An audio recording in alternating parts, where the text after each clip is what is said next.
about to witness a masterpiece unfold in front of your very eyes. I hereby present to you rewriting God of War Ragnarok. Hold up. Let me stop you right there. Why do you feel like you have to rewrite this critically acclaimed game? Are you claiming that you can do a better job than the developers?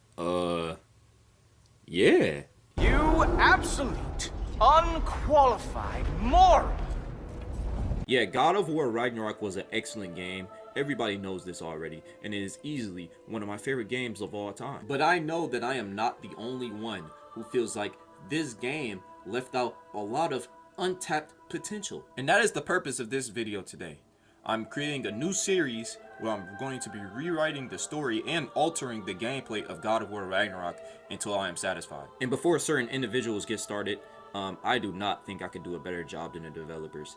I'm not a writer. I never claimed to be a writer. Just consider this a God of War fanfiction. Now allow me to make like a presidential candidate and display all of my promises to the world. So my very first change of the story, and this is a very big one, Ragnarok will not just be one game, it will be split into two parts. If I were to name these two games, it would be God of War Ragnarok Part 1 and God of War Ragnarok Part 2. Yes, I'm copying off of the Deathly Hallows. What are you going to do about it? I heard people say that only having 2 games for the Norse Saga was a good thing because having a third one would have been overdoing it and it would have been a repeat of the original trilogy, but I disagree with that. One way that the modern God of War saga differentiates itself from its predecessors is how they put a lot of spotlight on the side characters. Almost every side character in here has their own story arc and their own personality. And in God of War Ragnarok, there's a lot of characters. Ragnarok has a lot going on, almost even too much that they have to wrap up in this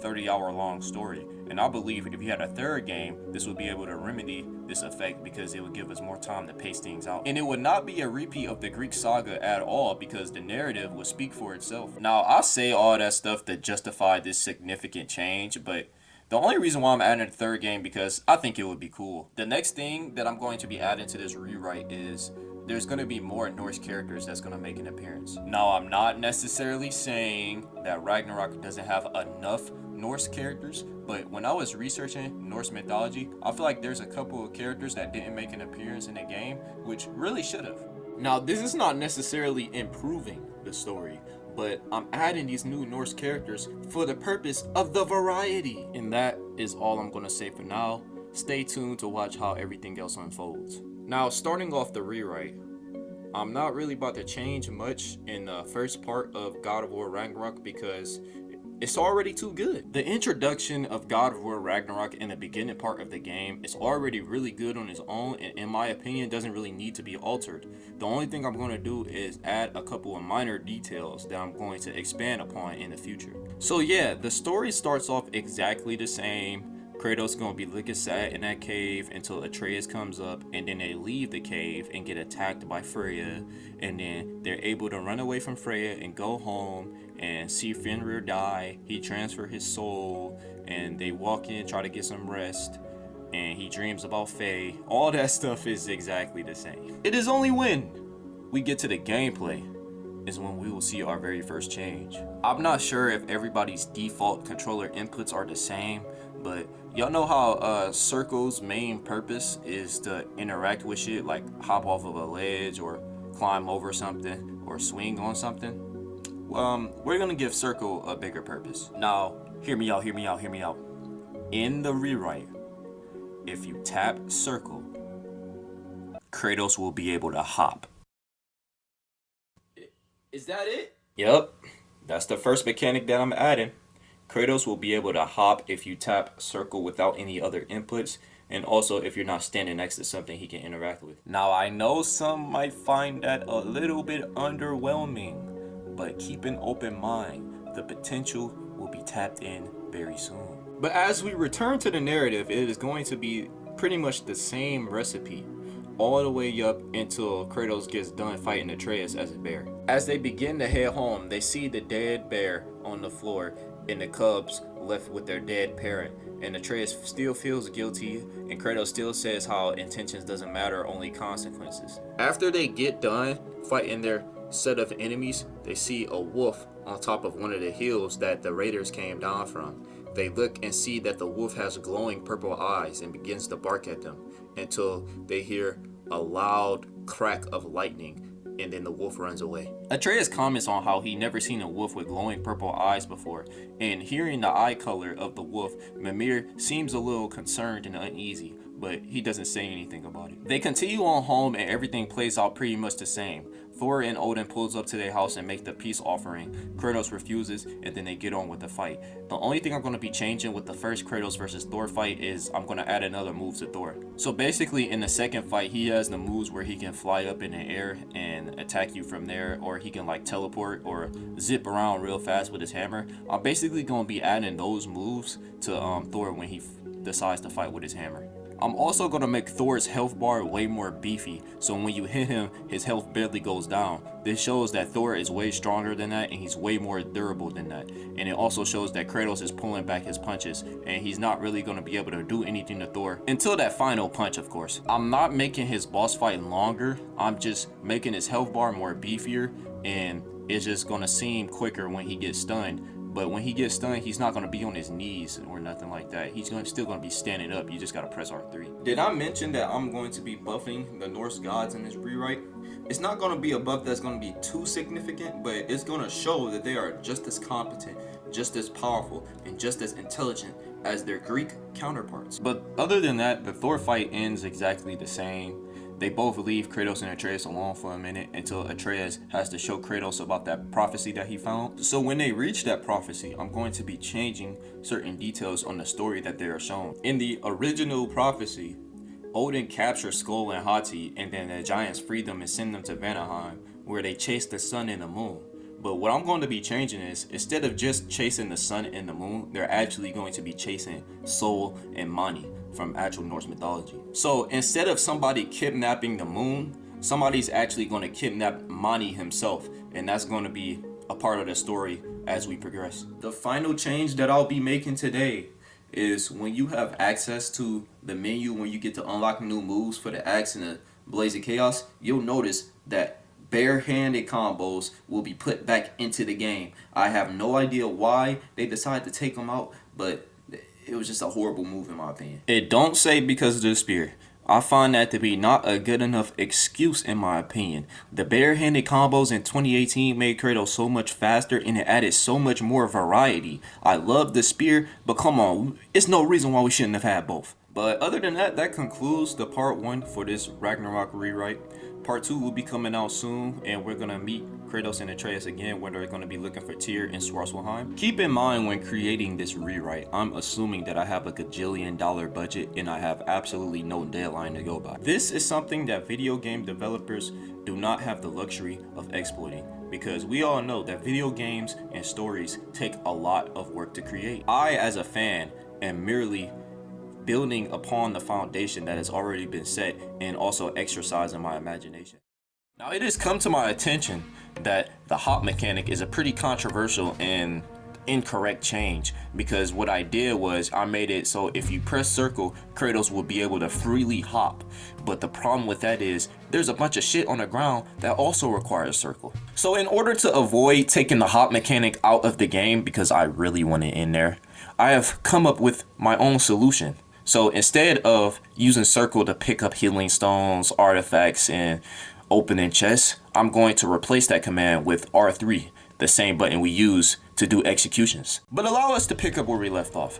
We are currently in Svartalfheim searching for Tyr. Everything in the story plays out exactly the same up until we reach our first Grim encounter. Now, I am pretty sure that we are aware of the different type of enemy attacks that we have to defend against. There is the yellow circle attack where you can block, but it will leave you open to damage, so it is recommended that you parry or dodge. There is a red attack where you absolutely can't block or parry, so you have to move out of the way. And then there is the blue attack where you have to shield strike the opponent before they get the move down. But in this encounter, I'm going to be adding another move that you will have to defend yourself against. These are going to be sweeping attacks where the opponent attacks your legs, and this will be signaled by green circles on the screen. If you get hit by this move, Kratos will fall down to one knee, leaving him vulnerable for another enemy to get a hit in. And in order to defend against this move, yep, you guessed it, you have to press circle to hop. But this isn't like your average jump rope session at recess. When you're in the middle of the air, you'll be able to punish your enemy by pressing R1. Kratos will do a ground slam similar to Death from Above. This attack also stuns the enemy if they're weak enough. And also, if I were to add some hidden tech, if you're doing a running attack towards an enemy while they're doing a sweeping attack, you will automatically dodge the move since he's technically jumping in the air. And also, you have to press R1. If you press R2, it's not going to do nothing because that move is not unlocked yet. As we continue the story, Kratos, Atreus, and Mimir will still encounter that brief little earthquake, which Mimir will assume that is because of the mining that is going on in the lands. While the mining rigs will still be a prominent thing in Svartalfheim, that will not be the reason that they just experienced that earthquake. More on that later. But other than that, everything plays out the same all the way up until they reach the city of Nidavellir. When they enter the city, the alarm will go off as usual, but they will notice that all docking areas are closed off and there are no other boats in the water to be found. Atreus will be the first one to notice this fact, and Mimir and Atreus will both agree on how weird that really is. And whatever is blocking the dock, Kratos will just break off so they can just dock and land there anyways. If you look around the docking areas, you will notice that there are a few signs that says no sailing allowed. And when Atreus goes to knock on the doors to talk to one of the dwarves, they will say we don't want any trouble, and another one will say and stay out of the water. Atreus will try to ask them what they mean by that, but the dwarves will quickly shut it down in fear of being involved with the foreigners. But other than that, everything plays out pretty much similar. Sindri gives Atreus his brand new sonic upgrade to his arrow, and everything is the same all the way till they reach what's his name, the dwarf that's playing the music, Rap. While the talented musician is letting you know of Durlin's location, he will also inform you that you are breaking the laws of Nidavellir, for no one is allowed to set sail by boat because the water is infested with a kraken. This will come to Mimir's shock because he knows that krakens are not naturally living nowhere near the city, which Rab will tell them that Odin was the one who set the kraken there after the failed rebellion of the dwarves. After he says all of that, that's when he will let Kratos know about the head's mess, which we all know has something to do with the mining rigs. And then that's when you're allowed to walk out and Sindri gives them the compass. And then they will continue to talk about the kraken that they just heard about. Mimir will inform them that krakens are very large and dangerous creatures that live in deep waters, but they usually are nowhere near the city, and they can be found in Svartalfheim and Midgard. We will also get some dialogue from Kratos here. He will let them know that he is well aware of what a kraken is, for he has fought one before, referring to his boss fight back in God of War 2. This will come to Mimir's surprise, for he is not familiar with any krakens existent in the land of Greece. Kratos will then continue to tell Atreus to be prepared for anything when they enter another boat, since they have no choice when traversing the water. To their surprise, they make it across the river safe and sound to Durlin's office without any interference with the kraken. The Durlin conversation goes pretty much the same. For fucking up my desk! I'm only going to be adding one more line towards the end. When Atreus is interested in the little octopus Diener, Durlin is going to make a little smart remark saying if you want to meet his mother, go take a swim in the river. This is just a joke though. Diener and the kraken are not related. Kratos will then respond in a strong tone, letting them know that they are already aware of the kraken's existence and that they are leaving now. So I'm going to be altering a couple of moves from the Dreki boss fight. So you know it has a tail whip attack where it turns around and whips you with its tail.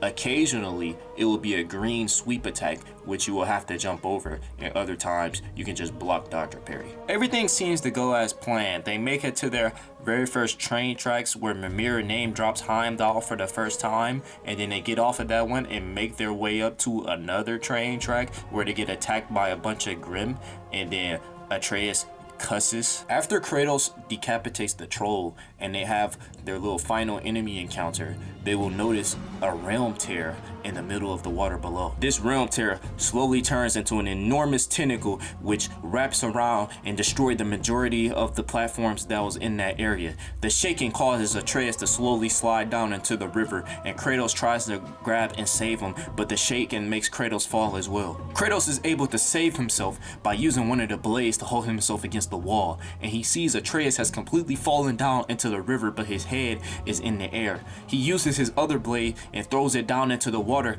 yelling at Atreus to grab onto it so he can pull him up. To their left, they see the same tentacle destroying everything. To their right, they see a red pillar that they are able to swing on. Kratos tells Atreus to climb up and jump, and Atreus does so, and Kratos jumps on the red pillar as well, making it to safety. They turn around and watch as the tentacle pulls everything down into the portal with it as the realm tear slowly closes. Then Atreus will react, saying, "Oh, so that was a Kraken," and then this is when they will have the conversation of how he lost control. And as for the level that the tentacle just destroyed, you can no longer reach that area from that direction until you come back with another item. Other than that, I'm not making no more changes. Everything is literally exactly the same. Atreus is still being a manipulative asshole that he's always been. Kratos is still being a passive character. Mimir is still being Mimir, all the way until they find Tyr. In the original, Kratos and Tyr are both pulling a little bolt chain thingy until they notice that people of Asgard is coming to get them, and then they start pulling faster. But in this rewrite, that's not going to happen just yet because they got something more dangerous to fight. As they see the water shake, they try to pull the chain even harder, but it's not enough because they see another tentacle come out of the water below, destroying the platform that they're in, making Kratos, Tyr, and Atreus fall underwater. Kratos begins to swim around uncontrollably, trying to see his surroundings. He looks in the darkness of the water and sees a glowing purple eye that's bigger than himself. Kratos automatically understands that this is the Kraken that's attacking him, and knowing that, he begins to attack back. He throws his axe towards the eye, which freezes it, and pulls out his blades to do a combination elemental attack, which causes a large purple explosion, which erupts Kratos, Tyr, and Atreus out of the water and back into land. Everyone is on the ground slowly getting up, drenched in the water, and Atreus is gasping for air, saying that he hoped that we didn't have to see this Kraken again. And Kratos yells, "Prepare yourself," as he sees the Kraken's head emerge out of the water, getting ready for a fight. This Kraken will have the power to realm tear. And in this boss battle, the Kraken will use both of his front tentacles to climb up on top of the island, blocking each exit that Kratos and Atreus has to get to. And you have to do damage to it in order for it to let go, while he uses his other tentacles to make portals and try to attack you, doing stabs, slashes, and slams. In this battle, you'll be able to manipulate those realm tear attacks using the portals to attack the tentacles that the Kraken is supporting itself on. If you look closely around its skin and its tentacles, you can notice small little yellow cracks similar to the ones that you have to throw the spear in to detonate, implying that this will not be the first time you encounter this beast. When you get its health down low enough for an R3 so it's available for an execution, its eye will land closer to the island that they're on, and Kratos will try to go and attack the eye again. But this time, the eye will glow a bright purple and explode right before Kratos is able to hit his axe on it. And then the Kraken stands back and shoots a purple beam out of his eye into the sky. This causes an enormous realm tear to appear above the sky, which is almost the same size as a cloud, and you see a meteor come out of it. Atreus and Mimir react in a shocking manner, and Tyr says if that meteor were to land, it would do damage to the city. Kratos then replies, "Then we must stop it," and Atreus asks how, and then Kratos just says to follow my lead. Kratos commands Atreus to shoot a sonic arrow into the eye of the Kraken, which angers the Krakens and makes it slam one of his tentacles on the land that they're on. Kratos is able to roll out of the way and jump on top of the tentacle, running towards the head of the Kraken. Kratos uses his blades to climb on top of the Kraken's head so he can get enough height to reach the meteor that is steady closing in on them. Kratos will then use his blades and stab them into the meteor, trying to pull it down, and this will enter a quick time event where you have to smash circle. Once you get the quick time event down, the Kraken will start to shake its head wildly, trying to get Kratos to lose his footing. But then Kratos will jump off of the head using the impaled blades to pull the meteor down and bash it straight into the Kraken's head, making it sink underwater. Everyone will assume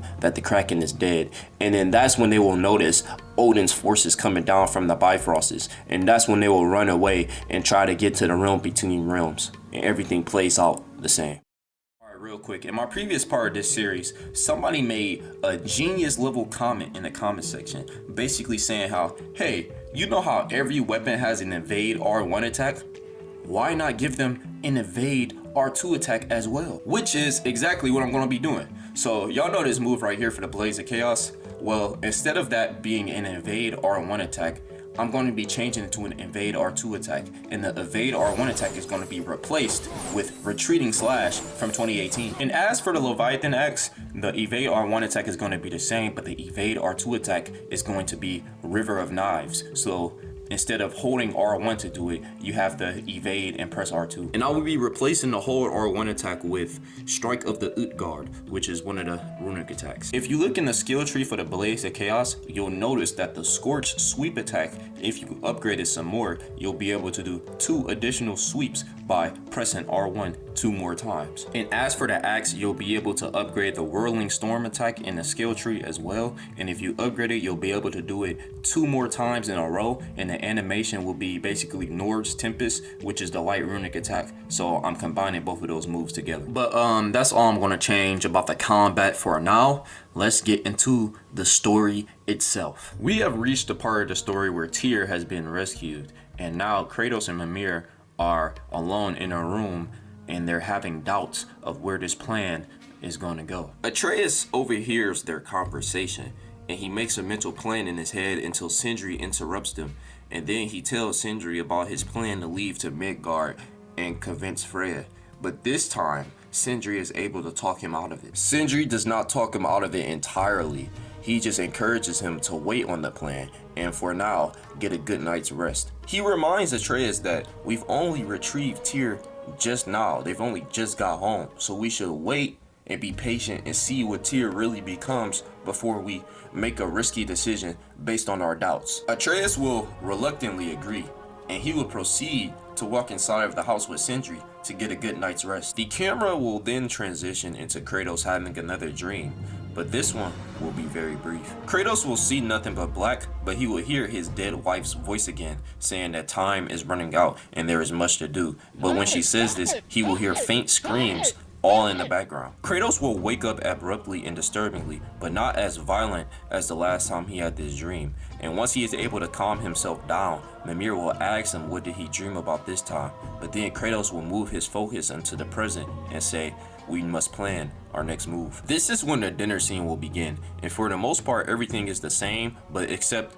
for Kratos and Mimir already knowing the plan, and so is Tyr. They will not know the plan, and they will have to come up with it while they're eating. Kratos will inform Tyr about all the shrines that they found on their journey, and this is when Mimir will bring up that they should look for one in Alfheim. To all of my squirrel fans out there, do not worry, Ratatoskr is still in the game.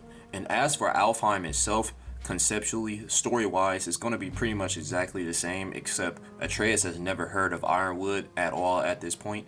And the only thing I'm going to be doing is making some gameplay changes. For the light elf enemies, you know how they have that charge slash attack that they do towards you? Not only will you be able to block, parry, dodge, you'll also be able to hop over it and punish it with a ground pound. Now, if you're not familiar with the hop mechanic, I suggest you go back and watch part 2. On pillars where you can swing from, there will sometimes be a flying elf flying near it trying to shoot you. Here you will be able to swing on the pillar and press R3 near the elf to do an execution, where he throws the elf on the ground using his blades. The levels can be designed to when at times you will swing on multiple pillars in a row without stopping. This is a little similar to the platforming in the old games, but not quite. All stun enemies will give out different execution options. One will be the usual execution, and the other one will be a throwing execution, doing damage to surrounding enemies. And finally, I will be slightly changing how the level looks. When they reach near the light of Alfheim, there will be huge floating Twilight Stone cubes floating around the sky. They can be used in combat as well, but others will be so high around them that it will be hard to reach. But other than that, everything in Alfheim is the same. The only really difference is Atreus has never heard of Ironwood until now, so he is convinced by Mimir that it's not really real. When they return from Alfheim, they will begin the second dinner scene, where Tyr hypes Atreus' head up, which angers Kratos and puts the two into an argument. When Atreus storms into his room and Sindri joins him, Atreus will decide to sneak out and go to Midgard. He wants to show his father not only that the prophecy is true, but also that he is more than just a son and is capable of doing things on his own. Sindri will still accompany him on his journey. And I know this may be a deal breaker for some people out there, But in the rewrite, you will still have to play as Atreus. I know, it's bad. There's gonna be a lot of changes though. For starters, Atreus will be able to hop and punish opponents just like his father. Story-wise, dialogue-wise, and gameplay-wise, everything will be the same between Atreus and Sindri, except when they reach Jormungandr and he tells them Ironwood, Atreus will come to the realization that Ironwood is indeed real. Everything plays out the same until Atreus and Sindri reaches the shop, and when Sindri tries to fix it up and Atreus tries to hurry up and go look for Freya, Sindri will tell him to wait because he needs his help with something. Atreus at first will refuse, thinking that Sindri is just trying to distract him and trying to make him change his mind. Sindri then responds, "If your plan goes terribly wrong and Freya tries to kill you, will you simply let her do it? When face to face with danger, you have to have insurance. Come and help me fix up my shop and I'll make it worthwhile." As they are fixing up the shop, this is the moment when Sindri brings up to Atreus how he needs his opinion on his story of how Brock died. I will be adding more details to how Brock died. So originally, there was an accident in the forge, and that's how he died. But in the rewrite, I'm going to be adding a little more to that. So basically, somebody gave Brock and Sindri a commission to create a weapon that is fit for a giant, but the forge that they had at the time was not capable of making such a weapon. But them being overly ambitious to prove themselves as blacksmiths, they took the commission anyways. He proceeds to tell Atreus about how he was only able to retrieve 3 parts of his soul and how he's been keeping it a secret this whole time. And then Atreus' reaction is pretty much the same. After they finish their heart-to-heart moment, they will also finish setting up the shop. And this is where Sindri will pull from his bag of bag of tricks 5 silver arrows with a gold finish. Sindri will tell him that he got these from Svartalfheim and they are drop-near arrows, which detonate on impact. If things go south, and I mean really south, use those very wisely. You only have 5. Sindri then continues to stay at his shop and not go any further with Atreus. When you make your way over to the Council of Valkyries, you will not be able to use those arrows in combat. When Atreus enters the Council of the Valkyries, he will not find Freya, but it will only be a trap. As he is looking around the area, seeing if he can spot Freya anywhere, he hears a wolf howling. He turns around and sees the same black wolf with purple eyes. The black wolf becomes hostile like last time, but this time there is no thunder to make it run away. Atreus will have a mini boss fight against the wolf, and the moveset will be the same as any regular wolf. Once you are able to get the best of this fight, the wolf will transform into a man. He will have the appearance of an Aesir. This man will be known as Vali, son of Odin, brother of Thor and Balder. He will know who Atreus and Kratos is, and he will reveal that he is here to avenge Balder. His appearance is also insane looking, just like Balder's. He will then say, "I hope fighting me as a wolf wasn't the limit of your abilities, because I want a real fight." His personality will also be similar to Balder's. Atreus will attack, and he will let him attack him, but it does nothing to his health bar or to him at all because his blows are weak. The Aesir will throw a punch at Atreus when he gets bored, which Atreus will be able to dodge. In that moment of time, everything will be black and white, and Atreus will be hit by an invisible punch which will cause a shockwave and will send him yards away. Atreus will begin to think to himself, how is he hitting me? As his nose begins to bleed. Vali will then walk up to him calmly and say, "I said I wanted a real fight." Atreus will get mad and try to hit him again, but it does nothing to him. Vali then tries to attack Atreus again, and most of the time Atreus is able to defend, but it doesn't matter because he gets hit by an invisible blow doing lots of damage to him. Once Atreus is barely able to stand, the man will grab Atreus and throw him hundreds of feet into the air, sending Atreus into the frozen lake of the Nine. Right before Atreus hits the ice, Vali will then catch his fall. He will then start choking Atreus with one hand, which will act as a hopeless QuickTime event, where Atreus desperately tries to kick Vali in the face using R1. Vali, every time he gets hit, begins to laugh hysterically. Sindri will appear out of nowhere and ask Atreus what is happening. This will cause Vali to look towards Sindri's direction. Atreus will then yell at Sindri and tell him to get out of here as he begins to transform uncontrollably.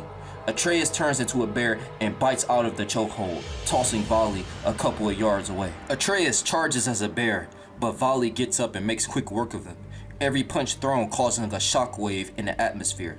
This sends Atreus back into his human form quickly, gasping for air and coughing up blood. Atreus is terrified as Vali walks up to him. He tells Atreus, "You were never ready to step out of your home. Mistletoe won't do the job this time, but do not worry. I'll make sure your father keeps you company as you roam through hell." Atreus grabs a Draupnir arrow and shoots it in the middle of Vali's head, and it instantly detonates and stuns Vali, causing a big wound. Atreus begins to take this opportunity to run away. Running off a primal instinct, he turns into a wolf and runs towards the direction of their old home. As he reaches near the frozen woodlands, he will hear barking behind him. Vali has reverted into his wolf form and is now chasing Atreus. Atreus is able to reach near the area of their home, specifically where Kratos and Baldur fought, quickly due to his tremendous speed as a wolf, but he was suddenly transformed back into a human. In the rewrite, Atreus still cannot transform or control any of his animal transformations yet, but he is still able to transform into him when he's under a stressful situation or he is feeling a strong emotion. Atreus is able to stand and realizes where he's at. He's right next to where Kratos and Baldur fought. He looks around and does not see anyone anywhere and does not hear anything. But then suddenly out of nowhere, the black wolf jumps on Atreus and tries to bite him, but Atreus pulls out his magical shield on time. As he lays on the ground holding his shield up, Vali continues to snap at him as if he is just a wild animal. Atreus will struggle to pull out another Draupnir arrow and stabs it in the neck of the beast. He lets go of the arrow and it detonates. The force blows Vali into the crater caused by Kratos and Baldur. You hear a faint weep of a dog transform into silence. Atreus begins to collect himself, wiping the blood from his nose. He makes haste and tries to use the portal to get back to Sindri's house until Kratos steps out of it. When Sindri saw the fight, he hurried back to the house and told Kratos that Atreus was in trouble in Midgard. Kratos will have a similar conversation with Atreus as the one when he returned from Ironwood, except Atreus won't say anything like, "Who's keeping you safe?" because he has yet to see the prophecy. They will be interrupted by Hellwalkers, which you will have to fight as Kratos until Freya in her Valkyrie armor shows up. The boss fight will be the same as the original, but the end will be very different. When Freya tells Kratos every agony, she will stab him once again. Atreus will get mad and try to step in, but not as a bear, but as a human, and he gets knocked out. Freya will pick up the body of Atreus and look at Kratos and say, "A son for a son," and then she will use her Valkyrie wings to fly away. As she takes off, Kratos will use his blades to stab into her back as she flies, sending Kratos in the air with him. Kratos will yell at Freya, telling her to release his son. She causes Kratos to run into some trees, making him fall and lose his grip with the blades. When Kratos falls to the ground, he looks up and yells Freya, but he only sees a bird in the distance, slowly fading away. Freya and Atreus are gone. So before we get on to the story, we have a couple of combo and gameplay changes that I want to run by. First, we're going to be adding some delayed R1 and R2 attacks to the Blades of Chaos, suggested by a comment section on the last video. So the delayed R1 attack for the Blades of Chaos will be basically Whirling Chaos from 2018, which can be upgraded to go even longer if you press R1 2 more times. And then second, we have a delayed R2 attack for the Blades of Chaos. I like to call this Napalm Rise. Kratos will sprint towards any desired direction or to a locked on target, dragging his blades across the ground. He will then jump while pulling his blades upward, explosively launching an enemy into the air. This can be upgraded to be able to press R2 2 more times, launching them even higher. The final change I'm going to be adding is going to be with the bare-handed combos. If you do a light chain combo and finish it with a heavy, instead of him doing a Spartan kick, he's going to finish with an uppercut, which launches the enemy into the air, allowing you to combo them. Kratos falls into the dark frozen woodlands. He yells for Freya's name as she flies away with Atreus, being nowhere to be seen. Kratos lays on the ground and begins to get up. Mimir says to Kratos, "We best not let her get too far. Where does she possibly plan on going with the lad?" Kratos has a mildly angry look on his face and says, "We followed the direction she flew." Kratos runs through the woodlands and encounters a number of raiders and hillwalkers. Kratos will combat with them. In this area, the trees will have yellow symbols on them, which Kratos will be able to climb on with his blades and swing on. Raiders will have grappling hooks and will be able to latch onto the trees as well. You can either hit them off with the axe or you can execute them by jumping from one tree to another.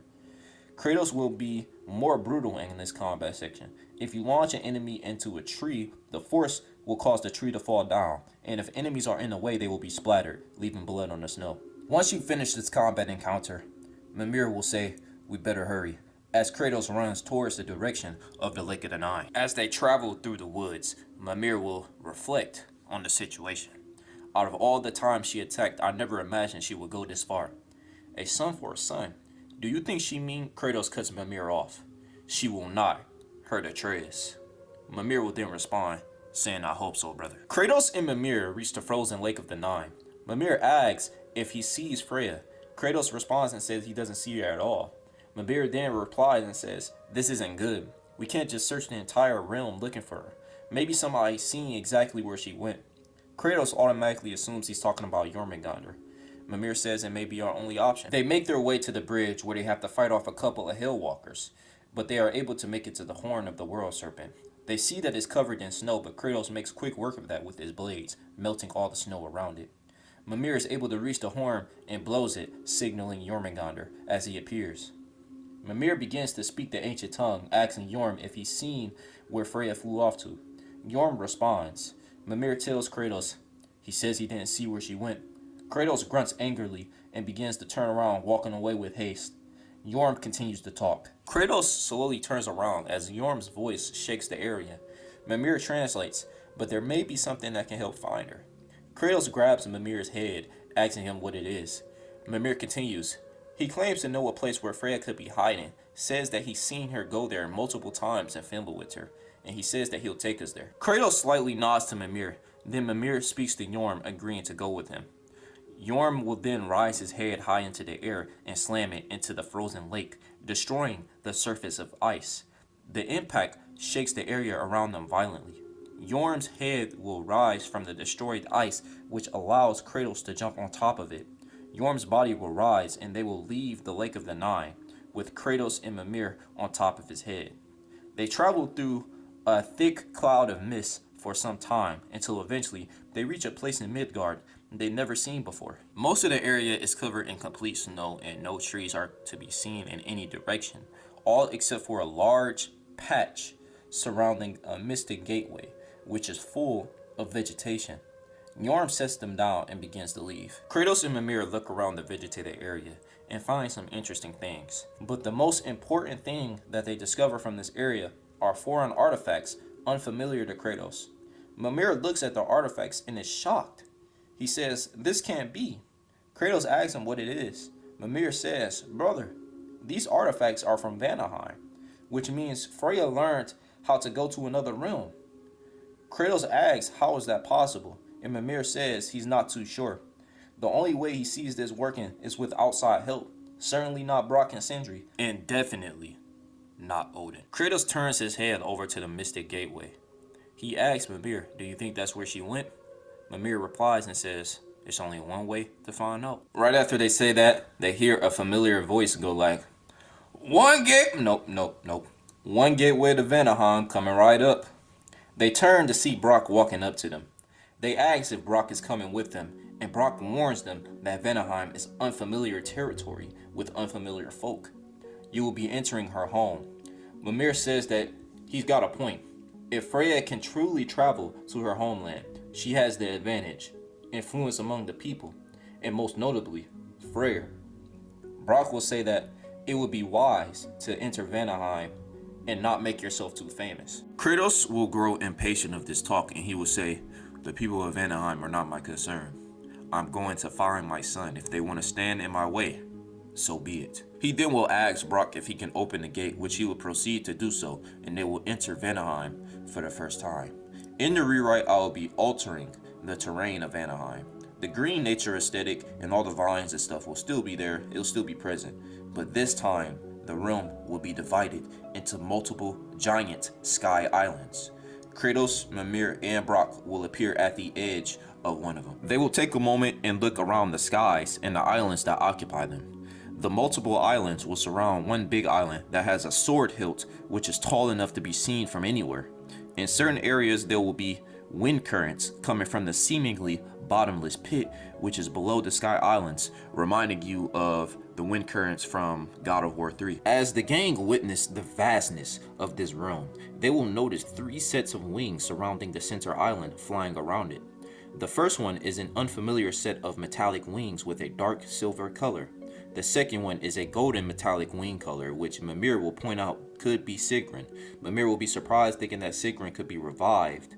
But as they are looking at the wings, the ones that they think is Sigrun, it begins to fly away, not being seen at all. And the third one is not metallic at all. It is a natural bright orange color. Freya is on that island. Kratos will think to himself, what could she be planning to do? Brock will then say, unless you got wings like them Valkyries, I don't see no way of you getting there. Kratos will then point to the surrounding islands, saying that they will have to travel to them one by one to get to the middle. Kratos, Mimir, and Brock will travel through the first island, and the level will be pretty much the same as when you reach Vanaheim for the first time, all the way until we get to the point where Brock is supposed to get kidnapped by the trap. But in the rewrite, instead of Brock being kidnapped by the trap, he will decide to leave Kratos and Mimir on his own to go look for the Freyer's camp. Brock believes that if Freya finds him before he finds Kratos, it will give Kratos more time to look for Freya and Atreus without being interrupted. Brock will walk into the woods and then turn around and tell them to get going already. I got a new recipe cooking for dinner and I don't want your boy missing it. Mimir will then say, the bastard's gonna get himself killed. Is that foreshadowing? I don't know. Rewrite, anything can happen. Kratos and Mimir will reach the edge of the island and see the next island they have to get to, but it is too far for Kratos to just jump onto. The next island is also to the left of where they are and is below the height of their current island. Directly in front of them will be one of the air tunnels flowing upward. This involves a simple puzzle where Kratos connects one chain from the Blade of Chaos onto the other blade, increasing its length. He throws the extended blade to launch onto the next island.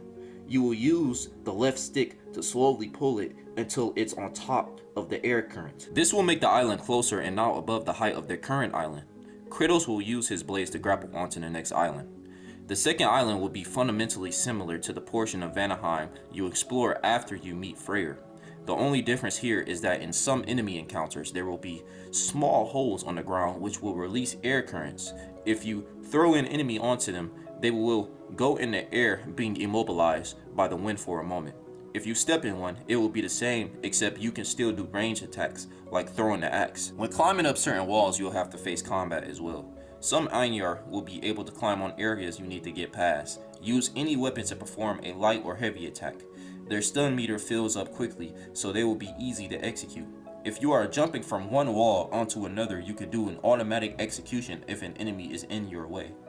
This island will end after you kill the mini-boss of Fiske. Everything seems to be going smoothly. Kratos and Mimir reach the edge of the second island, getting ready to go on to the third one.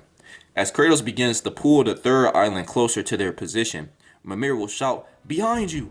But right as Kratos turns around, only to get blitzed by a dark Valkyrie with silver wings. She sends Kratos to fall, but he hangs onto the chains of his blades that were connected to the third island.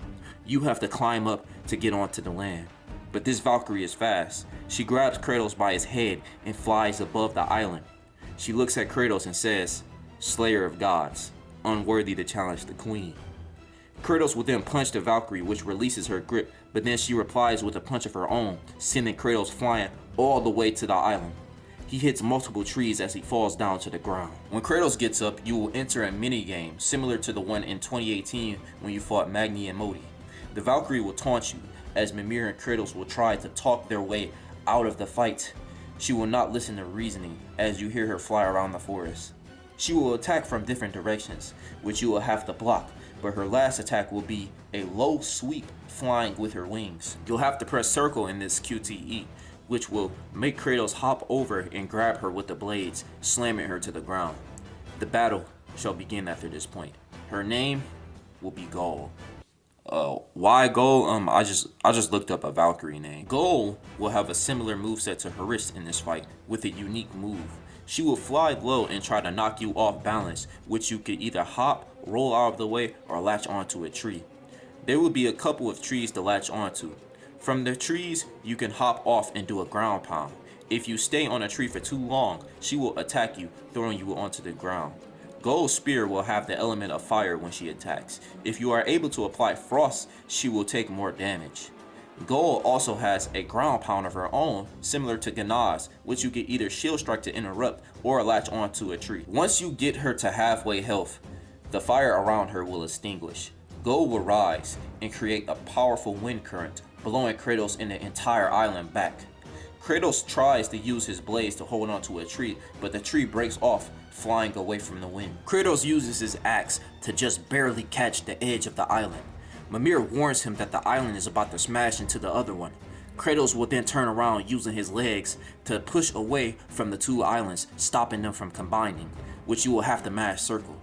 Kratos successfully pushes the island away and gets back up. Gold is still there, but all of the trees are gone, and you can see all of the islands from here. She continues to taunt. Kratos and Mimir try to reason again. She doesn't listen, loyal to the Valkyrie Queen. And this is when phase 2 will begin. Her element of choice has switched from fire to wind. She can slash the air with her wings, creating a projectile of wind, which you can either block or dodge. She can use her wings for an unblockable attack, which she launches you into the air, leaving you vulnerable for an air attack. Her ground pound also launches you into the air, which you will have to shield strike to interrupt because all the trees are gone. When you get her health down for an execution, Kratos will then use his blades for a long range style, whipping her every time she tries to retaliate, until one final violent slash sends her to the ground to bleed out. Gold has died in the honor of her queen. Kratos looks down at the newest victim added to the list.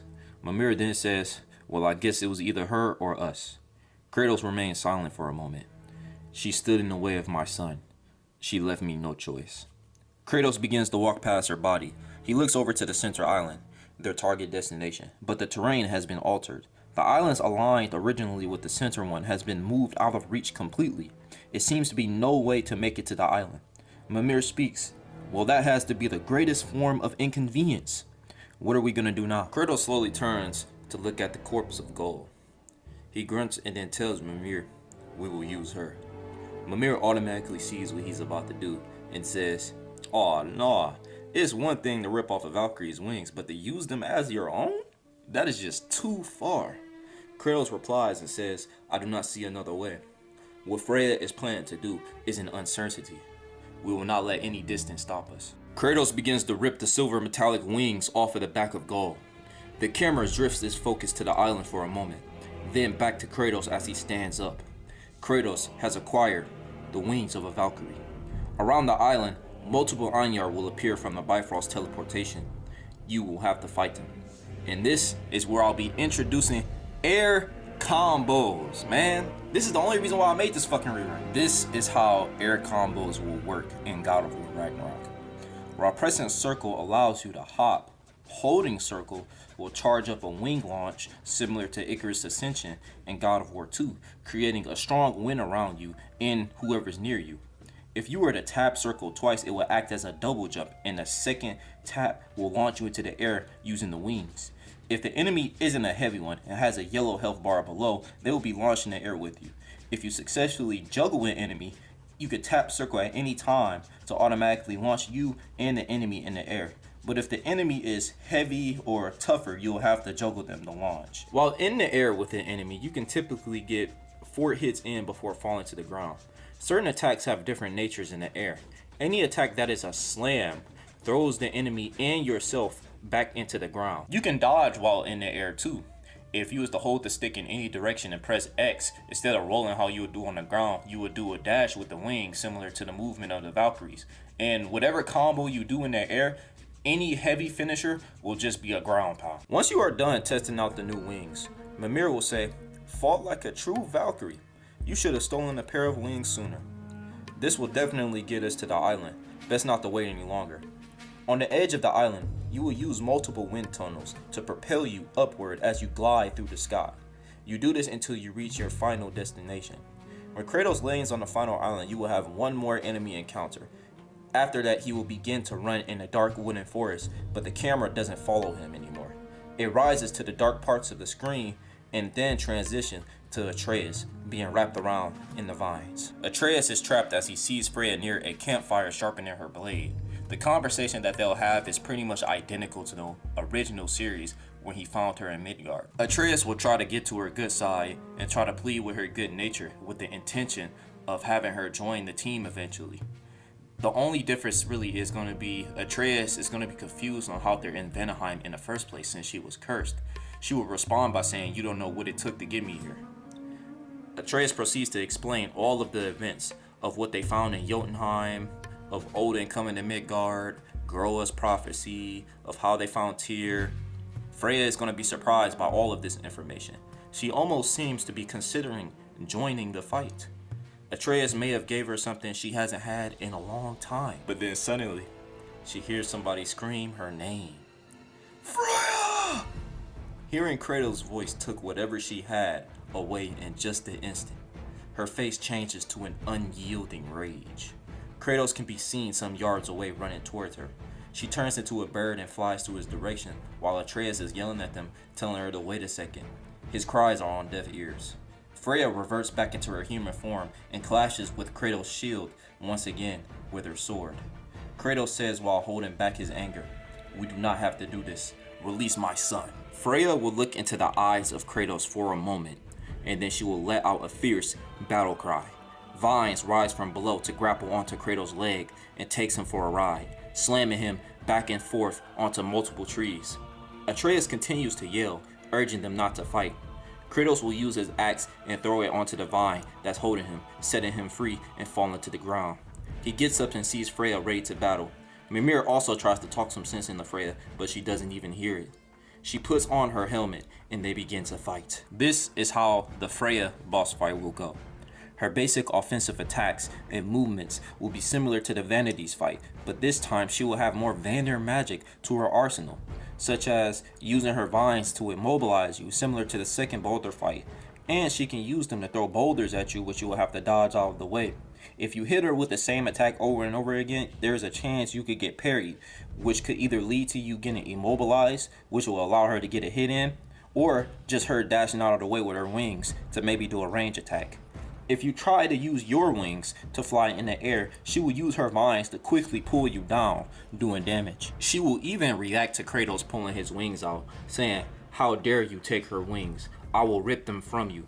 She will also have other dialogue sections too, like Kratos saying, "I did what I did to save you," and her replying saying, "You had no right," or her just saying, "You will pay for his life with yours, the blood of my son, the blood of my sisters." And it's even dialogue with Mimir saying, "Freya, this isn't who you are."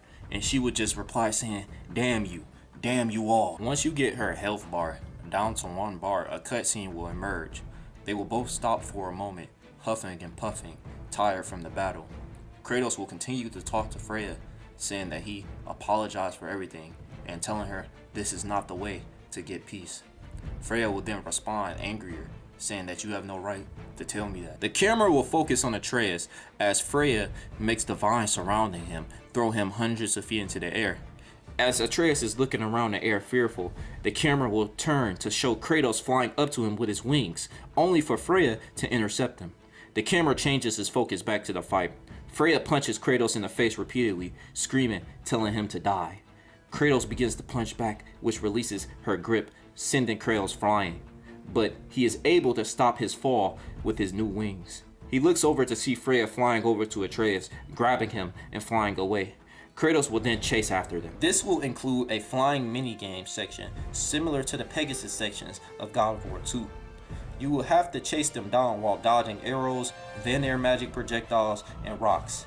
You will be flying around the Sky Island domain. You can use your axe to throw it at her to slow her down, or even use your blades to attack if you're close enough.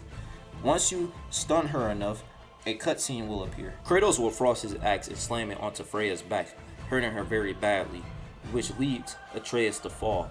Kratos will call out to his son and dive with his wings to catch him. He is successful. Freya is nowhere to be seen. Kratos begins to fly over to the first island they came from. The camera focuses close up to them as Kratos asks Atreus was he hurt in any type of way.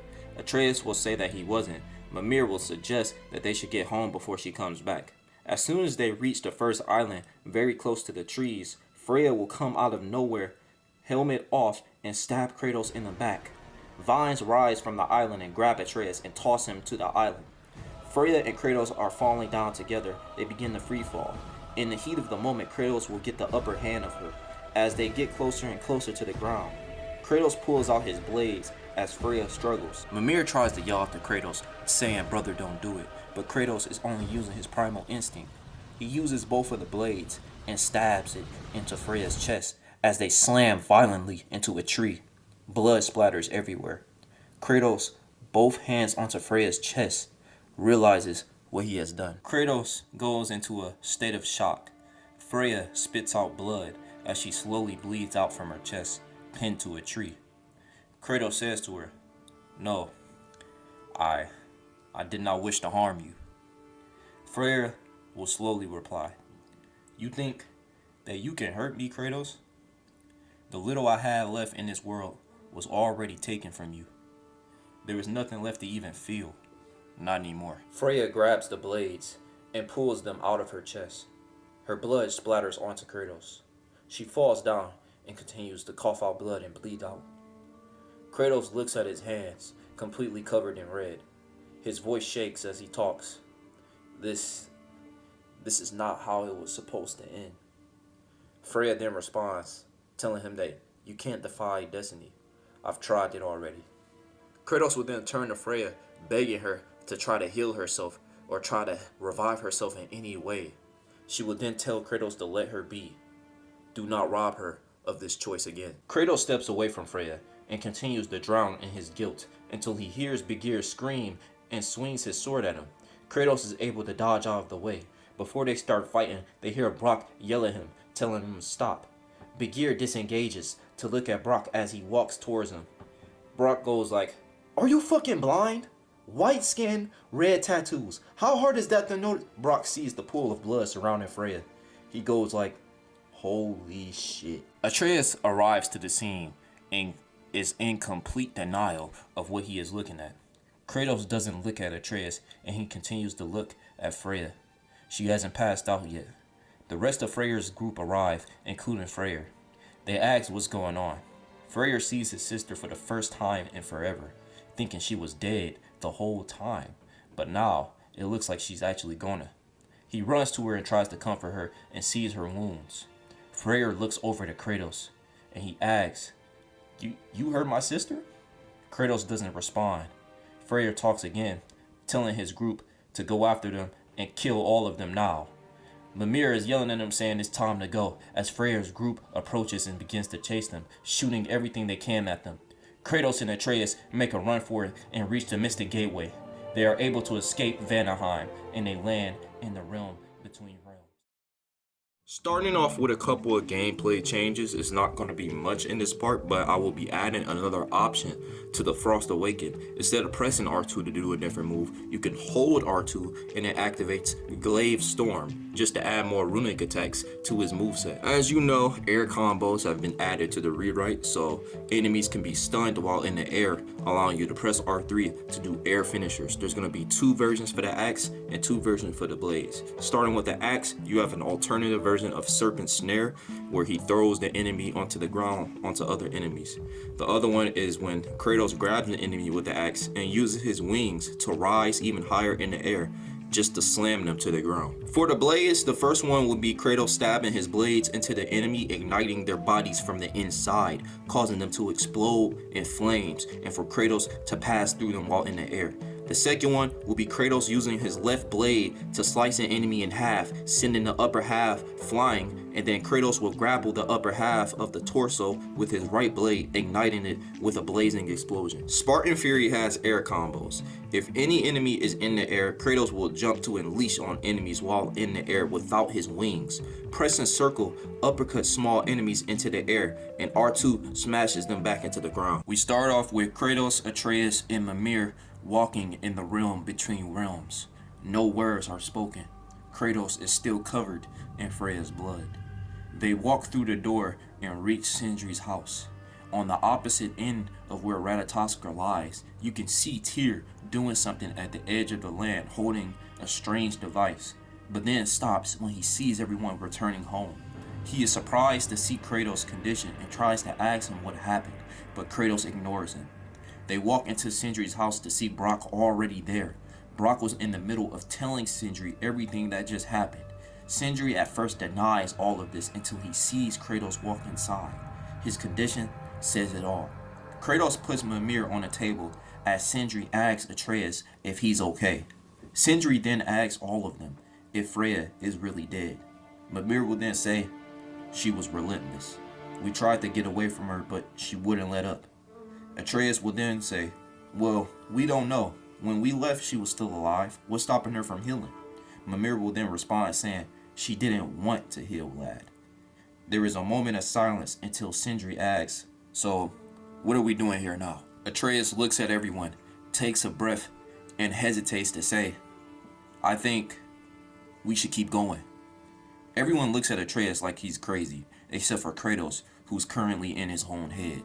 Atreus continues, "The truth is, everywhere we go, it still isn't safe. Everything that has happened is all because of Odin. We have to be one step ahead of him." Sindri responds, "Are you forgetting that you almost died twice now?" Atreus then says, "But I didn't, and I won't." Tyr will then butt in saying, "I don't think a war is the answer to the safety you seek." Atreus replies, "Maybe it won't have to go there. There are answers out there we are missing, ones that we are so close to finding, and I think I have an idea." Atreus looks towards Kratos to ask for his consent. Kratos looks at Atreus and says, "No, be ready in the morning. We'll be going home." Atreus responds, "But we..." Kratos cuts him off and stares straight at him. "We are done. It is over." Atreus will respond, I don't get it. You want to go back home where Odin can easily find us. Why can't we just continue?" Kratos responds, "Every moment we continue, you are put in danger." Atreus replies, "We are in danger anyway. I know that Freya is bothering you, but for now we have to close our hearts to it for the bigger picture." Kratos responds in a stronger tone, "That only took place because you went out to Midgard alone. You still haven't told me why you were there. Was it to see Odin?" Atreus answers, "What? No! It was to find Freya, to get her on our side." Mimir steps in, "But then you were attacked." Then Atreus will respond, "And I survived, on my own.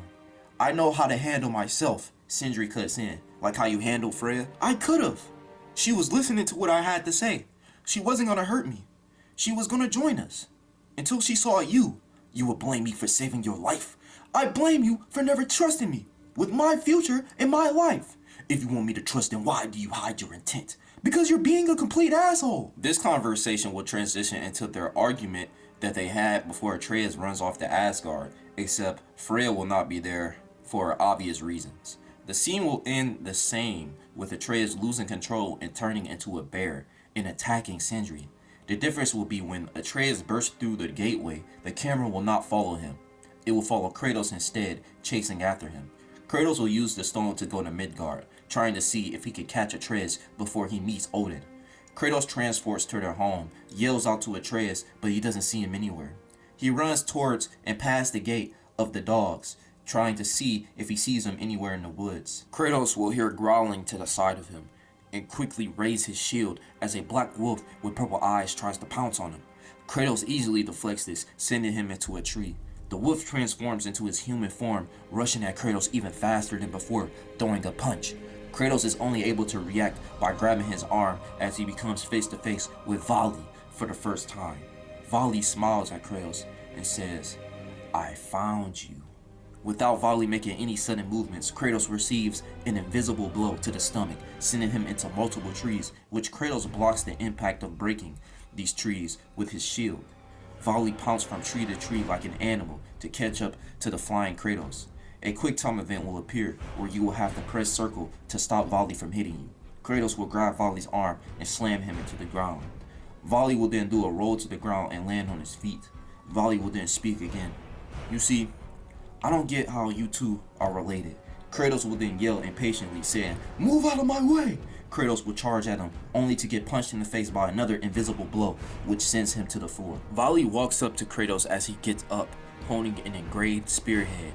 He continues to talk. "You look nothing alike." Kratos goes for another punch, but Vali slashes him with the spearhead before it lands, and kicks him a few meters back. He speaks again. "And you actually have the strength of a god. That boy, I almost mistook him for a mortal." Kratos throws his axe towards Vali, but he catches the axe and throws it right back at him. Kratos gets pinned to a tree by his own axe. He returns the axe to his hand, but then is pinned back by an invisible object, stabbing him in the chest. Vali casually walks up and says, "Oh yeah, I forgot. You don't know why I'm here." Well, Thor lied. Your blood debt is not paid at all, even though you look like you've been paying another one. But you owe a lot more. But there's good news. Your son can help. So first, I'll collect it from him, and then I'll come back for you. Kratos activates Spartan Rage, which blows Vali a few meters back. Vali begins to have a purple aura around him, and his body begins to dissolve. Kratos breaks out of whatever was pinning him, charging at Vali, as Vali only says, "Now I see the resemblance." Vali's entire body dissolves, and Kratos ends up punching the air. Vali is gone. Kratos looks around and sees a snowstorm has appeared. Kratos, now injured, walks into the windy, snowy mist until you can't see him anymore, and it will transition to Atreus walking out of the mist, looking for someplace warm. Everything involving the runaway mission with Atreus will be the same. Atreus will make it to Freya's house, where he will reunite with Charlie and light a fire inside, where Odin's raven will appear and transport Atreus to the realm of Asgard. Atreus will be transported into the sky, where he will fall straight onto the Great Bifrost Bridge. He gets up to see the bridge connected to the plains of Ida, and further you can see the wall of Asgard. Atreus runs across the Bifrost Bridge and will notice how similar it feels to a bridge made of Alfheim light. Other than that detail, this level will be the same. Atreus will reach New Midgard and will meet Skilder for the first time. Skilder will tell Atreus all about how the wall is not welcome to anyone who isn't an Aesir god, and how Odin saved all of them from Fimbulwinter. He will be interested when Atreus tells them that he has magic and he's Odin's apprentice, and when Atreus decides to go climb the wall, he will be interrupted once again by a grown-looking woman on a horse running from the direction of the wall. She almost hits Atreus with her horse as she stops on the wooden bridge they're on. Skilder yells at the woman, saying that you almost could have killed him, and she replies saying, "Sorry, I didn't see you there, Skilder. Who is this you're with?" Skilder will tell the woman that this is Loki and that he just met him, and then he will tell Atreus that this is his big cousin named Gefjun, and she's been exploring the realm ever since they got there. They continue to tell Atreus that she explores because she's trying to make a map of every realm that she visits, and she's been trying to get over the wall to see what Asgard looks like to finish her map here. Atreus thinks this is cool, and he promises them when he gets past the wall, he'll come back to tell them what it looks like. Gefjun will say her thanks and say her goodbyes as she uses her horse to ride away to explore Asgard even further. Atreus continues to the wall, followed by Skilder. The wall climbing section with Atreus will be mostly the same, but I will be changing the climbing slightly. There will be certain parts where rocks break apart and Atreus will lose his grip, but instead of him automatically regaining it, there will be a random button command to press in order to do so. When he jumps onto another climbing area, he will sometimes lose his grip and there will be a button command. If you fail, Atreus will fall and a screen will cut to black. But for the most part, things are the same. After that, Heimdall will meet Atreus at the top of the wall, help him up, begins to insult his entire character. He brings him to the Great Lodge, only to further embarrass you until Thor tells him to stop, and he tells Thor to take a shower. Odin will show up and tell both of them to piss off. Odin will show you around Asgard as usual. You will see Hrist, Mist, and Gná. Right after he gives the Anyar his blessing, they will turn around and hear screaming as 3 Anyar are sent flying over the fences. They will hear a loud voice say, "You cannot fuck with a god!" Atreus and Odin will see a drunk warrior approach them. He will have short red hair with a full red beard, a cone-shaped helmet, chainmail armor with a flowing red cape, and a battle skirt. He will be holding mead while stumbling around drunk. Odin will then say, "They, what are you doing?" They will respond saying, "Training!" He will then spit on the ground and stumble closer to the fence. He looks at Atreus and asks Odin, "Who's the new pet?" Odin will then respond, "This is my new associate, and you can't train the soldiers properly while drinking piss." They will respond, "You insult my adventures again, and I will start Ragnarok right now." Right after he says that, an Einjar will come and tackle him off the fence, and they will both fall down yelling. Atreus will ask Odin if that's his brother, and he will say, "Unfortunately." And then they will move on to the next stop. Odin and Atreus teleport back to the lodge, and once they do, a large black wolf with purple eyes will come and walk up to Atreus. Atreus will yell frightened and back up and pull out his bow. The wolf does not respond in any way and just stares. Atreus will look at the wolf and become slightly confused because he will realize that this wolf is missing a leg and is replaced with a prosthetic one. Odin calms Atreus by saying, "Whoa, there's no need for that. He's not going to hurt you. You're safe." Odin will then turn to the wolf, which still has no emotion, and will say, Vidar, do you mind? You're scaring our guests." Atreus slowly lays down his bow as Vidar transforms into his human form. Vidar will have the appearance of a shirtless man with long blonde flowing locks. He's the same height as Thor but has a more toned physique and a shaved beard which is still visible. If you look down, Vidar will have a prosthetic left leg in the shape of an iron boot. He looks at Atreus with a calm expression, and Atreus looks at him and says, "Oh, sorry, I thought you were someone else." Vidar does not respond. Odin looks at Atreus with a concerned look and says, "Someone else? That means you already ran to Vali. I'm sorry to hear that." Atreus tells Odin how Vali attacked him and how he came to avenge his brother, but Odin will insist that he wasn't the one who sent him. He will then explain to him and say, "You see, when your father did what he did, Vali was the one who took it the worst. I tried to explain to him that revenge is not how we move forward, but kids, they think they know everything. Vali was one of my most talented, but he was causing trouble. I had to banish him. But for now, you won't have to worry about that." This is when the books will come for Atreus, and they will continue to walk inside the lodge, and Odin will tell Vidar to get out of here. The rest of the Odin tour will be the same. Thru will have the same reaction of meeting Atreus for the first time. You can walk with her around the lodge, but in the rewrite, you will be able to step outside the lodge and explore Asgard, and Thru will follow you. Asgard won't be much, it'll just be a village to run around, but there will be some interesting encounters. You can see villagers walking around talking about random things, and Atreus, as he walks with Thrud, will ask her about certain questions. First, he will ask her about Ve, and she will respond saying that's her father's uncle, and they were drinking buddies back in the day. If Atreus asks Thrud about Vali, she would say that she didn't know him very well, and she would quickly change the subject. You can't walk into every building, but there will be one building which the door will be wide open, and if you walk in, you will see people praying and doing some sort of ritual to the gods. An Aesir god will stand among them, guiding them through the ritual. He has short blonde hair, full blonde beard, a simple guard, and a blue cape. He will be holding a spear. This will be Vili. When Atreus steps into the room, they will stop what they're doing and staring at him. Atreus will awkwardly leave, saying that this is the wrong building. Once they leave, Atreus will ask Thrud what that was all about. And Thrud will say, "Oh, that's Heimdall and Vidar's dad. He governs all prayers made to the gods and gives them blessing." Another encounter will be a farm-like area where you can see Vidar once again tending and feeding some goats. Atreus can try and make conversation with Vidar, but he will just nod his head and continue to feed the goats. Once you leave the area from Vidar, Atreus will ask Thrud, why doesn't Vidar say anything? And Thrud will say that Vidar has been mute all of his life. He was born that way. Atreus will feel a little guilty and apologize because he didn't know. Along a certain street in Asgard, you will hear an Aesir yell, "Death to the God Killer!" You can see a group of Aesir protesting with signs on buildings showing a poorly drawn, marked warrior with white skin. You see a wooden dummy with a red mark coming down its eye as someone takes their sword and chops off his head. The protesters will cheer with swords and pitchforks and say, "He killed the sons of Thor! He murdered Baldur! Justice will come to him!" Atreus will stare at this madness, and Thrud will tell him to ignore it and that they should head back to grandfather. Once you talk to Odin, he will give you Ingrid and you follow him to his basement.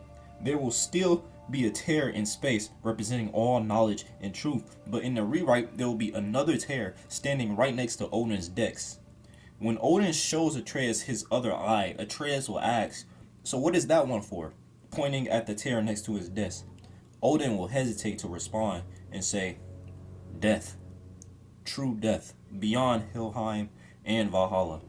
Or you can say, "It's a piece of her." Atreus will look down at the mask and Odin will say, "Now you understand. Fate, Ragnarok, vengeance, they're all distractions. If we gods were to fall, there will be no sanctuary for life to reach. I intend to stop that from happening." They will begin to decipher the language of the mask, but the clue that they find will not take them to Muspelheim, but a place in Asgard instead. Thor will still accompany you on this mission, and Odin will still be a mean father to Thor. Odin will drop them to a place in Asgard so far away that you are barely able to see the wall. They both look and see a large snowy mountain that they will have to approach, for the mask is pointing in that direction. Thor will still have the same energy, telling you to do your damn job. You will walk up to the bottom of the mountain and see a large mineshaft tunnel entrance which is blocked off by rubble. Thor uses his hammer to break through and they enter the tunnel.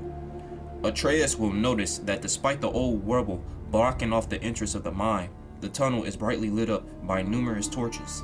Atreus will say that he thinks someone could still be around, but Thor does not care. The first enemy encounter will be a couple of Grims, and here I will be introducing some new gameplay mechanics for Atreus. When Atreus entered his new room, Odin left him a wrist guard made of Asgardian steel, which changes his moveset a bit.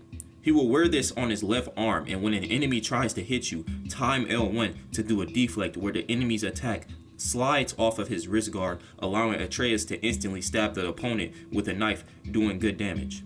If you double tap L1 with Atreus, he will use the knife with his left hand to automatically trip lighter opponents, doing lots of stun damage. The trade-off is you cannot block with this wrist guard at all. If you trip an enemy and the stun meter fills up, you can press R3 to automatically stab the enemy on the ground, killing them instantly. Atreus will have more options with his hop mechanic. While circle is a single hop, double tapping it against an enemy will make Atreus kick off of an enemy while in the air, propelling him backwards. If you hold forward while double tapping circle, he will jump up and over the enemy, propelling him upward. Both of the options will put Atreus into a momentarily slow-mo state where you are free to shoot anyone around you. You can also use the grappling hook in the state to pull yourself onto an enemy. The dialogue between Thor and Atreus is pretty much the same. They will see that the torches lead to a high place that they can't reach, which Thor will grab Atreus and jump with him like the original. Once they land, they will see a group of humans walking around. They see that Thor is there and they instantly run away. A few nightmares, White and Wisp will appear that you will fight, followed by a few nightmare corrupted people. Once that's done, Thor will talk about the blood payment again, then they walk into a narrow hall with a railroad where the rubble blocks the way. Thor takes care of it again. The hall will end in a massively destroyed space, which Atreus will have to platform around in order to get to the other side. Thor will just use his hammer to fly past. Atreus uses his grappling hook to swing onto multiple platforms. And while he's in the air, close to Thor's position, Thor will throw Mjolnir at Atreus, causing him to hang onto the hammer in the middle of the air. Atreus looks down and sees only darkness if he were to let go. Thor will threaten Atreus like the usual, and Atreus will ask for his trust. A nightmare corrupted human will appear behind Thor, and Thor will snap his fingers, sending Mjolnir and Atreus straight to him. You fight a few taser worms, corrupted humans, and projectile humans in this large area of the cave. Atreus will be able to grapple onto and jump off of ledges for verticality. If an enemy is by a ledge, he can also use triangle to grapple onto them. Thor can be seen zipping onto higher levels and doing ground pounds off of ledges. After the enemy encounter is finished, the mask will lead them outside to the other side of the mountain. They look below their level and see a village in the distance. This is when Atreus and Thor will have that thinking dialogue, and Thor will grab Atreus and jump all the way to the village's level. Atreus notices that the mask is lighting up in the village's direction. The village is of wooden architecture, just like Asgard, but it will have a beach and a shore on the other end. The entrance of the village is also made of wood and is decorated with the sea turtle engravings along with ancient letters. Atreus asks Thor if he thinks the villagers could be holding on to it, and Thor replies saying, "Why are you asking me?" They both walk through the seemingly populated village as they all see Thor and start running into their houses. Atreus and Thor follow the mask all the way to what seems to be the village's town hall. Atreus says, "Well, I guess they are," and knocks on the door. A scared voice from behind the door says, "No one's home." You hear multiple voices whispering behind the door. Atreus tries to negotiate, saying that they came as visitors and they're only here to talk. The scared voice responds saying, "Visitors are not welcome at this time, sorry." This annoys Thor and causes him to make thunder strike loud enough for everyone to hear. He begins to speak, allowing his voice to shake the village. This is the Lord of Thunder, and you have something we need. You have 10 seconds to open that door or I flatten this whole town. 10, 9. Atreus tells Thor to stop what he's doing, asking to let him negotiate with the villagers. He asks for Thor's trust and an opportunity to prove himself. Thor looks at Atreus, turns around, and says, You have 10 minutes. He flies away using Mjolnir. Atreus walks back up to the town hall as a small man slowly opens the door. The man lets Atreus inside as Atreus looks around and sees multiple villagers occupying the area. The town hall's interior looks similar to Odin's place with the tables that people sit in, except it has a wooden throne at the end of it. Sitting on the throne is a bald old man with face paint. He has a shaman-like attire and a turtle shell on his back. He asks Atreus to speak, and Atreus says that he is sent by the All-Father to collect something very important, and that he believes is here. Atreus pulls out the broken mask, and the chieftain says, "You have come for the mask." Atreus speaks again. "I'm on a mission to retrieve its parts. If you have it here, I need to get it." The chief gets up and walks up to Atreus. "I'm afraid I can't do that." "What? Look, I don't know what you're thinking, but it's very important that I retrieve it." "I agree. It is very important, which is why I can't let the All-Father have it." "Please, just give it to me. If Thor comes back, he's gonna kill all of you. This mask can't be worth your people." A civilian yells to just give him the mask, but the chief ignores them. The chief continues, "No, it's not worth my people. It is worth all of existence, and I refuse to hand all of life over to that tyrant." A few of the village guards come in from the front door while the villagers run out from the side doors. Atreus will have to fight them off. The village guards will fight with halberds and swords with basic attacks. If you knock back one into the table, it automatically breaks. Once you make quick work of the guards, the chief will grab a small chest and run out from the front door. Atreus will yell at him saying, "Wait, you don't have to do this." Atreus runs outside to see more guards surrounding the village ready to fight. The chief can be seen running into a nearby house, guarded by some enemies. In this section, you will be able to grapple onto and jump off of multiple houses. Some of the village guards will be on top of the roofs, throwing projectiles, and others will be on the ground. While fighting, Atreus will yell about how stupid this is and how he's trying to save them. Once you kill all of the guards, Atreus runs to the house that the chief went in. Before he can even knock, you are interrupted by a traveler-like enemy who swings his claymore at Atreus and misses. The enemy's appearance will be of a shirtless strong man with a big sword, and he will be able to be easily stunned like an armorless traveler. Once you kill him, 3 more will come out to fight you, and this is when Mjolnir will arrive and tear through one of them. Thor will call back the hammer and say, "Time's up," and proceed to destroy the whole village with everyone in it, with a combination of thunder and hammer strikes. It only takes a moment for the village to be flattened by the wrath of Thor, and it begins to rain on top of them. You can see numerous men and women on the floor, some intact, others decimated. The chief can be seen badly injured on the floor, but still holding the chest.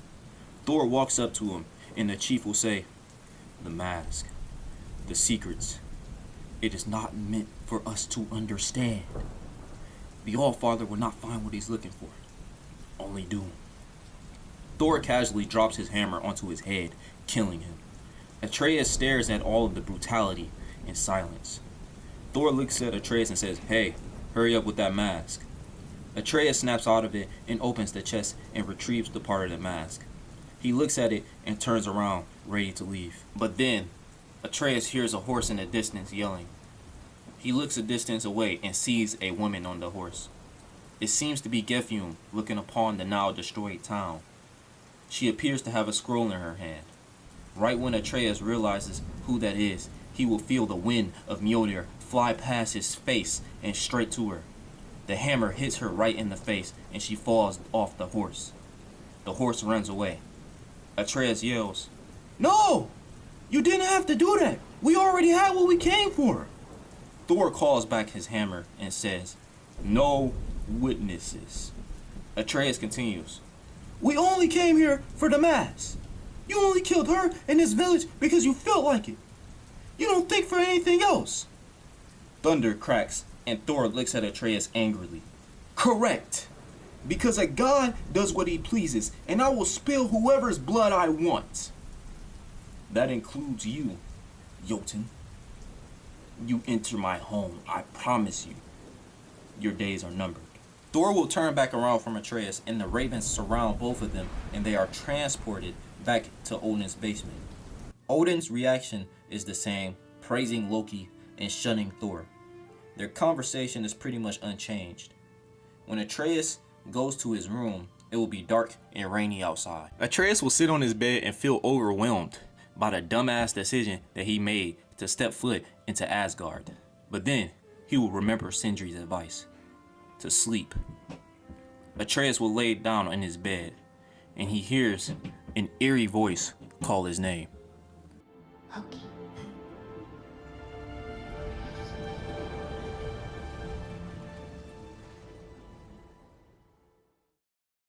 Starting off with some minor gameplay changes. Back in part 5, Atreus was gifted a wrist guard by Odin. While double tapping L1 trips the opponent, holding L1 allows you to perform a series of quick close range slashes and stabs with his knife, only using his left arm, similar to holding R1 with the Blaze of Chaos. You can go right into this combo if you continue to hold L1 after a deflect. Atreus has a new option for his jump punish. While you can still press R1 or R2 in the air for the usual, pressing L1 makes Atreus jump down with his knife in his hand. If it's a lighter or lower level enemy, Atreus does his grapple animation tossing the foe onto others. Heavier enemies or higher level or non-humanoid enemies will have Atreus simply stab them. Atreus has more execution animations using his knife, including one where he holds the knife in both hands, impaling the enemy deeply and they decimate as he pulls it out. Another one will be similar to the Dreki execution where he stabs them repeatedly. That will have to do it for the gameplay changes, for now. Let us move on to the story. Atreus hears a voice whisper his name. He wakes up inside the golden dream state, taunted by the guilt of his past until he wakes up in the Ironwood. One of the first things he's noticed is that Ingrid is no longer with him. The wolves lead his path over to the paintings where he meets Angrboda for the first time. Their introductions and interactions are the same. Atreus follows her, eager to find the answers he's been searching for this entire time. Once Angrboda and Atreus reach the platform under the giant's chainmail, you will notice if you look to your right, there is a platform with a chest on top which is too far to jump onto. There is no pillar or anything else to climb onto, making it impossible to reach the chest. After that, they continue on, and Angrboda tells Atreus about her mother's prophecy. When Atreus gets attacked by the heavy Draugr, Angrboda is introduced as a fighting companion as usual, but the Draugrs they're facing will slightly be altered. Some of the Draugrs will have the launch animation similar to the ones that explode, except these Draugr will not have the detonate on contact ability. They will just have regular attacks. You can invade the launch attack like usual, but another way to counter them is to jump towards them and time while they're in the air to interrupt their attack. If you strike while airborne, they are sent to the ground vulnerable for another strike. Once you've taken care of the fodder, they shall proceed, racing over the medallion and making their way over to Angrboda's treehouse. She leads Atreus over inside so he can take a look at his future, but this time something will be off. Instead of there being 3 shrines, there will only be 2, for the third one is missing. Angrboda stares at where the third shrine is supposed to be in confusion. Atreus asks her what is it and she says that the shrine is gone. Atreus goes to unravel the first 2 and realizes that he's seen these part of the prophecy before in 2018. Angrboda says that there's supposed to be another one to see but it's not here. He asks if she thinks someone could have taken it, and right as he says that, they hear what seems to be a tree tipping over outside. They both go outside to investigate the noise, and when they do, they see what appears to be a giant crouching down to the left of the treehouse. It has the appearance of a dark-skinned fellow with long and unkept dreadlocks. He is shirtless but full of unrecognizable tattoos and has broken wrist cuffs on his arm. Atreus is surprised and says, "Is that another giant?" Angerboda begins to panic. The giant doesn't notice the two as he stands up, his height being comparable to Gryla's. His hand moves to the side, which reveals that he is holding a large rock which seems to be in a similar shape of the other shrines. Atreus notices that and begins to shout at the giant, grabbing its attention. He looks back at Atreus with bright golden eyes. Atreus reaches for his bow, and Angerboda yells out Loki no. Right when she says this, the wind gets stronger and pushes both of them back. The camera shakes along with them. They regain their footing, only to look up and see that the giant is gone. Before they can even react, gold sand, similar to the prophecies, takes shape in the middle of the treehouse. It summons a troll that begins to wreak havoc, destroying Angerboda's belongings. Atreus shoots arrows at the ogre, which makes it charge towards him. Angerboda throws her paint at the ogre's face, which makes it slam its arms at her, but misses. Atreus uses this opportunity of the ogre bending down to leap and stab its neck. The ogre tosses him away instantly and he falls to the ground. Angerboda asks if he's okay as he gets up, but he loses control and he turns into a wolf. He leaps and bites a chunk off of the ogre's neck, making it fall over and die. The wolf continues to claw and bite at the ogre's corpse, and this is when Angerboda will come and calm him down. Atreus reverts to his human state, apologizing for losing control. When Angerboda accepts his apology, Atreus will get up and say, "Did you see what he was holding? It looked like your shrine. I could see some of the writings on it." Angerboda will give a shooken response and say, "Yeah, but it doesn't matter anymore." Atreus responds and says, "Doesn't matter? Whoever that was just stole from you. What if he comes back? We gotta go after him." Angerboda says, "No, you can't. Not him. Who is he anyway? What does he have to do with all this?" "His name is Belly, an outcast to the giants, even when they were around." Atreus says, "So why is he stealing the murals?" "I don't know. All I know is that he is dangerous." "I can handle danger. Why don't you just want to go?" "We can't fight him, Loki. We're not enough. The sooner you accept that, the better." Atreus turns away, stressed just like the original, and Angerboda will realize how mean that just was and retract her statement. She says, "Look, I'll figure it out. We'll figure it out. But for now, there are other important things. Like you, clearly coming into some powers you don't understand yet. But if you come with me, I'll show you, I'll teach you. You know, giant stuff." Atreus, while still in silence, reluctantly agrees. Angerboda will use her Jotnar magic to repair all of the damage done by the ogre. In the original, this is the part where Angerboda and Atreus start doing chores together. And I'm so sorry to disappoint all of you out there, but in the rewrite, yeah, I'm taking all that shit out. What you thought this was? And low key, I can end the video right now. Atreus follows Angerboda out of the treehouse. They will progress through the area on foot, and some of the dialogue they had while riding Yala will still be present, excluding anything that has to do with Angerboda's morning routine or discussing anything that he saw on the shrine. It will not take long for them to reach the log which the Draugr shoots them off of. This is when Atreus will show Angerboda the wolf, and this encounter is unchanged until we reach the dialogue preceding it. Angerboda asks him, what does he feel when he changes?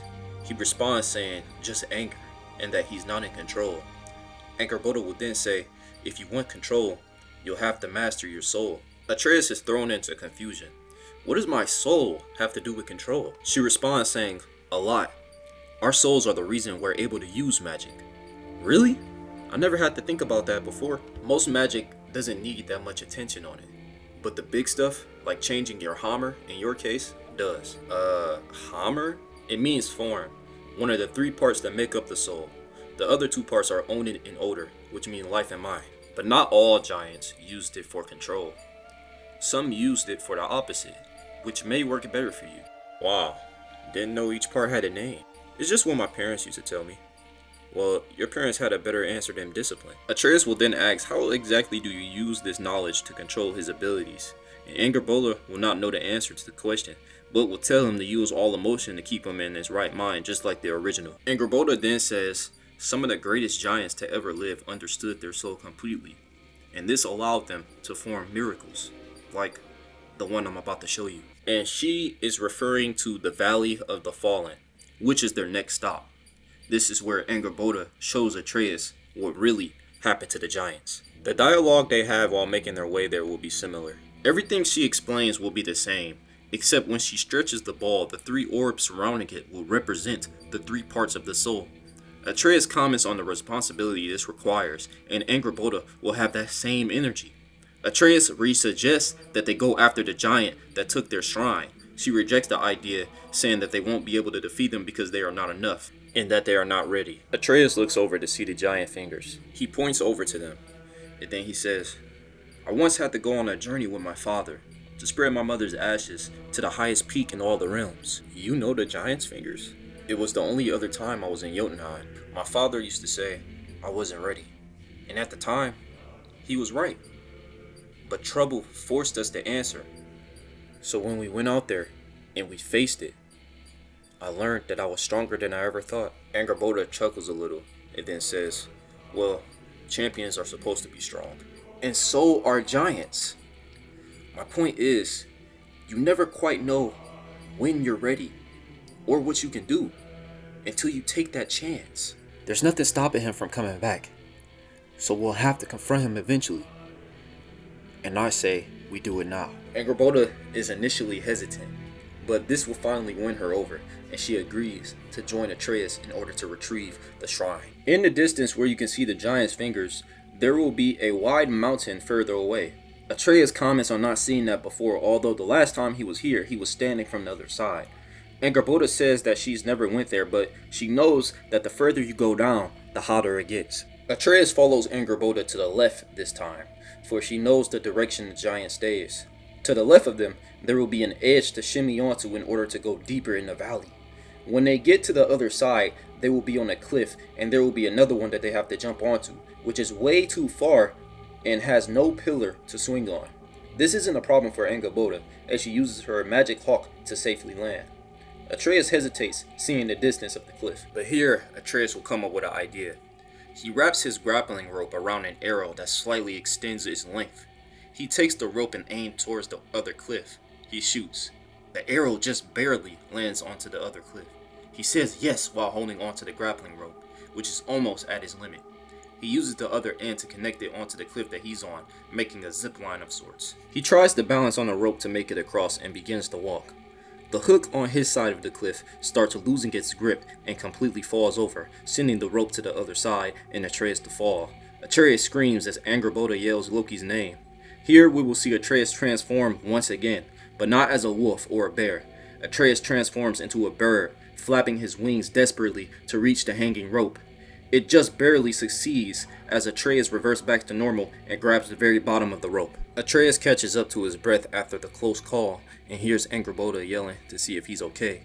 He says that he is and starts climbing up. The player takes over from here to climb up the cliff, but there will be a new animation to make use of. While climbing the rope to the side of Atreus will have parts of the cliff that are climbable.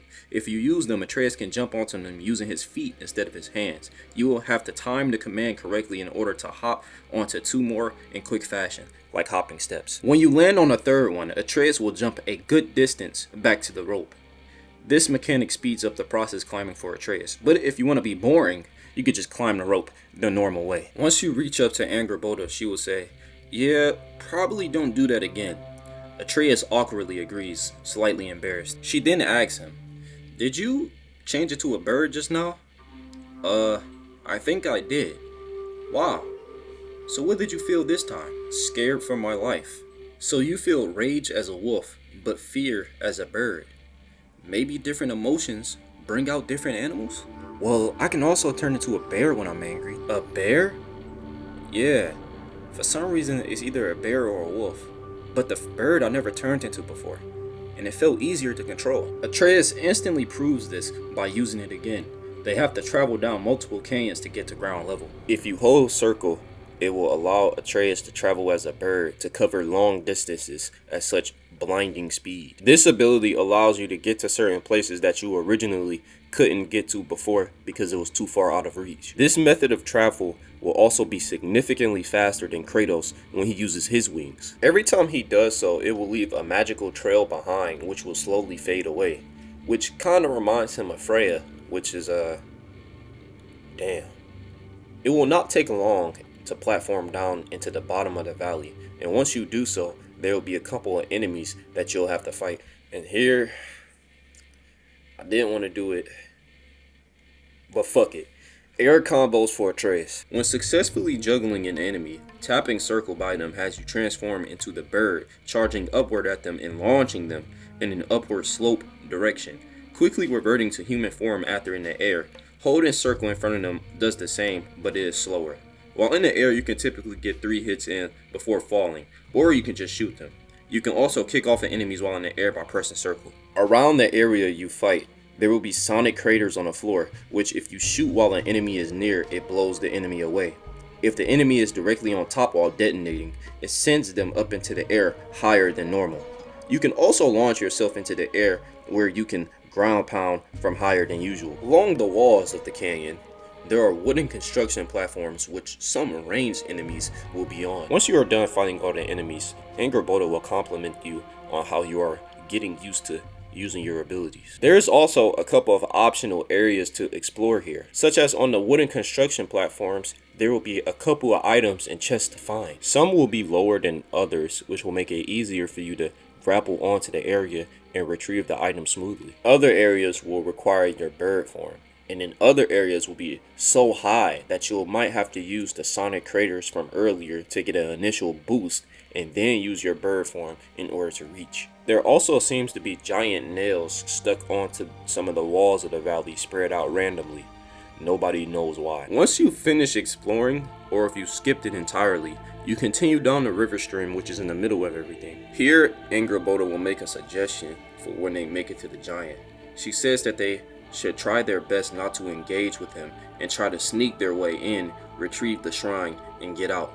Atreus strongly considers this idea, but also says that he is prepared for anything. They continue to follow onto the river stream, and they will notice that the area gets foggier and gets a little more colder. A cutscene emerges, and the camera zooms onto Atreus walking through the thick fog. A large animal comes through his path, which shocks Atreus, causing him to move out of its way. He tries to apologize, but then notices that the animal's eyes are a blank color. This of course confuses him. You'll see a few other animals around that are the same way. Atreus asks what's wrong with it, and Angerboda tells him how its soul was whispered away. But she withholds the information on who whispered it away, knowing that it was Gryla. This leads Atreus to assume that it was the giant that they are after. Among all of the soulless animals, Atreus and Angerboda spots what seems to be a human sitting beside the river stream. They get closer and see what appears to be a little girl holding a large, lifeless snake in her arms. She has neck-length black hair with an outfit similar to a raider. She is heavily tattooed on the left part of her face and her arm, similar to someone that we know. And she will also be wearing a necklace holding a raven skull with engravings on it. Atreus goes to ask if she's okay. The girl will look shocked to see them, as if she was woken out of a daydream state. She then says that she is in an awkward way. Atreus looks down at the snake she's holding and tries to ask if it's alive or not, but before he's able to, she drops the snake and gets up saying that it wasn't her. They ask the girl what does she mean, but she doesn't respond and just stares at them very nervously. They gravitate their attention towards the snake, sensing its absence of life. This will lead into a scene similar to the original, where Atreus gets the idea to use a giant marble and transfer its soul into the snake, with Angerboda being reluctant at first, but then agreeing. They help each other give life to the world serpent Jormungandr. All three of them witness the serpent's lifeless eyes regain its color, and it begins to move. Jormungandr then moves closer to Atreus, which frightens him at first, until he begins to open his mouth. A weird object comes out of it, which seems to be a handle of a blade, colored in all black with runes and a curved guard with an empty crystal socket. Atreus pulls the handle out of the serpent's mouth. When he does so, he will see that the blade itself is broken. He asks Jorm, what is this supposed to be? Not only does Jormungandr not respond to him, but he decides to slither away into the river to never be seen again. The little girl speaks up, asking him how did they just do that, and Angerboda will respond saying giant stuff, and the girl will realize that the giants are still alive. They ask the girl what did she mean by that earlier by saying it wasn't her, asking whether or not she had anything to do with something here. The girl swears that she didn't do anything to the animals, at least not this time. They ask the girl what does she mean, and she explains to them that this type of thing seems to happen about everywhere she goes, leading them to ask who is she and where did she come from. And she will say that her name is Ron, but she doesn't exactly know where she comes from, confusing them once again. Suddenly Ron yells out behind them as a heavy Draugr swings his axe at Atreus and Angrboda, both of them successfully evading, with Atreus just barely ducking. Angrboda gets swarmed by other enemies, leaving Atreus to stay on the defensive against the heavy. It swings its axe again, which Atreus uses his magic shield to block, but shatters, stunning him. It swings one more time, landing on Atreus, sending him off his feet and knocking his bow out of his hand, which lands into the river stream, completely out of reach. The heavy Draugr doesn't grant Atreus a breather, as it attacks again, putting him in another struggle. Right when the heavy almost overpowers him, Atreus comes up with the idea to leap above the Draugr, grabbing the broken blade given by Jormungandr and stabbing it in the head, killing it. Atreus realizes, despite the damaged blade, this can pass as a good knife. He pulls out his other knife and fights the remaining enemies. Here is where we are introduced to a brand new weapon for you to use with Atreus during combat. Atreus uses his weapon alongside his knife, fighting in the typical twin dagger assassin style. His attack patterns consist of a combination of slashes and stabs, the R1 chain being a 5-hit combo of slashes and the R2 chain being a 3-hit combo of stabs. You can of course mix them up as you please. If you try to use L2 for range attacks at this moment, it will not work. Other than that, Atreus and Angrboda make good work out of these enemies. They look over to see Ron being attacked. She screams, in which causes Hailwalkers to come to her aid, killing the Draugr. They then change their attention onto Atreus and Angrboda and try to attack them, and they will have to kill the Hailwalkers. Atreus goes over to ask her, "Did you just make those Hailwalkers appear?" And she will say, "I'm sorry, I didn't mean to do that. I have no control over that happening." That's pretty dangerous to not have control over. What type of magic is that anyway? It's not magic. It's a curse. A curse? What happened? Ron doesn't answer, and the wind blows cold. Okay, you don't have to answer that. Look, I'm Angrboda, and this is Loki. It's nice to meet you, Angrboda. And Loki, I've heard of that name. The champion. How have you heard of it before? From the giants. That means you've been here for a long time. But you look too young for that to be true. You should know, in Jotunheim, not everything is as it seems. Ron then tells them because of her curse, she stays alone, with no friends and no family. And every time she's tried, it's always ended in disaster. Atreus and Angrboda feel a little sorry for her after hearing this, making Atreus offer her to tag along with them. Ron declines at first, thinking that she would be a danger, but Atreus insists. He says that he kinda knows what she's going through, as he is also trying to understand his abilities. Angrboda reminds him of the giant, but he reminds her that they plan on not fighting him anyways, and if it does come down to it, she could help us with that. He tells Ron that he is getting the hang of controlling himself, for he has a good teacher by his side, and that maybe she can learn too. Ron thinks to herself, and then she agrees to join them. They continue onto the path, with Atreus eager to get his bow back, for he realizes it's no longer there where it got knocked off, and it has moved further down the stream. Despite Atreus no longer having his bow and arrow and his grappling hook, he will still have lower level platforms that he'll be able to climb on by regular means. In the very next combat encounter, the new broken blade Atreus has will glow yellow runes, making the tattoos on his arm glow too. Here you'll be able to use new abilities for the weapon. In combat, Atreus will be able to manipulate the gravity of his opponent. Once you land one hit on the enemy, a small symbol will appear on their bodies. By pressing triangle, Atreus stands still for a moment and violently changes their gravity to any direction. You choose the direction using the left analog stick, for you are not able to move for that 1 second. If you choose no direction, they will violently get slammed to the floor, doing solid damage. You can swipe them left or right towards a wall violently, like a wall splat, also doing damage. And once they hit the wall, they will fall straight back onto the ground. If no wall is present, you can just ledge them. Swiping upward with a nearby ceiling can splat them onto that, but if there is no ceiling at all, or if it's just very high, they will just be sent into the air for a regular juggle.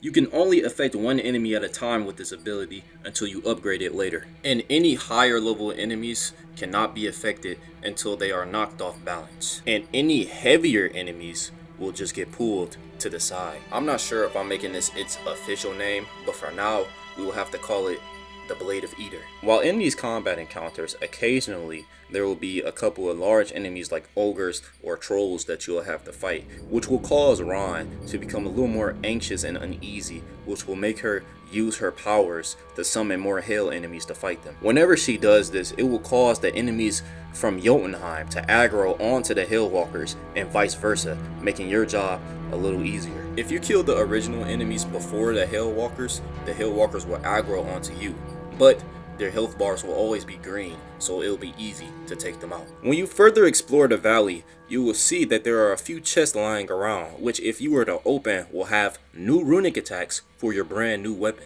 The R1 runic attack you get from the chest will have Atreus throw the blade into the air, causing it to float.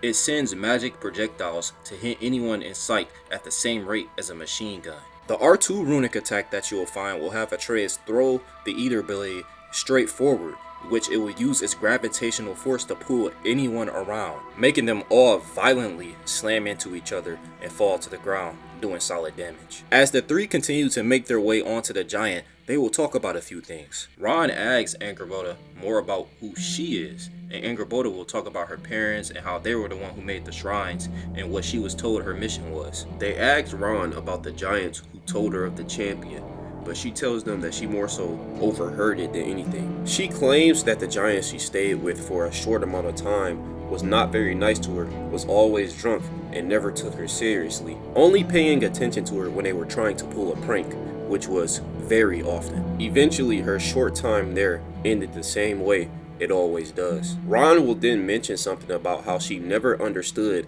why the Celestial Queen chose there to hide, referring to Sol, the goddess of the sun. Atreus then responds, "Wait, what? Sol is here in Jotunheim?" From what I remember, she is. I mean, it could have changed, considering all the time that has passed and what's happened. So that's why Odin was never able to find her. Yeah, and it's probably better if it stays that way. Maybe for now. But she's one of the missing keys to fighting Odin. I'll have to find her eventually. They soon change the subject.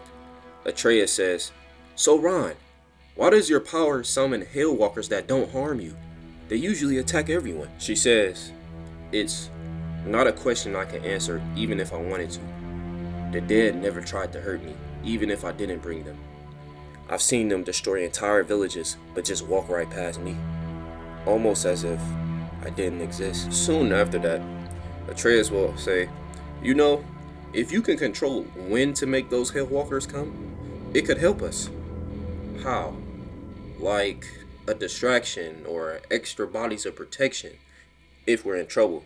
Better yet, what if you could communicate with them and tell them not to attack us?" "I don't really think that's possible. Plus, I would still need to learn how to control it before we get to any of that. It looks like it only happens when you get scared. Try to focus more on being calm." Ron asks them more about how to control her emotions to get a hold of her powers. Atreus will try to explain what Angrboda said earlier, but before he's able to, Angrboda tells them that they have arrived. They've reached the dead end of the valley, where the river stream stops. Atreus notices his bow hanging off of a dead branch and rushes to grab it, putting his mind at ease. Despite the dead end, there's an entrance slightly above which leads into a dark cave. When they walk inside of the cave, there will be a couple of wretches and a nest to take care of. The cave will be very short, seeing an opening for it almost instantly. They emerge from the cave to see a massive range of canyons, which almost seem like they go on forever. Atreus shows his surprise towards this. They stand above the canyons on this cliff, which extends both sides, leading to other entrances inside different parts of the cave. Here, Angrboda will say, the shrine is likely to be around. We just have to figure out which cave it's in. They begin their search in the area for the shrine. Some of the entrances lead to nothing. Some lead to loot that you can grab, and others lead to an enemy or two. Along the wall of the cliff, you can see paintings spread throughout. They depict fates of many, most of them being from people unknown. Ron tells them, "Look, there are other visions. Seems like the giant is stealing the fates from others, not just you." What does he want with all of them?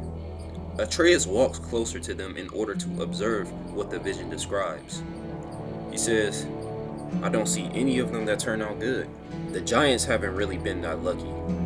Among the many unfamiliar fates, there are a couple that Atreus may recognize, such as Thamur being murdered by Thor, or the 8-armed giant getting his arms ripped off. There are a couple of stupid fates among the bunch. One fate tells a story of a giant drinking himself to death, which the runes say that to be the cousin of Utgard Loki. Atreus becomes surprised figuring out that there is more than one Loki out there, and Angrboda will tell him that Utgard Loki was a giant who was famous for his tricks. After that, they redirect their focus on the current task. Eventually, after searching through most of the caves, they will come into one that is larger than the others and that is full of all types of things, including an abundance of shrines scattered everywhere. They step over skeleton bones, broken weapons, which are a mess all around. All of the shrines are hidden behind covers, so they decide to take them off one by one, hoping to finally see the one made for Atreus. Starting off with no luck, only able to reveal the shrines of others. It then comes down to them having 2 more shrines to unfold. The first one, Atreus waits for Angrboda to remove the cover, eager to finally see what his future has in store for him. She removes the cover from the shrine. Atreus reveals a face of confusion and surprise as he looks upon the shrine, only not to see how his story ends, but to see a shrine dedicated to Ran instead. It shows how she originally lived in Asgard and was seen as a daughter of Odin. They don't show what led up to this, but she ends up getting banished by Odin from Asgard. It then shows her future of her roaming the 9 realms alone until she eventually steps inside of Helheim and becomes the ruler there. Angrboda stares at the mural, saying, "What is all of this?" Atreus turns over to Ran, who is standing behind him. He says, "You lived in Asgard? It says you're his daughter, and that you become the ruler of Hell." Ran has nothing to respond with. Atreus asks her, what does this all mean? Suddenly, they hear a voice of an adult male from behind talk as Atreus feels a hand grabbing his shoulder. He says, "It means." Atreus and Angrboda jump quickly, turning around into battle stance, with Atreus pulling out his bow. They look up at the dark-skinned shirtless man with dreadlocks. He is now the size of a regular human, but still towers over them. His eyes glow a gold color, brightly inside the dimly lighted cave. The man continues, "It means you have been playing around with death." The man turns over to Ran's shrine, using his hand to slowly rub it. He says, "You should have stayed in the Ironwood, instead of willingly coming to your demise. It wasn't time for you to die yet." Atreus shouts out, "You won't be able to hurt us." Ran starts to shake, trying her best not to let her powers out, while Angrboda can be seen trying to comfort her. He laughs and then says, "I won't have to, with the path you're on." "Why are you stealing the shrines?" Because they are lies, fallacies that our kind so desperately wanted to believe. Always looking at what happens next, but never what's in front of them. So that gives you the right to take them? And you're wrong. They're not lies. They predicted everything that's happened so far. These are the way of our people. And look at where that way got them. Dead. Gone. All of them. They're gone because of Odin. Which is why I need the answers so we can stop him. The man starts to laugh again. Is that what you think your future is? To become the hero of this glorious adventure, stop Odin and save us all? You think you and this childish trio can do what the 9 realms couldn't? Look, son, those who are exposed to destiny become another tool in its game. You should go, live your life, and live it well. Give up on your destiny or whatever mission you think you have, because I promise you, it's never what you want it to be. He takes a moment to breathe, and then he continues. But of course, that last one over there is yours. He points over to the final covered shrine. I'll give you a choice. You can walk away now as an ignorant, and no one gets hurt. But if you choose to remove the cover off of that shrine, I will send you with the giants. I refuse to watch the last of my kind suffer. Atreus walks up confidently and says, "There are things I have to know." He responds saying, "There are things you don't want to know." Atreus, almost without hesitation, starts walking towards it with Angrboda grabbing him.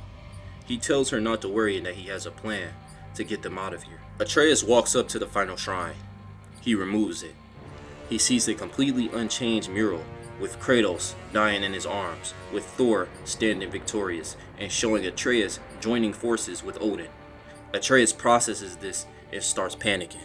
He falls down to the floor, backing away from it. The man speaks. "You should humble yourself, champion. There's too much you don't know." Atreus yells in denial that this isn't true, this can't be true. "I thought you believed in prophecy." Atreus continues to panic as Angrboda watches and Ron hides behind her. "Looks like you're cursed, just like the rest of us. Now it is up to me to lift it from you." Atreus' panic turns into anger as his eyes begin to glow. He yells for Angrboda and Ron to run as he transforms into a bear.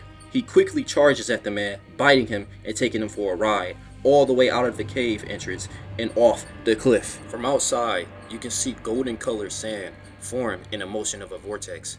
Angrboda and Ron run outside to see the golden sand tornado take shape into a humanoid giant.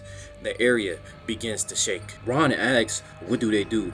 Angrboda tells her not to panic and that she's going to find Loki. You see the giant standing in the middle of the canyons with only its top half being visible above the canyons. Angrboda jumps for the canyon holding a magic bird to glide. The face of the giant forms, seeing its large golden eyes. He tries to swipe at her and misses, but the wind from his hand makes her fall. She lands on one of the canyon tops and looks up at the giant. He uses his other hand to toss something. Angrboda watches a bear get tossed into one of the canyon tops. The bear starts to revert back. Angrboda goes over to him to see if he's okay.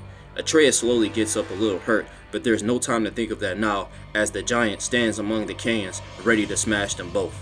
Atreus comments on him being a lot bigger than before. The giant speaks with his voice echoing from all around. He says, "Allow me to free you from this madness." And shout out to the Saiyan Saga, because this is how this great ape of a boss battle is going to go. You stand on multiple canyon tops that you can freely hop around, allowing you to hop all the way behind him. But if he sees you trying to do this, he will of course turn around. Some canyons are far apart from each other, meaning that you'll have to use your bird form in order to reach them.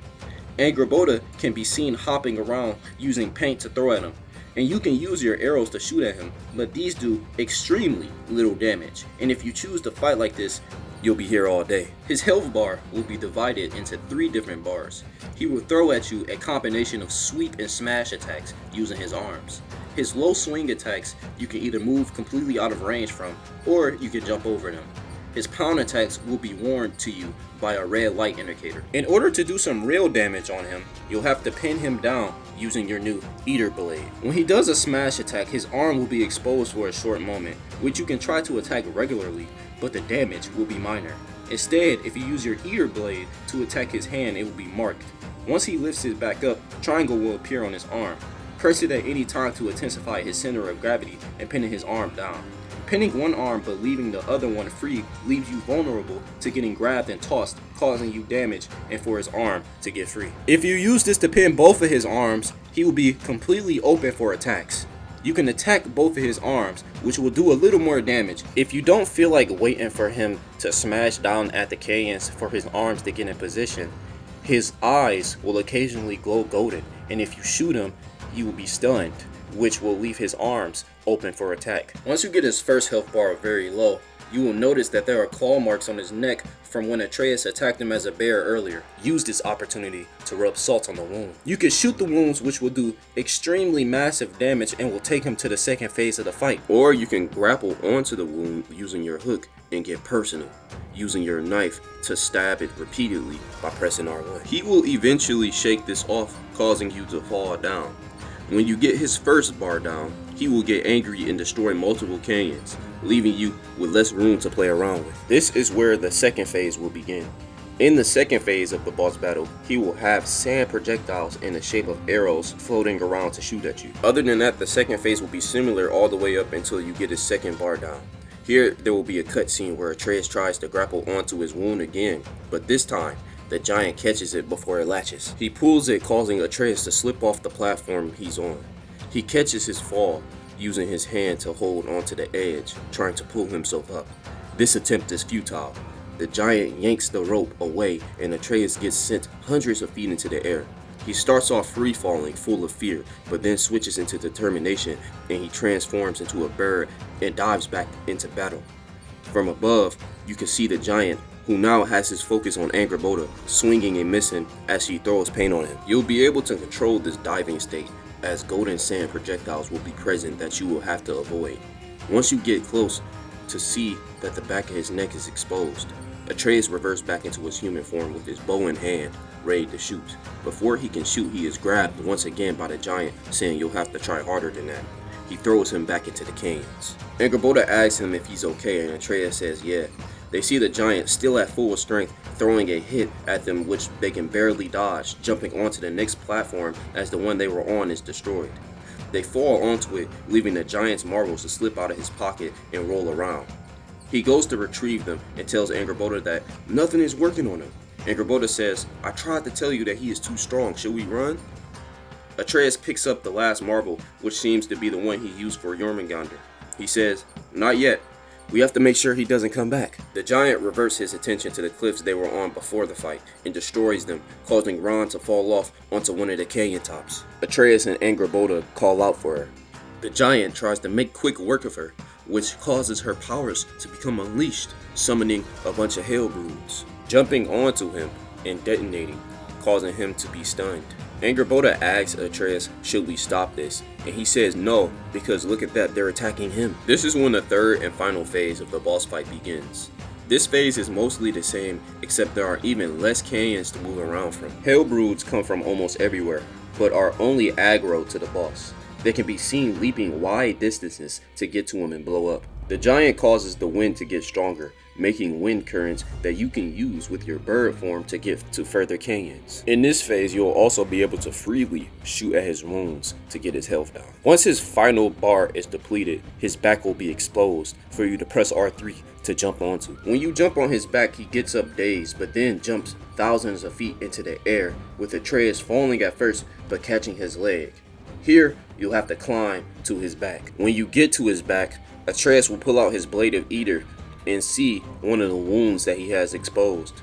The blade glows as he jams it right into him. The giant falls intensely as the blade of Eater pulls it down. Atreus hangs on at first, but jumps off, seeing that he's about to crash onto the ground. When he does crash, the shockwave is so massive that all of the remaining canyons are destroyed, leaving only a massive crater behind. Atreus was slightly impacted by this, but is mostly fine. Angrboda safely glides down with her magic bird. The smoke from the impact quickly clears and they see that the giant is still conscious. While still stuck on the ground, he starts to talk. I'll admit, you have a little bit of skill, but you won't be able to kill me by these means. His eyes start to glow golden once again as he makes the wind stronger and golden sand starts to rush around him. He struggles to break out of the gravity charm, which seems like it won't be able to hold him much longer. Angrboda says that they should leave, but Atreus says not yet, and he runs over to the giant holding the marble. But the giant is able to get one hand free and grabs a hold of him. He yells at Atreus as he struggles to break free. He says, it's useless. All of it is useless. There's no point of fighting it anymore. Angrboda shoots magic into his eyes, making him let go. The giant starts to break away more from the grasp of the Eater. Angrboda yells, whatever you're going to do, Loki, do it now. Atreus pulls out the marvel they used for Baby Yorn and begins to chant. The giant weakens in strength. Atreus continues to chant the words. The giant falls down and loses all its strength, and you see one singular blue orb fly away from the giant as it takes his last breath. Atreus has taken its soul. For the moment, the only thing you can hear is the wind. With a combination of relief and trying to make sure the spell actually worked, Angrboda walks closer to the giant's lifeless face. She says, he's gone. I can't feel anything. We actually did it. Atreus takes the moment to relax his mind, but once he does that, he is reminded of what he saw on the shrine, instantly putting him into a depressed state. Angrboda sees his face and asks him if he's okay, and then he turns and asks her, what the prophecy said about my father dying, that can't be true. It just can't. Angrboda gives a sad expression and says, I'm sorry, Loki, but the visions don't lie. No, I can't accept that. I won't. This is the only way things turn out. For all of us. Soon after she says that, they hear someone coming towards them. It appears to be Ron. She looks at both of them and is surprised yet happy that they were able to beat him. Atreus and Angrboda both express that they're glad to see her okay. Atreus then asks her, Is it true? The story your shrine told? You're the daughter of Odin? Ron responds, Not his real daughter. I was born from the death of Ymir, with no real parents. Odin found me and took me in early, said I was special. All I had to do was help him with his work and I get to join his family. But his family did not welcome me at all, his wife especially. She tried her best to get rid of me, and with my powers, I killed her. Wait, you killed Fjorgen? I didn't mean to. Odin usually tolerated my mistakes, but that was the last straw for him. He banished me from Asgard, cursing me to never grow and to roam the lands forever alone. That is, until you become the ruler of Helheim. Helheim, that's the realm of the dead, right? I guess it does suit me. Death seems to follow me everywhere I go.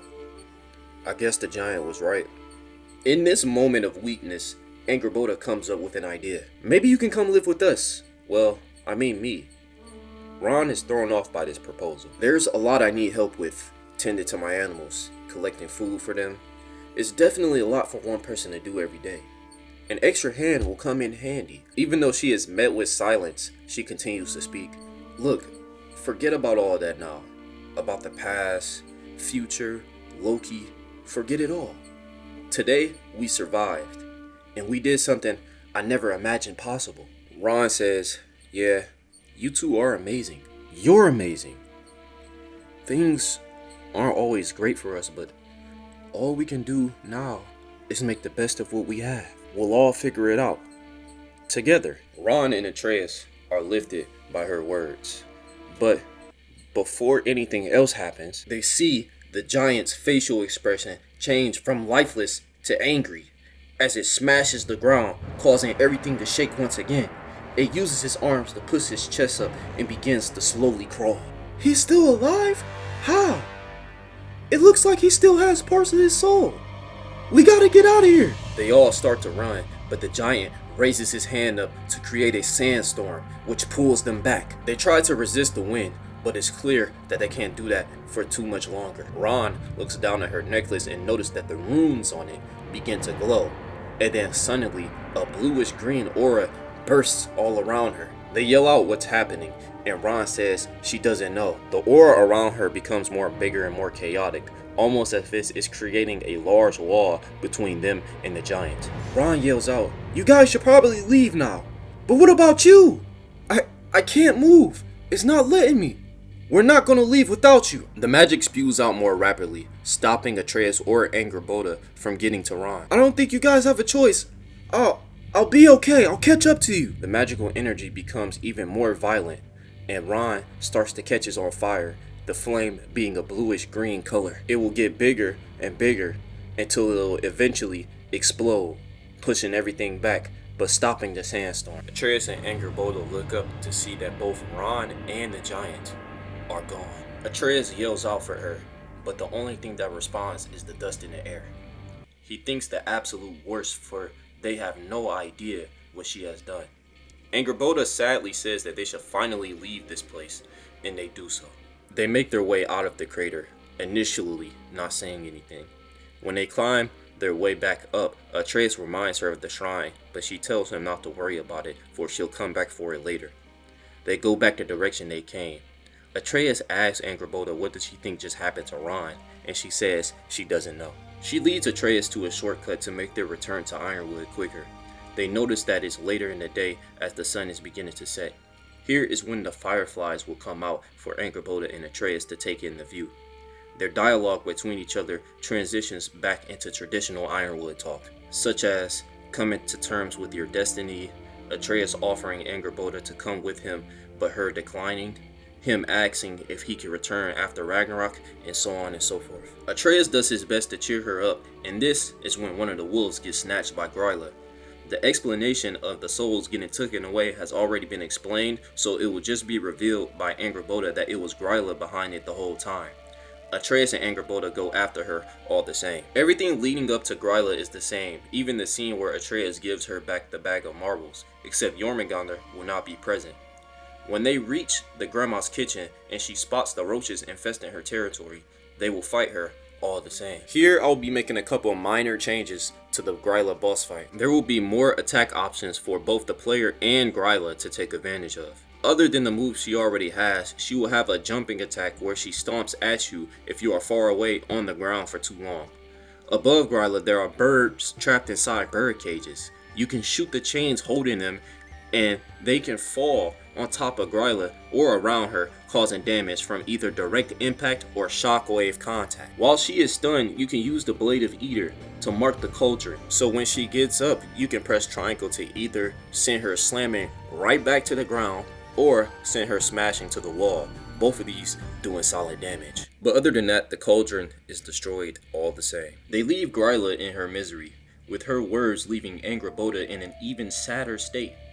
Atreus cheers her up with asking her to race, and they go back to the treehouse. Their final cutscene together is unchanged, with Angrboda giving him Lafay's marble, then helping him sleep his way back home. But when he opens his eyes, he will wake up in his room in Asgard. He looks to see the sun shining out of his window. He takes a look at his broken blade and decides to hide it under his bed for the time being, putting his other knife aside only to have Kratos pick it back up. Kratos picks up the knife and takes a moment to reflect on everything that has happened so far. He steps out of his room to Mimir. Good morning, brother. No news, I'm afraid. Kratos picks up Mimir's head and says that we must talk. He sits Mimir onto the table, and then Kratos sits down with him. When going after Atreus, I was stopped by an Aesir. I did not know him. Mimir, tell me, how many more gods serve Odin? Mimir says, well, that would be everyone on his Forsaken family tree, which is quite a list, some of them being dead, of course. Mimir then explains every single god from Asgard that Kratos has not seen yet. Let's see. Odin has two brothers, Vali and Ve, who have their own share of children. Vali's children being Heimdall, who I mentioned before, never lost a battle and can read your every move. Vidar, being his other son, is also very dangerous. It's rumored that the only reason he doesn't surpass Thor in strength is because he lacks a magic weapon of his own. There's also the younger lads. There's Forseti, Thor had a daughter named Thrud, there's Vali, and then there's Hermandor. But I've never seen that one, only heard of him. What's important about these gods is that some of them have their own unique abilities, ranging from foresight, controlling spirits, and even controlling time. Kratos then responds saying, the man who attacked me could transform like Atreus, but in his god form, he could strike without striking. What exactly are you saying, brother? It didn't matter if I evaded or defended, a blow would still land, as if there was something else, like something you couldn't see. Uh-oh, that doesn't sound good. Speak. Brother, are you familiar with astral forms and different levels of existence? I know that it exists. Then I have some bad news. Odin knows about it too, and he learned that Vali had a strangely close connection to the astral plane. What I remember is Vali being only a kid and a test subject for Odin's experiments. But time has passed, and now he may be another soldier. Vali. He may have learned to use other forms in combat. I didn't even think for that to be possible. Brother, have you ever fought something like this before? I have, but I had to use a power that was not mine to overcome it. Do you know of another way to fight this? I'm afraid not. Kratos gets up, grabs Mimir, and puts him on his belt again. He goes over to Brock and Sindri working in the workshop. He tells him that he has news. Sindri asks does he has a plan to get Atreus back, and Kratos says, the one who attacked me threatened to kill Atreus. The plan is to kill him first. Sindri responds by saying, oh, wow, okay, and who are we killing again? Mimir says that we believe it to be Vali. Vali? I never thought of that kid to be a fan of bloodshed. Well, that may be the least of things that has changed. We think he uses the astral dimension to fight. And you're certain? Well, this won't be easy. How are you supposed to fight something you can't see? You don't rely on your eyes. That's the idea. If you want to get personal with a higher power, you gotta do more than just seeing or hearing, see? You need a sixth sense. And I got just the thing in mind to help you do it. Sindri, go get Dropnir. Just like in the original, Sindri is at first confused of the Dropnir's purpose in the situation, but quickly catches on. The scene of Sindri retrieving the Elden Ring will be the same, the only changes being the absence of Freya and the topic of Heimdall being replaced with Vali. Tyr will still have the same attitude. They make plans on going to Svartalfheim to get the rest of the materials and visit the lady. Kratos decides on Brock to tag along with him. The gate takes them to the abandoned service tunnel, where Brock will separate from them. The tunnel section will stay the same, you go the same way, fight the same enemies. When you finally reach outside the tunnel and reunite with Brock, he will say to you, "We may have a teeny tiny little problem." Kratos, Brock, and Mimir feel the earth rumble, and they take a look to the sky near the mountains. They see a large realm portal open up, and a tentacle emerges from it. Kratos says, "The Kraken lives." Mimir says, "No way. I thought you cracked it with that meteor pretty good." As they say this, the Kraken summons a second realm portal above the one it was in. It reaches into the portal and pulls out the head of a dragon from it. The dragon opens his mouth and breathes yellow lightning, but misses. The Kraken wraps his whole tentacle around the dragon and tosses it, sending it slamming into one of the mountains. The dragon regains its flight shortly after impact and tries to fly away. The Kraken reaches its tentacle to grab the dragon's tail. It tries to flap harder, but the Kraken overpowers it and pulls it into the realm tear, and it closes. Nidavellir returns to its silence. Mimir says, "That looks like one of the dragons we freed some time ago." The Kraken is pulling things from other realms. We should definitely try to help it. We can no longer reach it. And I hope it stays that way. At least till our weapon's ready. The journey they take towards the mountain will be for the most part unchanged. They navigate through the wild, fight a few monsters. When they cross paths with the dwarven village, the dwarves will be frightened of Kratos and Brock, as usual. They make their way to the Sky Mover, but instead of cables being stuck due to eyeball nest, they witness a realm tear open and a Kraken's tentacle, drenched in water, wraps around the cable, its weight slightly pulling the cable down. Brock says, "Oh look, it's back already. Gonna have to get rid of it if we want to meet the lady." The part where you have to open the gate to reach the cables are the same, but when you reach the cables and see the tentacle, throw your axe at it a couple of times to make it release the cables. The tentacles return to its realm tear portal and it closes. They make their way over to the Sky Mover, where Brock will explain about the nature of a thing rather than its form. Watch and learn. See? Dwarven magic's all about the intangibles. They reach inside of the forge. Kratos fetches the materials for Brock to smith into the spearhead. The entire scene of Kratos getting the Dropnir spear is the same. This is the part where Brock realizes he died and is missing some soul parts. Kratos still asking him for his blessing. Then you rise to fight a few Grims and use the spear for the first time. The existing mechanics and combos of the spear will remain. Here I will only add a few minor tweaks. The Dropnir will have its air combo variations, being a combination of slashes and thrust. Kratos can of course perform a death from above with the spear. However, if you were to press triangle while airborne, Kratos will slam the bottom end of the spear to the ground, causing the remaining ones to detonate. Other than that, everything else is the same. They make their way out from the forge to return home. You fight the usual enemies along the way. Kratos thanks Brock for the spear, and they go their separate ways from here. Kratos and Mimir go back into the village and notice it being absent only for Odin to show up. Their godhood level conversation is the same, with Kratos warning Odin and Odin taunting Kratos. You don't care about mortals. You don't care about anything beyond yourself, beyond the monster who kills without cause. You fear what you can never even hope to understand.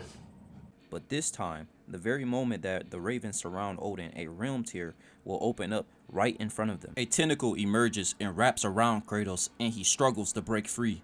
It pulls Kratos inside the portal and transports them in the middle of the air. Kratos and Mimir land on one of the flat mountaintops. Kratos looks around for the Kraken only to see its entire body, tentacles included, covering the face of the mountain like a parasite. Its tentacles now are also pinning the dragon they seen before down against the mountain. The dragon struggles and shoots lightning everywhere. Multiple enemies climb onto the mountain with you, which you will have to fight. Kratos says, "The dragon!" And Mimir says, "We gotta get it off that mountain." And this will begin the enemy encounter. You start this encounter by fighting a multitude of enemies such as Grimm and Draugr. As you are fighting, the dragon will shoot lightning in the air as a desperate attempt to break free. The lightning will rain down where you are fighting, indicated by yellow lightning forming a spot around. The attack can hurt both you and the enemies. The enemies try to overwhelm you with numbers, but you are able to deal with it. You look over to the Kraken, who wraps one of its tentacles around the dragon's head, stopping the lightning from being fired. They are too far for Kratos to reach where he's at. Mimir yells out, "Brother, over there!" To your right, far off, you see one of those geysers high up, which is covered by a huge boulder. If you can get to the other connecting geyser and freeze it, the force could launch the boulder, giving you some airtime. You move to your right and jump onto another platform which is even bigger than the one before, and it has a wall to the left of you. More enemies will appear. This time while fighting them, a realm tear will open up that will have the Kraken's tentacle come out and do a slam and then rest on the ground, blocking your way. A yellow crack will be on the tentacle. Use the Dropnir to blow it up and send it back where it came. While you're fighting, the Kraken does this one more time, and then you do the same thing. The yellow crack will be replaced with a deep red wound. After killing the last enemy, the Kraken will summon its tentacle once again, but this time wrapping around Kratos. He struggles to get free, but it seems like he can't. More enemies come up the cliff and slowly walk up to you. This time, there's a lot of them, and to the point where there are too many to fight in gameplay. But then, the good old reliable L3 and R3 appear on the screen. Press it to make the screen go red. Kratos uses his fiery hands and grips the tentacle, torching it with the flames of rage, causing it to let go. But Kratos does not let go. He stops it from returning to the portal and tries to pull it away. You mass circle to watch the red wound from where you use the Dropnir expand around until Kratos rips the tentacle in half and the portal closes. He throws the tentacle onto the enemies, making them all go flying off the cliff. Kratos roars, and in the distance, you can see the Kraken screaming with its now missing tentacle, its blood spilling around, but the dragon is still subdued. Even more enemies come and try to kill you, and here is where I introduce a brand new Spartan Rage variant, and I call this one Spartan Rain. Spartan Rain will have a singular long bar and will turn Kratos into a grappler. I know we technically already have that, but I'm talking about that fast-paced collision grappling, just like the classics. Press R1 to grab an enemy with one hand. You will have the option to press either R1 or R2 after that. R1 does the battering ram, hitting multiple enemies and moving any direction, tossing them at the end. R2 has Kratos lift the enemy up and brutally tear them in half. If you have no one in your hand, you can press L1. Kratos does a stomp towards the enemy, which sends them in the air. Pressing R1 right after has Kratos jump in the air and grab them with one hand, spin them around, and throw them back onto the ground, hitting other enemies. Any big or heavier enemies, Kratos will punch in this state, but it does massive stun damage, allowing you to get them with R3 sooner. Once you take care of those enemies, you proceed to the boulder. It is high up, so you'll have to do some climbing. As you get higher, you can locate the other geyser. Mimir will yell out saying the geyser, and Kratos will say that he sees it. When you get close to the boulder, press circle to grapple onto it with the Blaze of Chaos. Kratos looks at where the Kraken is, and then looks in the opposite direction for the other geyser. He pulls out the Leviathan axe and throws it to the other geyser, freezing it. The force of the geyser they're on launches the boulder in the air and towards the Kraken and the dragon like a catapult. As Kratos gets closer, the Kraken uses one of its free tentacles to throw a boulder at you. Right when it's about to hit you, Kratos jumps off the boulder and the two rocks smash each other. Kratos now flying towards them using his wings to steady himself and holding the Dropnir. He sends it smashing into the Kraken's eye. The Kraken yells and slightly loses the grip on the dragon, but not completely. Both of the monsters struggle violently. This causes the face mountain they're on to collapse and flatten. The face tips over backwards, causing it to look over to the sky, and Kratos stands on top of it. Mimir says, "Now's our chance. Sever all those nasty tentacles and it'll have nothing to hold on to." When you move around, the Kraken will try to hit you desperately, which you can evade. It will have yellow cracks on every tentacle, blow up every single one of them. The Kraken loses the grip of the dragon completely, and the dragon flies away immediately. The Kraken slides off the face, but is still trying its best to hold on. Kratos runs over to its end hanging off the mountain. He attaches both blades to it and starts pulling. Mass circle to send this Kraken off its nest and falling down. The Sky Mover is completely destroyed. The weight of the Kraken sends Kratos down with it. They both start free falling. Kratos will use his wings, but suddenly the dragon comes back and starts to breathe lightning. Mimir yells for Kratos to look out, but it's too late. The dragon fires at the Kraken while it's still airborne, frying the monster to death. The dragon wasn't aiming at Kratos, but the lightning clipped one of his wings, destroying it. The dragon flies off, almost as quickly as it came back. Now Kratos and Mimir are really free falling with the Kraken down into the water. Mimir yells as they all take a dive. Kratos swims around to see the Kraken sinking deeper down, for it is now truly dead. He sees a light underneath that begins to move around. Kratos starts to follow the light. As he follows, they see multiple treasures, broken ships, and various foreign objects. After a minute or so, the light begins to rise up, then shrinks and forms itself onto Kratos' Draupnir ring, making it glow and then disappear. Kratos will then swim up onto the shore and sees that he's near Durlin's house. He pulls Mimir out of the river and he coughs out water. He says, "Oh, we're back at Durlin's. Just on our way home then." They swim onto shore and start to make their way back. Walking out of the back of Durlin's house, they hear a voice. Kratos looks over to see a dwarf that is very frightened, similar to Sindri. The dwarf says, "I seen what just happened. The Kraken was terrorizing the city for I don't know how long." The dwarf hesitates, then pulls out a pouch. "I just wanted to say thanks." Kratos walks a little closer and he drops the pouch out of fear. Mimir asks, "Well, brother, anything to say back?" Kratos nods his head at the dwarf and robotically says, "You're welcome." The dwarf runs away and Kratos picks up the pouch. It was only hacksilver. Useless. Anyways, they make their way back, which is the same except for Freya's absence, returning back to the realm between realms and then Sindri's house.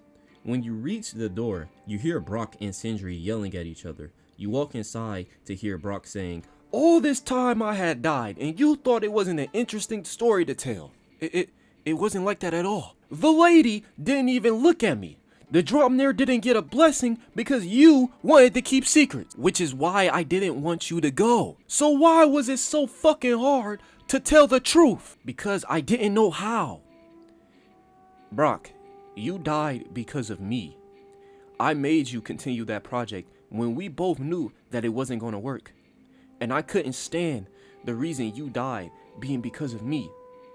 So if that makes me a terrible brother, then so be it." A moment of silence is shared between them. Brock looks down and starts shaking his head and quietly says, "I forgive you." Sindri says what, and then Brock shouts, "I said I forgive you! Did your ears stop working?" Brock walks over to the back of the workshop. Sindri stands there a bit dumbfounded. Brock turns back around and says, "It's best not to squabble over what's already been done. It only holds you back. For example, I almost forgot." Hey! Come show off the spear. See what we done. Kratos shows off the spear and the scene transitions back into the original, with Kratos noticing his wear and tear and goes to rest. This scene is unchanged, with him dreaming of Faye reminding him what matters and to be better. Kratos rises from his sleep and starts punching the wall, and it transitions to Atreus back in Asgard. Starting off with a few gameplay changes, I'm going to be adding some pause combos to the Draupnir spear. After throwing an attack with the spear, the controller will vibrate. Press R1 again to have Kratos use the spear in a spinning motion, hitting the enemy with a strong slash attack. This delay combo will also have defensive properties. time this delayed attack with an incoming enemy's attack to have it be parried by his swinging movement and strike the enemy afterwards. But you will have to time your attack to their strike so you can still get hit out of it. You can do this 2 times with the second attack having knockback potential. The R2 version also has defensive properties. The heavy variation of the pause combo makes Kratos summon his shield and steps back out of range from the enemy, then quickly steps back into range with a thrust counter using the spear, followed with a force after effect. That will have to do it for the gameplay changes for now. Let us proceed onto the story. Atreus punches the wall, quickly being joined by Skilder, who asks what is he doing. Atreus tells him the same thing of Heimdall trying to provoke him and trying not to give in to it. Skilder says gotcha as Atreus continues to punch the wall.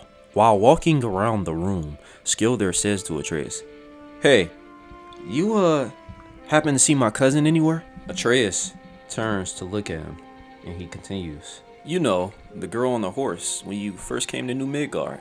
She's a busy woman, but I usually hear from her by now." Atreus takes a brief moment to think about what happened to his cousin. Then he also thinks of Thor and how easily he eradicated that village. Then he says to Skilder, "I'm sorry, I haven't seen her anywhere." Skilder looks disappointed for a second, but then nonchalantly says, "It's fine, she's probably on her way back now." This is when they'll hear the ravens and Thrud shows up. The scene ends the same way with Skilder giving his offering and leaving. Then Atreus and Thrud return to the Great Lodge. Thrud and Atreus agree to catch up later to see the Allfather. When Thrud slams the door, Atreus looks at the mask, then over to his bed to see his broken Eider blade, and decides to bring it with him. Here you'll have a bit of a chance to run around Asgard, similar to Part 5. But just like Part 5, there won't be too much to explore, only a few minor encounters. Inside the Great Lodge where Heimdall hangs out, there will be a couple of NPCs gossiping, and one of them will actually mention Odin's famous horse, Sleipnir, and they will talk about how they never really get to see his horse anymore. The village of Asgard will show the commoners living their lives, and also Vidar walking among them, his tall stature towering over everyone. He seems to be leading a group of goats, with one of them chewing on his pants. He doesn't really seem to bother anyone. A small section of Asgard will be damaged. Workers can be seen trying to fix it up. Atreus will encounter some sort of an open area with a crowd of people.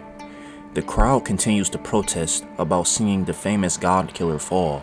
Posters of a badly drawn Kratos can be seen around. Atreus sees this and feels uneasy once again by the people's aggression.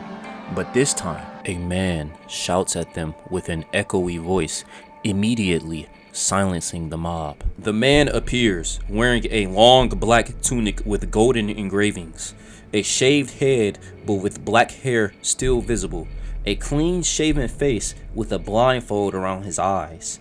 Someone in the crowd yells out, "Lord Forseti!" A raven flies above Forseti, dropping a book in his hands and flying away. He starts flipping the pages of the book and says, "Need I remind you once again that you are all in violation of our laws?" Some of the people groan and start sucking their teeth.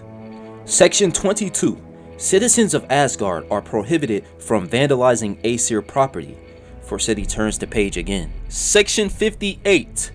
Citizens of Asgard are prohibited from protesting or spreading propaganda without the permission of the Allfather. One of the people in the mob tries to plead with Forseti, saying, "But it's the truth! This monster murdered our gods, the sons of Thor, and he's still out there free to kill more of us, which is not your concern. I do understand that these crimes should not go unpunished, but this is a matter for the gods to handle, and I can assure you that the Allfather is taking care of that as we speak.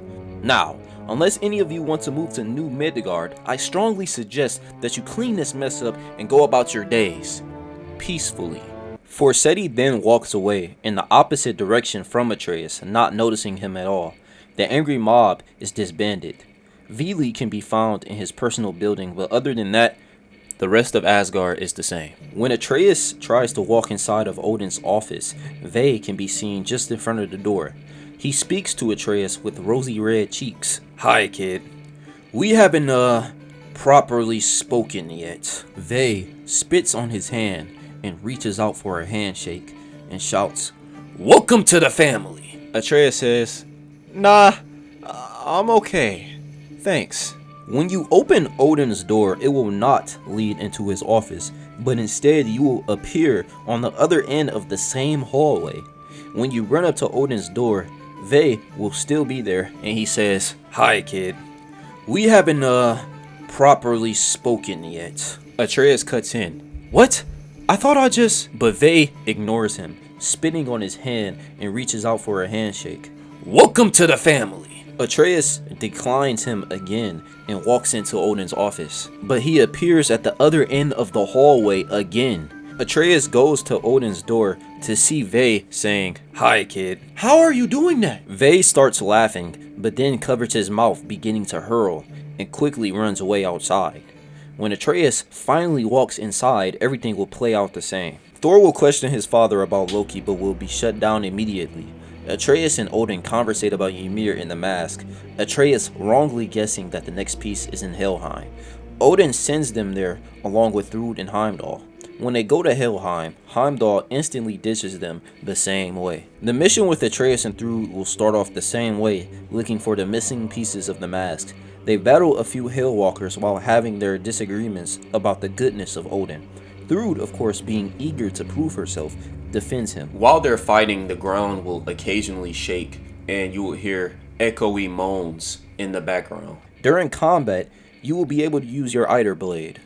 But this time you will quickly notice that the nature of the Eider blade is different from an Ironwood. In Ironwood, Atreus' new weapon had the ability to manipulate the gravity of his opponent. But here in Helheim, you will no longer have that ability. When attacking an enemy with the blade, the symbol will still pop up on top of the enemy. But when you press triangle, Atreus will try to do the gesture, but it won't do what he expects. Instead, the enemy will get a red aura around it and start attacking other enemies. Atreus will be very confused when this happens.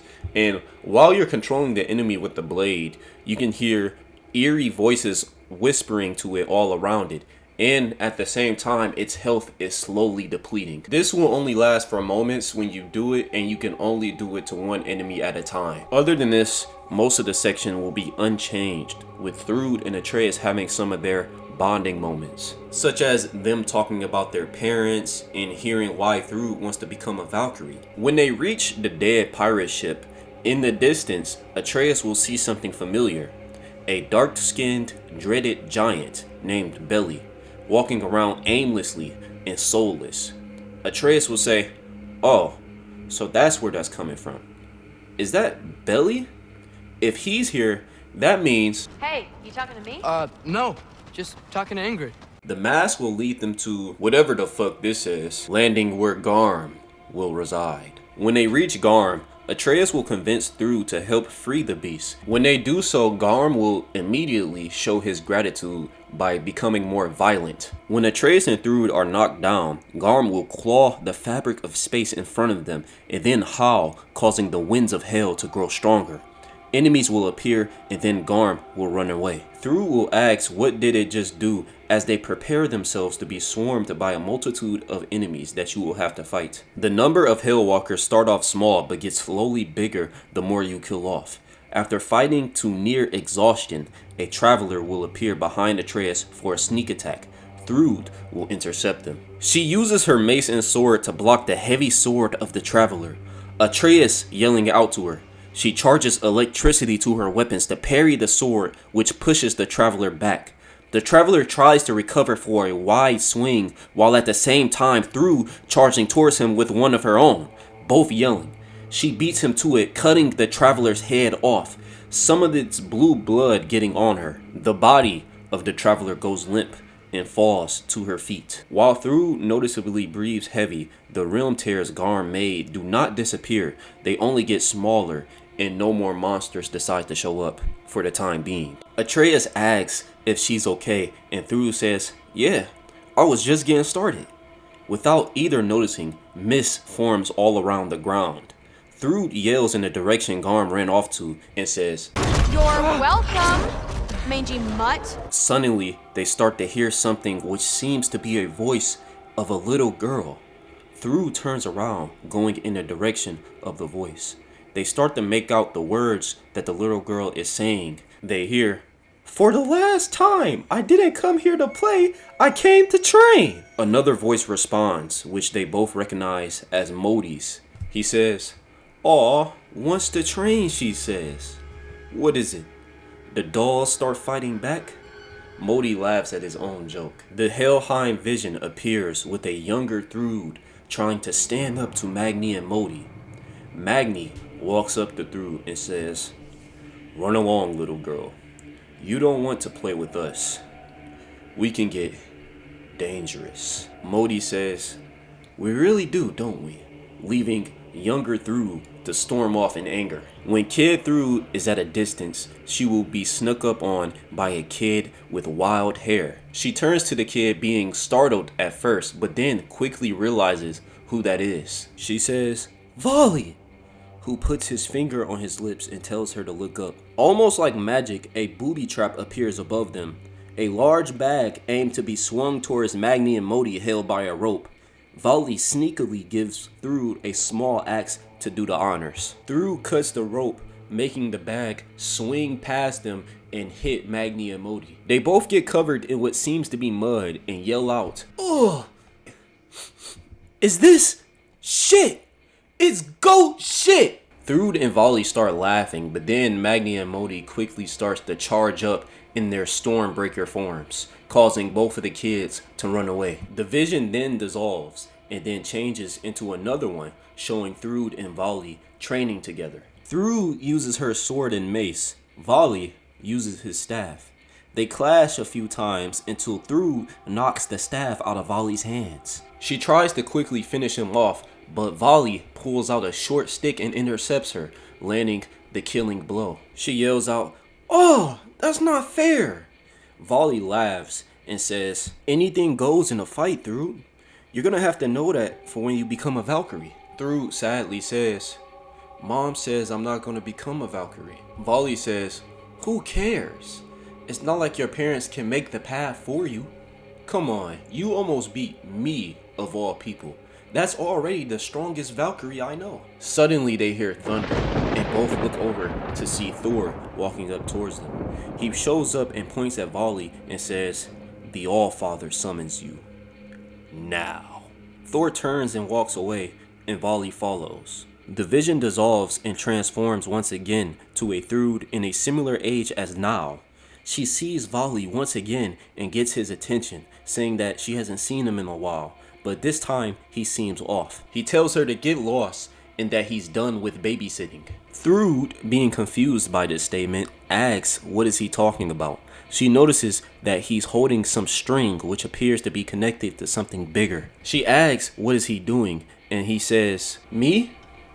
I'm just playing my part, my role." Thrud realizes that Vali is going to set off a bomb in Asgard and tries to stop him. The moment she runs, she is instantly immobilized, being held back by something invisible, struggling to break free. She yells out, "Are you crazy? Why are you trying to blow up home?" Vali responds, "Home? No. You may live here, but this is only one man's home. Everything else has no place here. Listen to yourself right now. You're not making any sense." Vali reaches down and ignites the string, quickly reaching the bomb. He says, "You won't be able to follow your dreams, Thrud.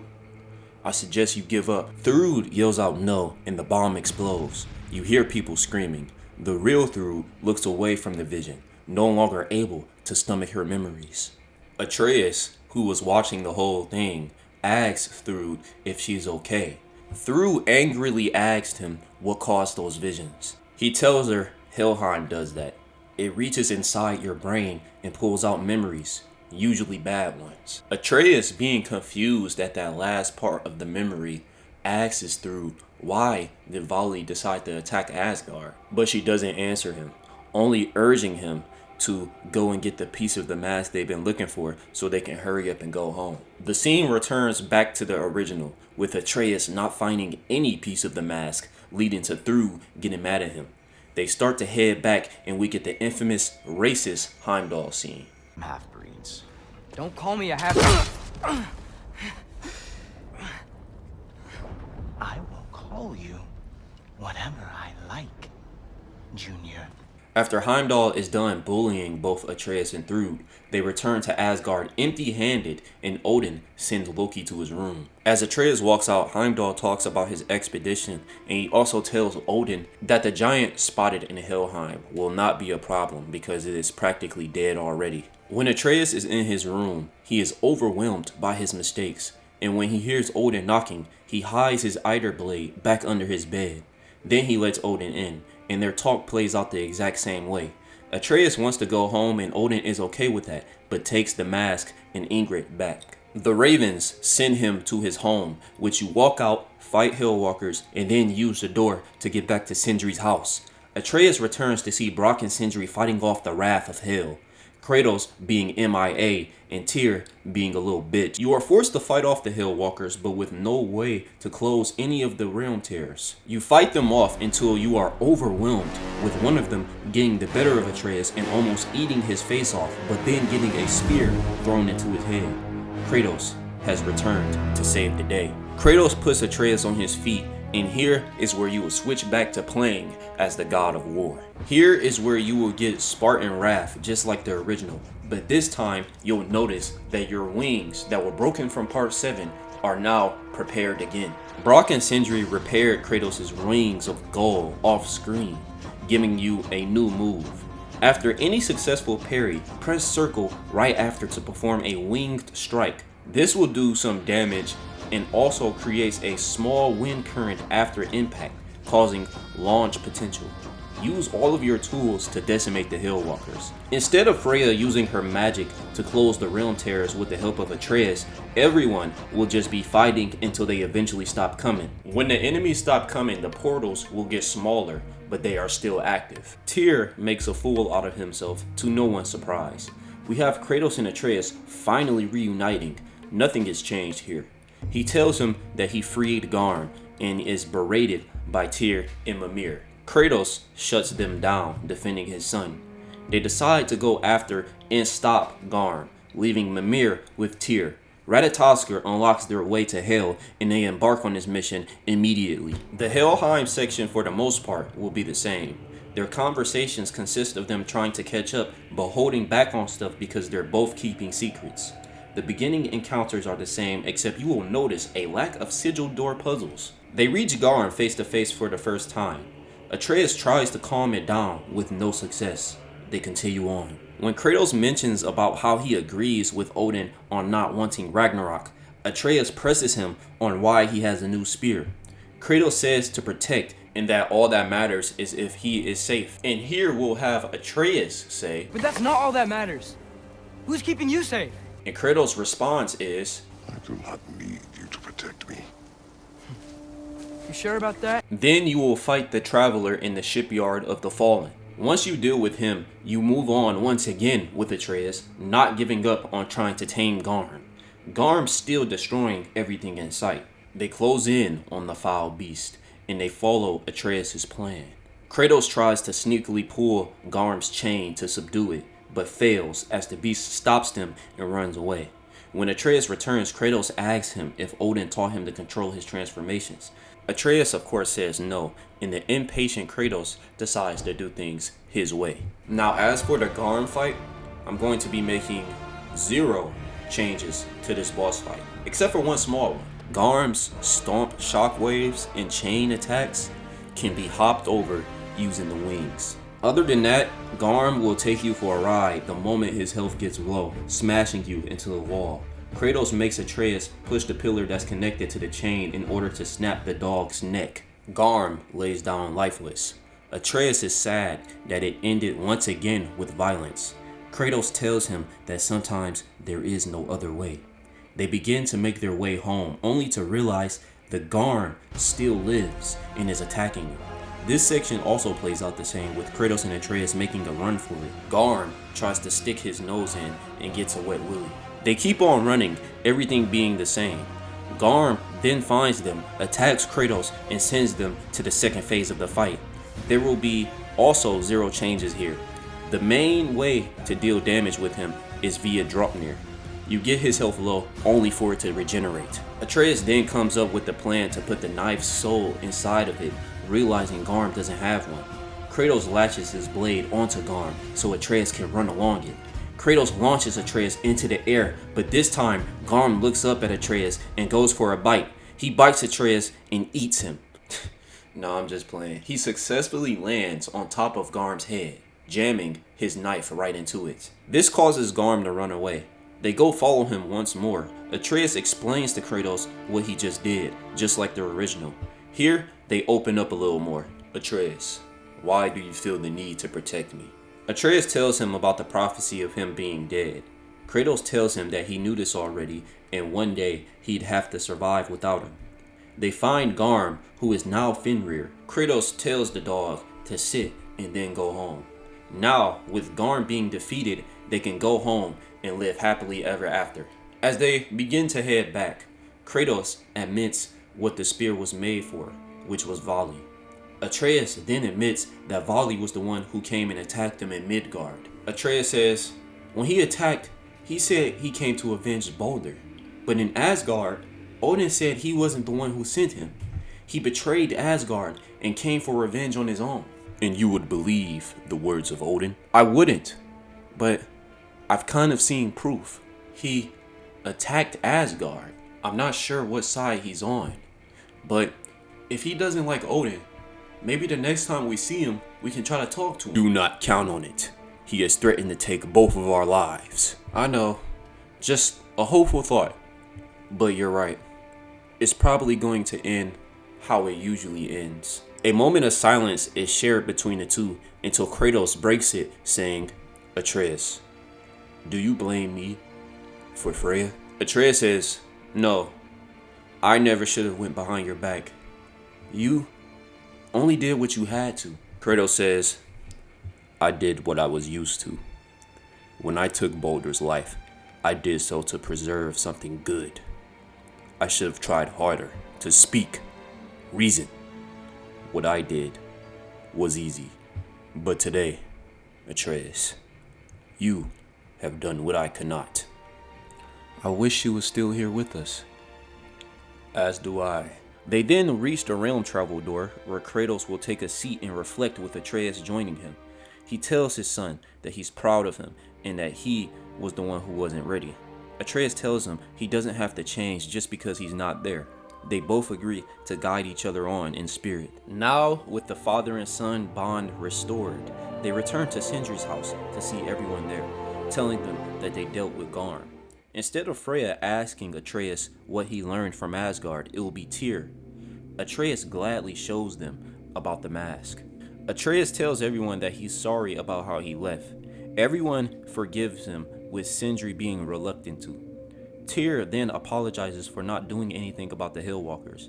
Mimir then adds, since we're on the topic of Hillwalkers, might I add that the realm tears are still open. We're practically waiting for them to come out and attack again. Tyr says, well, when one problem's handled, there's always another, I suppose. Brock then steps in and says, but before you deal with that, I noticed back at your old home it's getting a little colder. Might be best if you check on those dogs of yours. Kratos stares at Brock as if he said the most stupidest shit just now, and Brock stares at him back. Well, I got a good feeling about this one. Just do it. Atreus comments on how he would like to take a break for a bit to check on the dogs and the newborn Fenrir.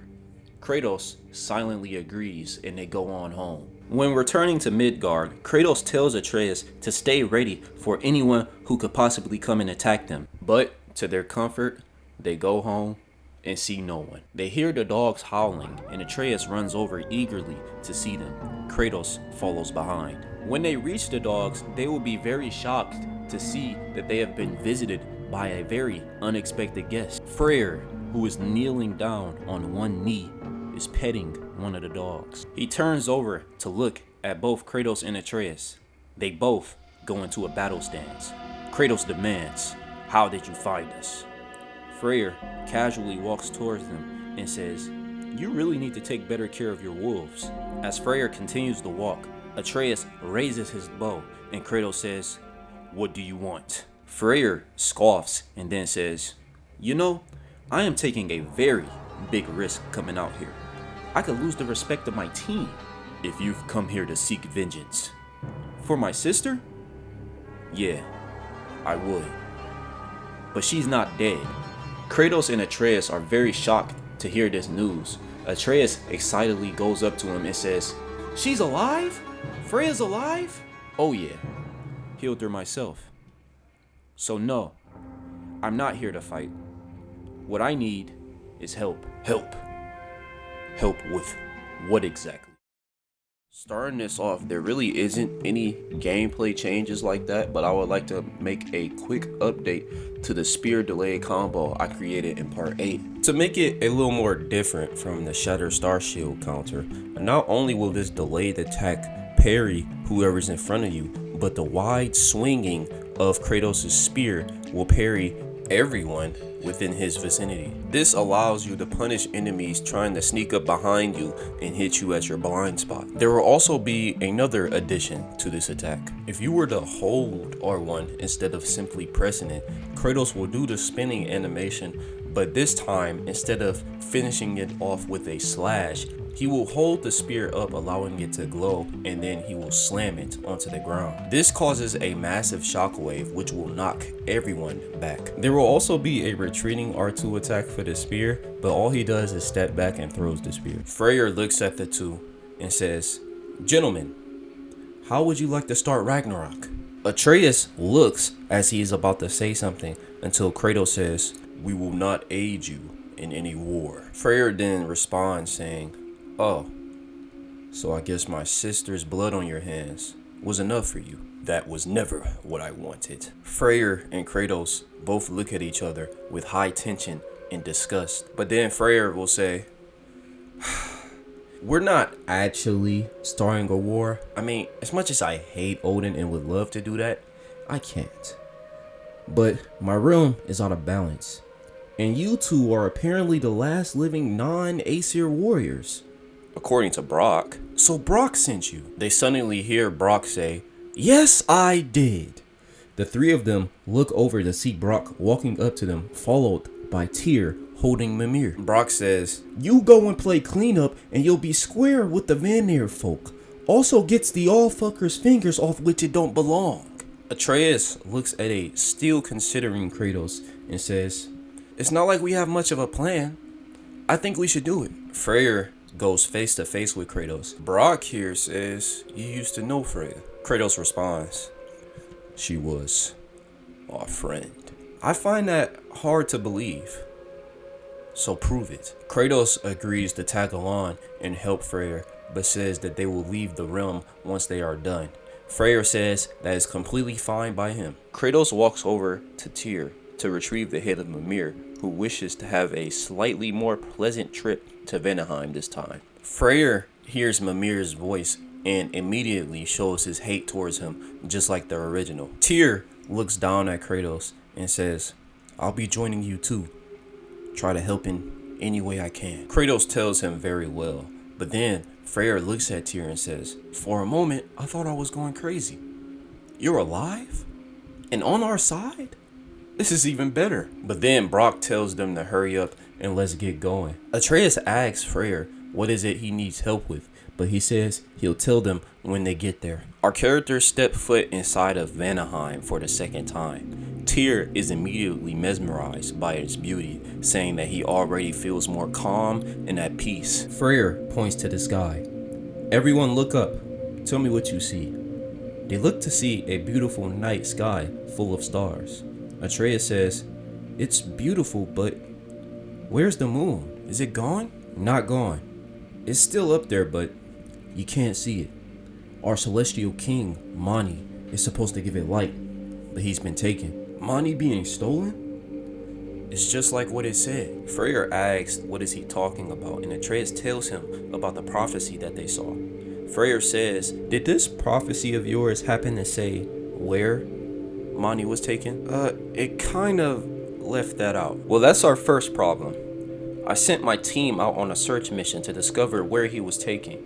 We'll meet up with him, but for now, we head to base. As they navigate through the jungles of Vanaheim, they will encounter one of the realm tears that Garm left. It will only spawn a few basic enemies that you will easily be able to deal with. After the realm tear shrinks and the enemies stop coming, Freya will then say, yeah, those just started popping up. Best to be careful. Mimir tells him how Garm was freed and also says how Kratos and Atreus worked together to stop that destruction. Atreus asks Freyr, is there any way to close these realm tears for good? Freyr says, well, I can't, but I think my sister knew how. Atreus says, so where is Freya? Well, there goes our next problem. Freya left. Why would she leave you? You're her brother.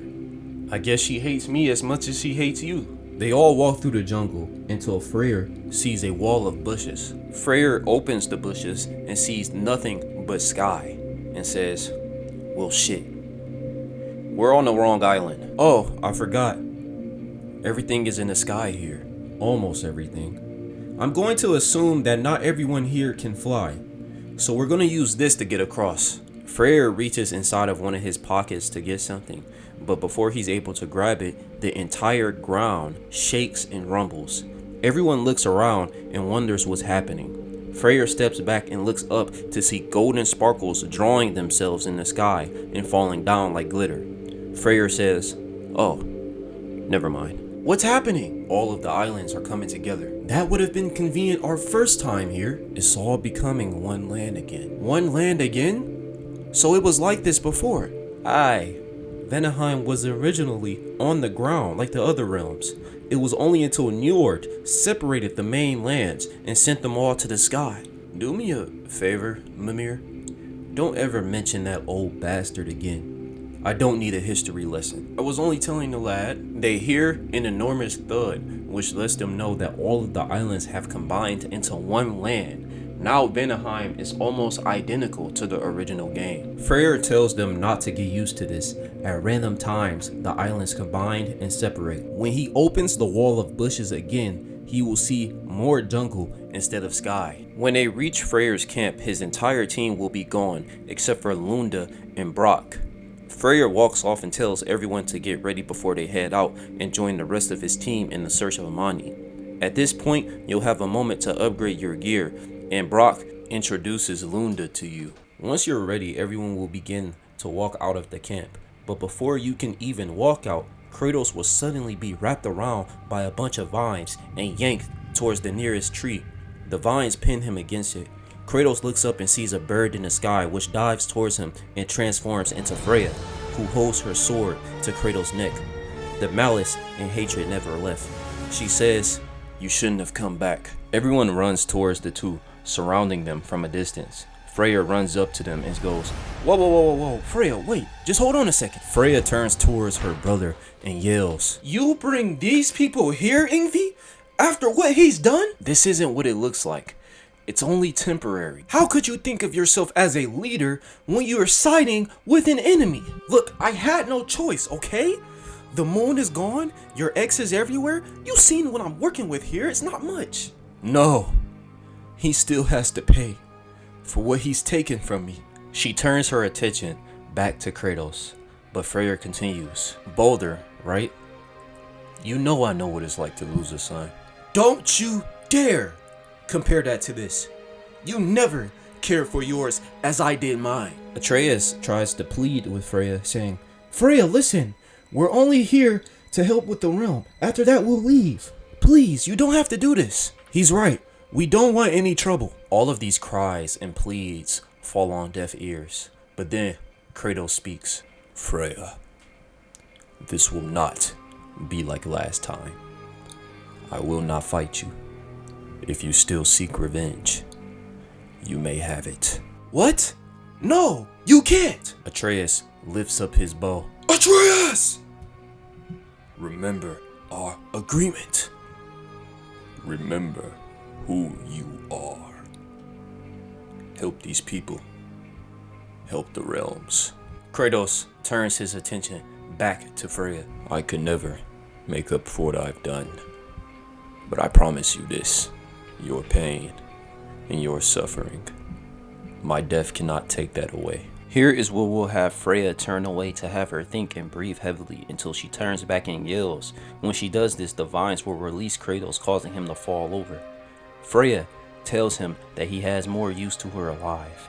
Kratos asks what does she want, and she says she will not be bound to two realms and that they have to reach her remaining roots in order to free her of Odin's curse. Kratos, just like in the original, agrees. Freya, being relieved by this peaceful conclusion, tells them that they can all head out together and separate once their paths divide. But he tells Brock to lead them the way because he has to stay back at camp and handle some business. The beginning sections of Vanaheim 2 will have Kratos, Mimir, Brock, and Freya have their same conversations that they had in the original game when you first traveled to Vanaheim, with Mimir defending Kratos, saying he's not the reason for Freya's suffering, and Brock sharing his personal experiences of having beef with his brother. Freya, just like in the original, is not having none of that. Tyr also says how it's nice to see Frigg. She says not to call her that, just like in the original, but in the rewrite, she will not be happy to see him at all. Tyr tries to preach the way of peace to Freya, but backs off when he realizes it's making her even more angry than she already is. Tyr then moves on to a more important topic in his eyes, sharing his doubts for their chances of success for this mission. He says that Freya, the leader, does not seem focused, and despite the extra help that they are bringing, their numbers still pale in comparison of Odin's forces. Claiming to not want to see any of them die, he urges them to consider to retreat tactically and come up with a new strategy. Atreus tells Tyr not a chance, and that they have to save the moon, and that they can't allow Vanaheim to suffer any longer. The gameplay sections you go through while all of this is taking place will consist of the levels you play through in the original right before you encounter Heimdall. Gameplay wise, these sections are unchanged, except there will be no daylight savings puzzles because of the rewrite's unique circumstances. The changes will only start when you reach Freya's birthplace, for that is not the place they will end up at all. Instead, they enter a different area entirely. The area you encounter will be a wide field full of bushes which comes up to the waist of Kratos. Brock complains about not being able to see. Surrounding this massive field will be large trees, and in the front of them you can see a couple of statues with the vegetation and moss grown over them. There are a total of 5 which can only be halfway seen due to the bushes, each of them having a large shield in a similar design and color scheme as the bells you find within Vanaheim. In this area, numerous dogs will try to attack you. Since they are low to the ground, you can't see them because of the bushes. These hounds will try to use stealth to their advantage. However, you'll be able to hear and see the bushes moving when they try to attack. Some Einherjar will also be sprinkled in the mix. After you deal with the field dogs, Mimir will comment on how he senses a weird energy around this place. Freya will say that it's because this place was once a very sacred and spiritual area for practices of the Vanir, but was lost and forgotten over time. Brock takes Atreus, Mimir, and Tyr off to search for Mani, wishing them good luck, while Kratos and Freya search for the remaining roots. This is the part where Kratos and Freya finally work through all of the troubles between them, just like in the original. Their conversations will pretty much be unchanged. Kratos will also start by sharing his relationship that he had with his brother Deimos. Freya, of course, is initially not having none of that, but over time, as Kratos goes in deeper, she realizes that they're more relatable than she ever thought. While they travel, Freya will say how she already knows that Nidhogg was guarding her roots, and she will also explain how she was able to free the one for Vanaheim. She was able to link up with one of her Valkyries who helped her navigate through Vanaheim while she was still limited to her bird form. They were able to find the location of the roots, but when Nidhogg was activated, the Valkyrie had to face her all by herself. While the Valkyrie fights bravely and Nidhogg takes her to the very last inch of her life, Freya just barely manages to free her Vanaheim root in time to help her. But once she does, Nidhogg is able to escape, taking the roots with her, making them start their search all over again. Freya will say that this Valkyrie's name was Gull. The gameplay section during this character development will be identical to the beginning part of Vanaheim 2, which in the original you play through with Atreus. So instead of fighting an ancient here, you'll fight centaurs and wisp in the nighttime instead of the day. Whenever you're engaged in combat, Freya will do very little to help you, only attacking those who got in her way. After you finish the centaur encounter in the dogs, you will crawl underneath to fight the wyverns in Einhjar you fight right before you retrieve the moon in the original. After this encounter, you'll end up on the same path that will lead you towards the wide arena where they tried to ambush Kratos and Atreus in the original. After that, they'll follow a path that will lead to Freya's childhood village, which she will be sentimental about. Kratos, just like in the original, tells Freya to be happy to have a home she remembers fondly. From here moving forward, the rest of the level with these two will be the same. The only difference will be that the Fiske mini-boss will have a different weapon and a different name. Other than that, everything will be unchanged all the way up until they reach the birthplace of the goddess. Here is where we'll have the good old-fashioned Nidhogg boss fight. This fight will only have 2 minor changes. Since Freya isn't in her bird form, she will immediately be ready to fight. In the first section of the fight, there will be little to no teamwork between the two. You'll get her health low enough and Nidhogg will try to eat Kratos, but he is able to hold the mouth down. Freya decides to lock in, jumping onto its head and stabbing it relentlessly. The rest of the boss fight is the same. Nidhogg throws everything she has while you do some sigil magic with Freya. You'll also be able to hop over certain attacks and do air combos as well. Do so at your own risk because you can still get punished. Nidhogg will see that her health bar is suddenly deleted. She tries to run away but is stopped by the 2 gods and is sadly decapitated. Thank you, Odin, for forcing our protagonist into animal cruelty. Freya goes to the roots, desperately ripping them apart until she is finally free. This scene, also unchanged.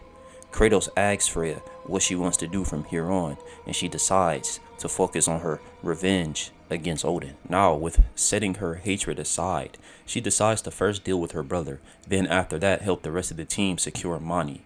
Everything heading back to Freyr's camp will be the same, except for one minor change. They go to the same cliffside of the original, where Freya learns that Skoll and Hati are still in Vanaheim, but instead of seeing them changing the daylight cycle in the sky, they will see them on the ground, sleeping alongside them. And just like in the original, Freya will be inspired by seeing the wolves, believing that there is still something left to fight for. When they return to Freyr's camp, the only person they'll see is Freyr, sitting by the campfire laughing to himself.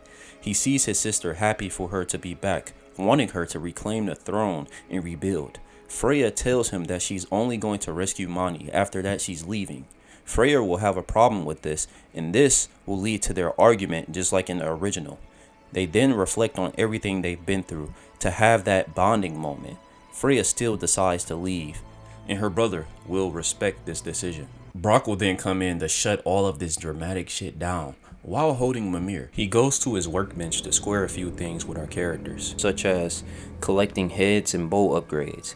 Then he lets them know how the search is going. He tells them that Freyr's group was able to successfully discover Mani's whereabouts and that they are waiting for Freyr in order to engage. Brock tells Freyr especially that he might want to hurry up because the morale of his team is very low, mainly being due to Tyr's fears and doubts rubbing off on everyone. This is when they form the plan for the freedom fighters to be a distraction while Kratos and Freya flank the main forces. Freyr will head out ahead of them in order to inform them on this new plan. Soon after, they both do the same. Right at the moment they begin to head out, they will hear a world-shaking howl from the wolves in the distance, followed by a few barks. Freya, in the confusion, says, "Skoll and Hati are awake? That doesn't make any sense. There's still no moon in the sky." Mimir responds by saying, "Something or someone must have woken them up." Kratos suggests that they should go check on them, but Freya says that they should just focus on the mission for now. You will travel the same route you take in the original before you face Heimdall once again, but this time Kratos and Freya will find that there are a few traps in place for them. You will notice that all of the plant traps that you had to deal with the last time going through this area will be gone, replaced with some booby traps. Walking past a certain area will trigger a hidden trap to shoot shock arrows out at you. Getting shot by one of these will deal damage and temporarily immobilize Kratos. Spam circle to have Kratos snap the arrow off of his body. Just like before, there is no need for daylight manipulation at this time. Kratos, Freya, and Mimir comment on the trap set in place for them, thinking of Asgard throwing everything they can at them. They also hope that the rest of the group aren't having too much trouble with these traps. In the cliffside encounter, the air tunnels that you could use will also be booby trapped. If you or an enemy gets caught in one, the air will heat up and blow up in your face, causing you to slam back onto the ground. The rest of the path is the same, the only difference being the order and number of enemies that you fight. You will soon reach the same open area with the tall bushes from last time. This is where Freya will let off her signal in the sky to the rest of the group, but this time they hear what seems to be shackles. They look far off to see Skull and Hati in the distance, completely still. The very moment Freya asks what are they doing here, they notice that each of the surrounding statues will illuminate a purple glow in their eyes. The statues cause the entire area to have a purple hue. Kratos, Freya, and Mimir begin to feel immense pain, all three of them yelling as if the very life is being drained from their bodies. Kratos manages to rise from the ground and just barely throws his axe at one of the head of the statues, shattering it. This makes the purple hue go away, and the rest of the eyes stop glowing. Kratos looks over to Freya, who is still on the ground, breathing heavily. He says, "What was that?" "I don't know." "Neither do I. But for a moment there, I thought that was gonna be it." Kratos then suddenly lifts his shield upward to block an incoming spearhead, which quickly disappears after impact. He then looks up and sees Vali sitting on top of one of the tree branches. Freya is able to stand back up and draws her bow in his direction. Vali, who looks extremely disappointed, says, "Damn, I was really hoping that would kill you." Kratos raises himself as Vali falls off the tree branch and onto the ground. Freya, realizing who that is, says, "Vali, you've grown. You remember me, Frigg? I guess I should be glad, but I'm only confused. You stand side by side with the man who killed your son. I suppose you forgot the last time you allied with an enemy. That was different. But this time, there's only one man who has to answer for what he's done. Yeah, his fate was sealed a long time ago. He will get what's coming to him. You stand against him too. Then why do you attack us?" Vali, seeming a little more irritated, says, "Odin is not the only man who has to die, is he?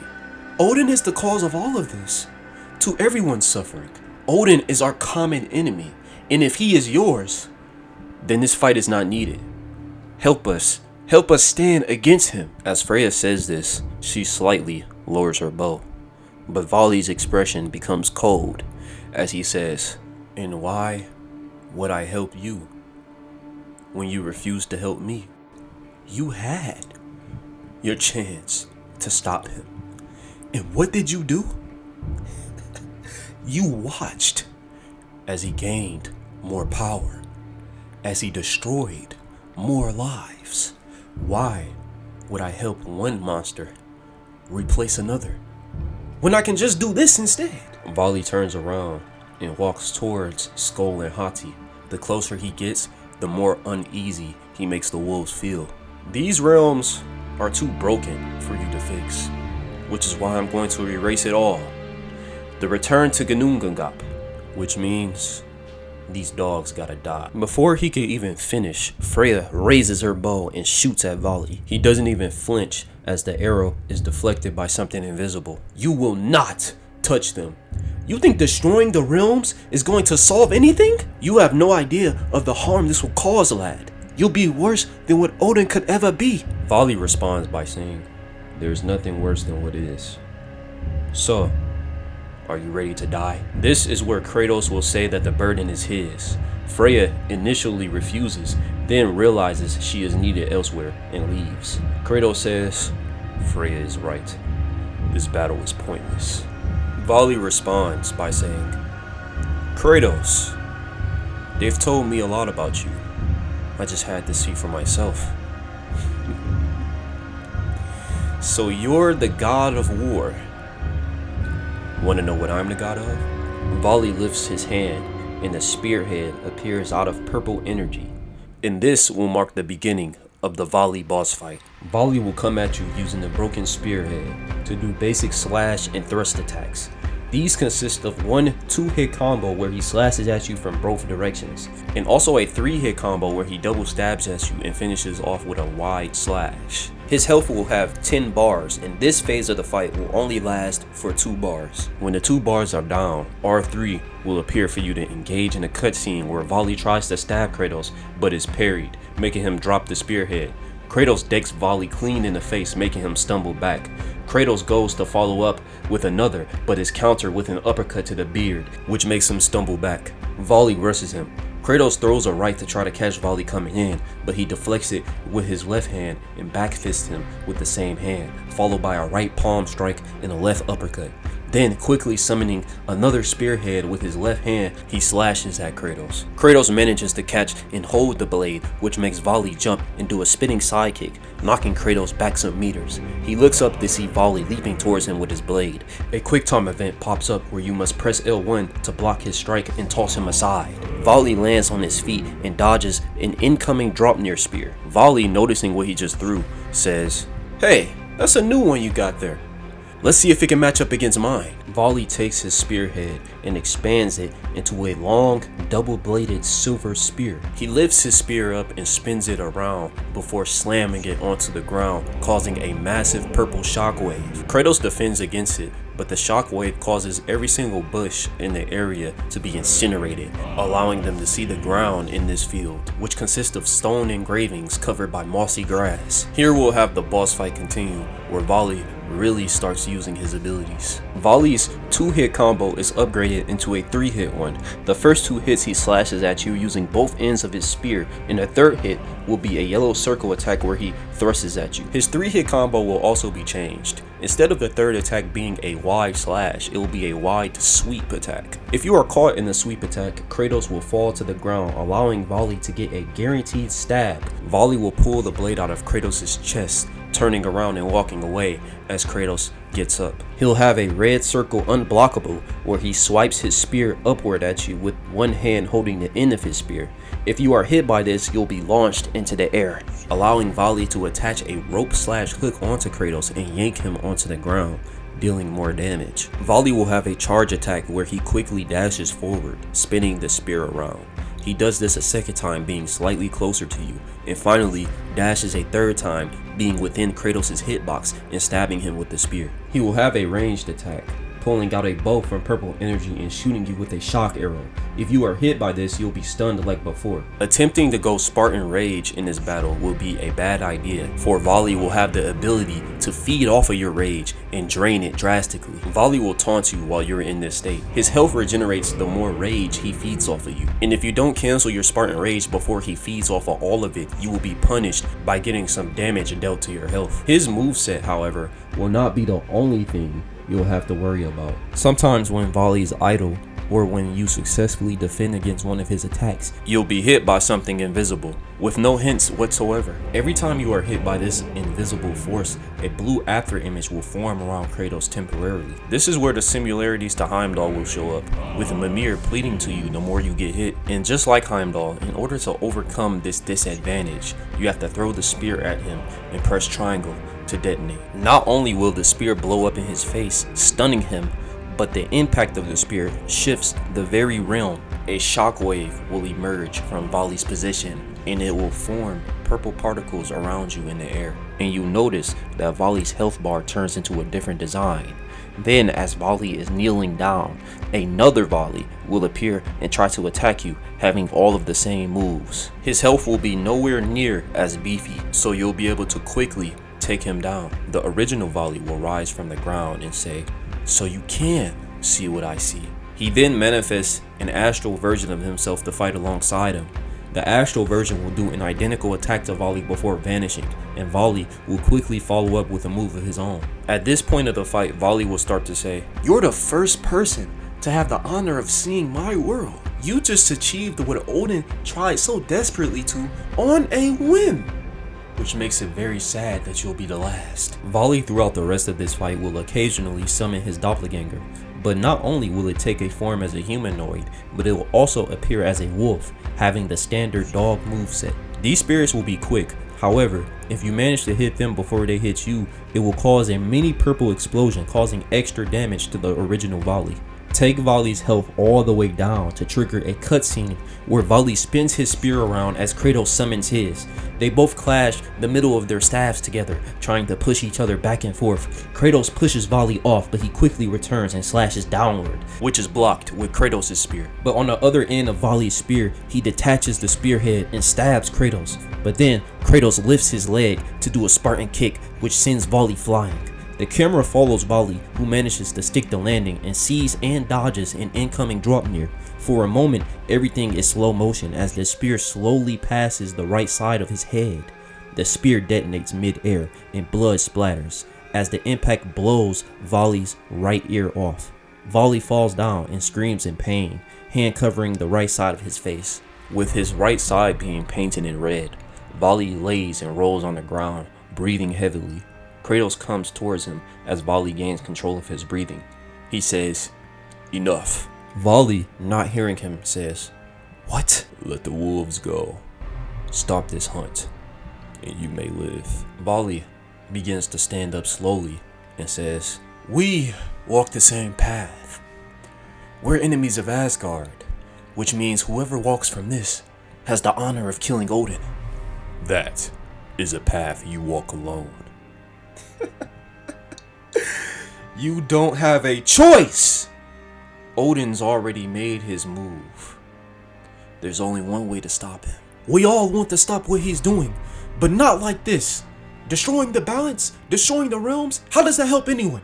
This is madness. Vali begins to glow a purple aura, and he says, "No, this is Ragnarok." Vali's aura blasts all of his surroundings, making Kratos push back. They both ready themselves for the final phase of the fight. In this second phase of the boss fight, Vali will have a new moveset. He charges to you swiftly, ready to strike at you with the spear, but once he's reached striking distance, a realm shift will activate, affecting only him.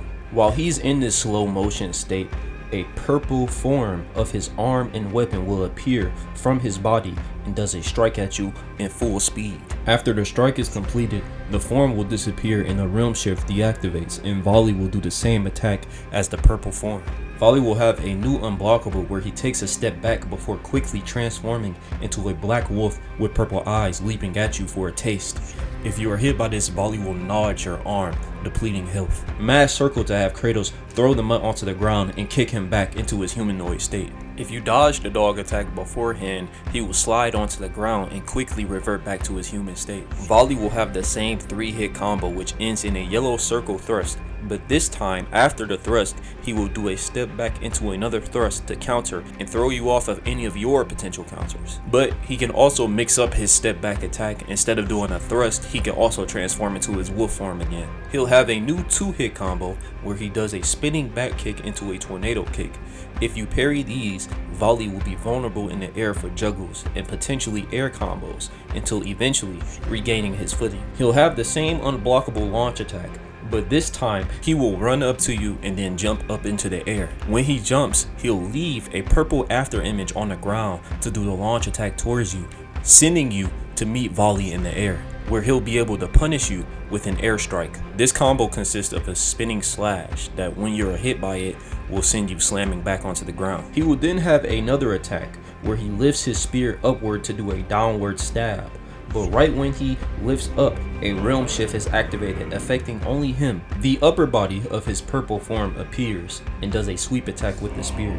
If you are caught, you obviously fall down, and the realm shift will deactivate, allowing Vali to stab down at you with full force. Vali will also have a Spartan Rage ability of his own. He'll have both of his arms wide out, and he'll create a purple hue in the environment. His health bar will once again change into a different design in this form, and he will of course be stronger and faster. And of course, the spear will do the most damage to this health bar and get him out of this rage ability the quickest. During this phase of the boss fight, our characters will be a little more talkative. Vali will say things like, "So you're okay with killing everyone else, yet you have a problem with killing Odin? What's one more god?" We do not seek vengeance. Then why are you fighting? Does Odin not deserve to die? He will then say things like, I want to listen to the sound as the walls crumble. I want to see the sky bleed. Then towards the later half of the fight, he'll say, If the thought of that somehow scares you so much, then just let me kill you. Leave the burden to me. Kratos and Mimir will try to reason with him a little bit more, but it doesn't work. Once Vali's health is depleted, another cutscene will emerge. Vali grabs onto Kratos, his hands emitting a purple energy. Kratos struggles against it until it causes a small blue explosion, which blows both of them back. For a moment, Kratos looks down at his hands and sees a fading blue energy. Mimir hurry up and warns him as he sees Vali get up and make a run for it towards the wolves in a desperate attempt to kill them. Kratos pulls out the Blaze of Chaos and tosses it towards his back. A blade stabs onto Vali, making him fall. He drags him across the ground and tosses him against a tree. Kratos does not let up. Equipping his Draupnir, he uses it to stab Vali in the stomach and pin him against that tree. Vali does not give up, however, still trying to attack Kratos even in that position, forcing Kratos to punch Vali in the face repeatedly until he stops. Mimir then tries to yell out brother, but Kratos continues. Mimir then yells even louder, which actually gets to Kratos and makes him stop. Kratos then backs up a little to take a look at Vali's body, which is now limp and lifeless. Mimir then says, he's already gone.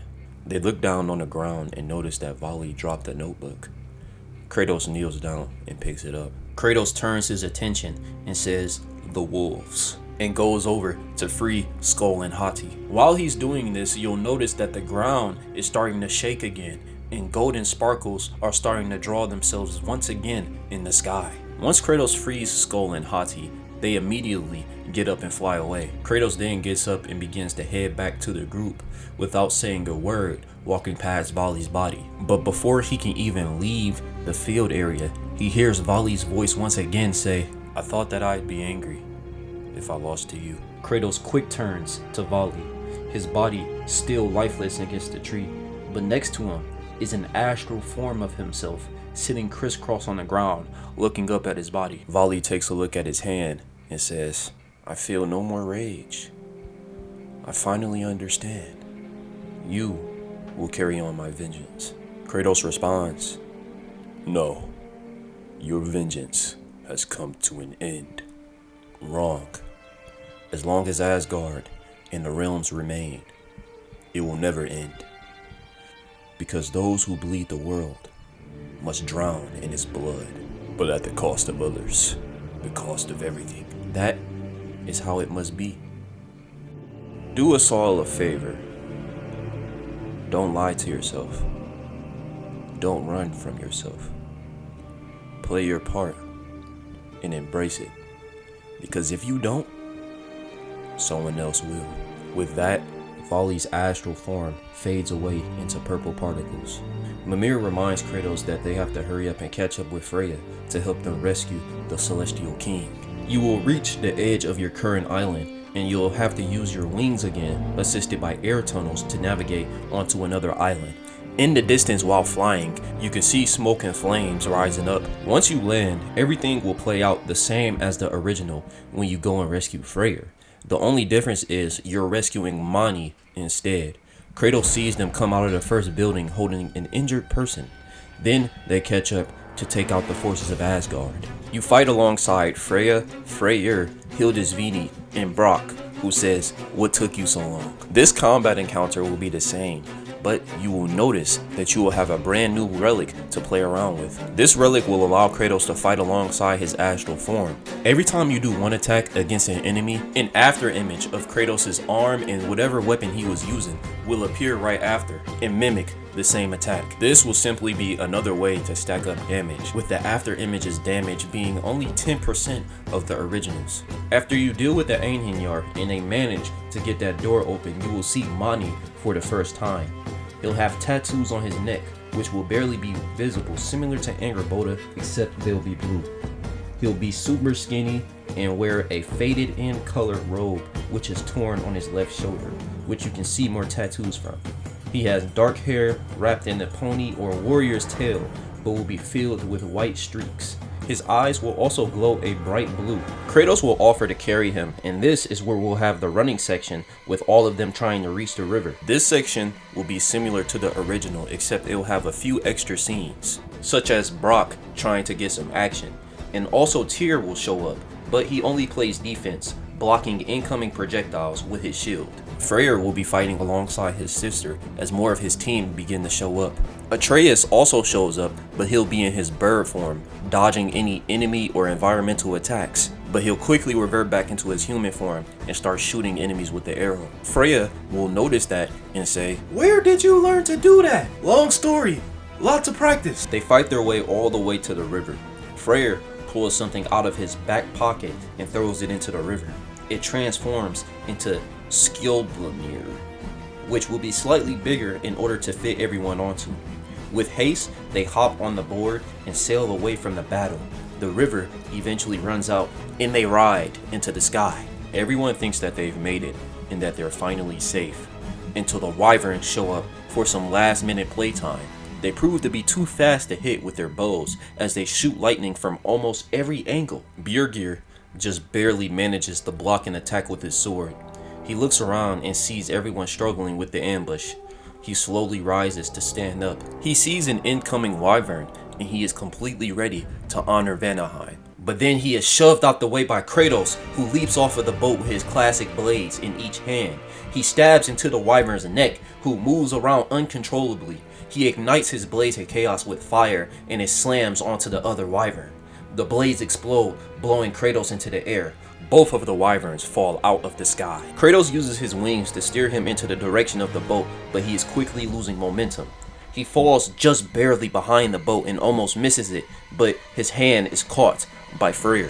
Freya says, You didn't tell me you could fly? He then pulls Kratos back on board. Freya tells everyone that they're almost there and to stay on the lookout. She then goes over to tend to Mani's wounds. But then Freya screams in excitement, saying, Woo! That was perfect. How about that, Tyr? Looks like you were wrong. It wasn't without luck, but perhaps. Now, we really have to celebrate. Really, Yngvi? You're thinking about that when our celestial king is injured? Oh, come on.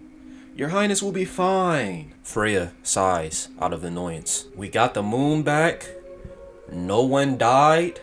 Aren't you all happy? I'm happy. Yeah, just hurry up and take us back to solid ground. I'm going back to doing what I do best. Next time, fight your own wars. They then make it back to the camp.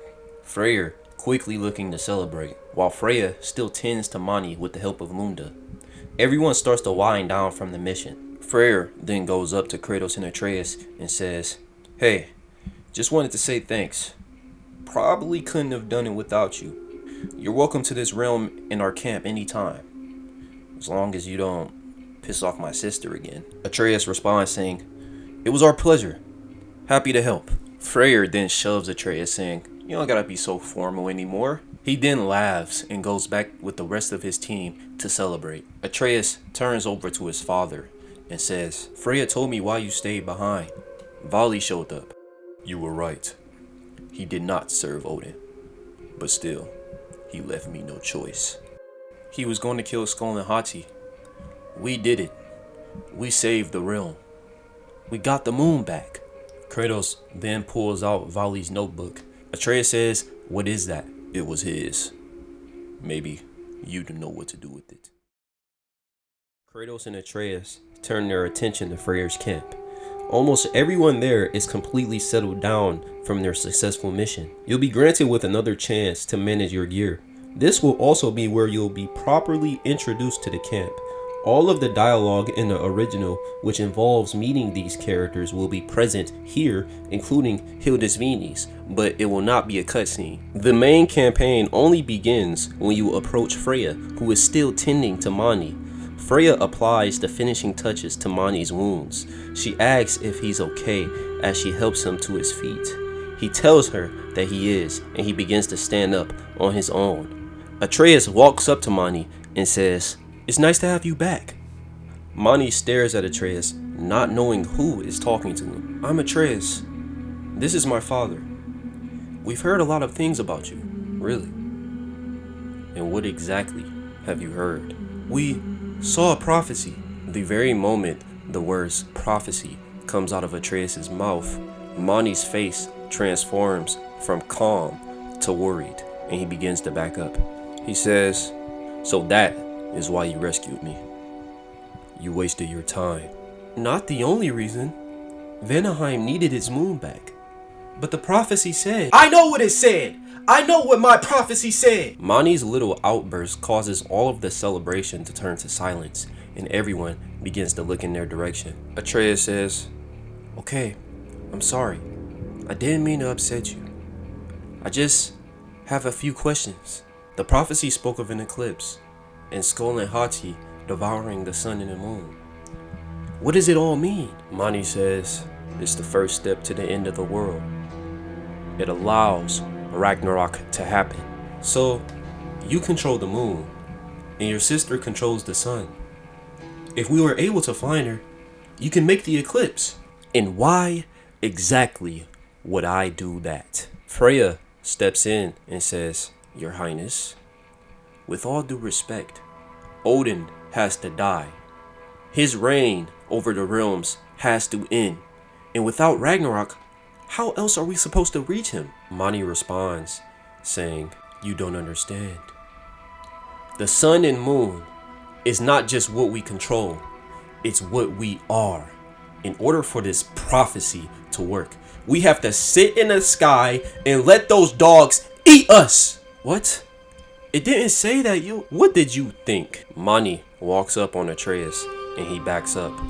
He says, "You think you're gonna make us sacrifice ourselves just so you can have a war?" Kratos then intercepts the two to speak to Mani. He says, "Calm yourself. We gave you a question, not a demand." Kratos and Mani stare at each other sternly. From a distance in the sky, you can see the moon appear in the sky once again. Mani says, "The answer is no. Thank you, Freya. Be well." With that, Mani leaves Freya's camp. Everyone stands there, silent and dumbfounded. Freya shows her dissatisfaction towards Kratos about not backing her up while she was trying to convince Mani. Mimir says, "Looks like we're back to square one. Where do we go from here?" "I don't know. Maybe I could check Vali's notebook to see if there's anything we could use." Doubt there be anything there of use. Vali was keen on destroying everything and everyone. Tyr then steps in and says, "You have his notebook? Safe to assume he's dead then." This is when Brock will boast about his spear getting the job done. Tyr will then begin to warn them that there will be nothing to stop Odin's wrath. Freya combats this, her intentions being clear. Tyr will continue glazing, which sparks a light bulb in Atreus' head. Not his only concern. The mask. If I go back to Asgard, I can... Go back. Just like the original, Kratos will be against this idea, but Atreus will then convince his father to trust him and that he knows what he's doing. Once they agree, Kratos tells Atreus that they'll be back at Sindri's when he returns. They salute Atreus and he sets off, heading back to Asgard, but not without Sindri altering his key to get out of a bad situation. Atreus heads back to Midgard, knowing that Hugin is waiting as transportation. And just like the original, he will get another surprise visit by Angrboda with Fenrir. Their conversation will be the same, but only joined with a few more extra lines. Atreus tells her about how they just rescued the Celestial King, and he also tells her how he's seen Beli in Helheim, but unfortunately, no sign of Ran. He then tells her that he's going to see Odin, which she will be skeptical of, in hopes that he knows what he's doing. Atreus goes inside the cabin and is transported by Hugin into Asgard. You are spawned back into Modi's old room. You notice that there will barely be sunlight shining through the window, for it is a cloudy day in Asgard. Atreus searches under his bed to retrieve his Iter blade, but will quickly realize that it is nowhere to be found. This causes Atreus to panic even more. Nevertheless, he has no choice but to continue on without it. When you walk out of your room, you will hear Thrud and Sif talking in the other room. They discuss about the recent death of Vali. Sif, of course, blames Loki for this, and Thrud will defend him. However, this time, you will notice that they seem more distraught and stressed. The conversation still ends with Sif saying that Forseti is investigating the murder, and Thrud walks off. Atreus then readies himself to play mind games with Odin and enters his office. Odin will be sitting at his desk when he says, "Vali's dead." Happen to know something about that? Anything? Well, I mean, he did cause a lot of trouble. Sure. But have you seen anything? Something noteworthy? I mean, he was alone. Maybe he picked the wrong fight? Or got caught in a trap? Haven't seen anything. Honest. Well, I had to ask. Never believed you had anything to do with this. I'm glad you're back. When he hands him the mask, Atreus will turn and stare at Odin's desk, and he will see his Eider blade sitting there. Odin notices this and says, "Oh, that. You see, right when you left, I heard a strange noise coming from your bed and found this. Seems a bit dangerous to have lying around, don't you think? Where'd you get it?" "When I was with Thor. The chief of the village had it. I'm still trying to figure out what it is exactly." Odin picks up the blade. "Well, if I were to guess, I'd say he stole it. This reminds me a lot of giant craftsmanship." I thought the same thing, which is why I was going to try and fix it. After we finish this, we do have someone for that. Just try to keep it in a more secure place next time. Odin gives Atreus the Eider blade, and Atreus begins to make up for his mistake and mistranslation, saying that the missing piece of the mask was actually in Niflheim instead of Helheim. Odin instantly puts Atreus to work, allowing him to have Ingrid again and sending him to find Thor. The only problem being not knowing where Thor is. In the original, this is where you'll find Thrud in a hall and she will lead you to Thor. But in the rewrite, she will be somewhere else. You'll have to go outside in Asgard and follow a path in order to find her. When you step outside the Great Lodge, you'll hear someone say, "You call yourself Einherjar?" In front of the lodge, you can see Heimdall next to Galoptapir, or however you pronounce his name, who just got done beating up a few Einherjar. "Embarrassing. You all know better than that little old goat over there. Hey, go get it!" Heimdall smacks Galoptapir, and it charges at the goat to go smack it, but is stopped by Vidar, who holds it by the horns and tosses him. He then stomps down with his iron boot and causes a split in the ground towards Heimdall, who zips out of the way and says, "Oh, is that little guy yours? I forgot that tending goats is the only thing you're good for. Run along then." Vidar spits on the ground, picks up the goat, and walks away. Heimdall talks to the still injured Einherjar who are laying on the floor. "As worthless as you all are, take some pride in him. That loser is the worst among the Aesir. Being called my brother is the only merit he has." If you try to engage with Heimdall, he'll ignore you disrespectfully. You'll follow a path which will lead to the training grounds, which Odin showed you a tour of before. You'll look down and find Thrud there, training all by herself. This time you'll be able to go down to her. She swings her blade and mace one last time with full force and begins to breathe heavily. Before Atreus can say Thrud's name, she will say, "Ugh, this is taking too long. I need to be stronger." She tries to go for another swing, but it is very slow and weak. Atreus says, "You seem tired. Maybe you should go rest. Everyone needs it." "Did you do it?" "What?" She turns around towards him and says, "Did you or any of your people kill him? Don't lie to me, Loki." "No. I had nothing to do with it. I promise." She turns back around and sighs. "He shouldn't have been banished. I told grandfather to figure something out." "Well, the visions in hell. He attacked Asgard. He was clearly dangerous to everyone. You don't know him.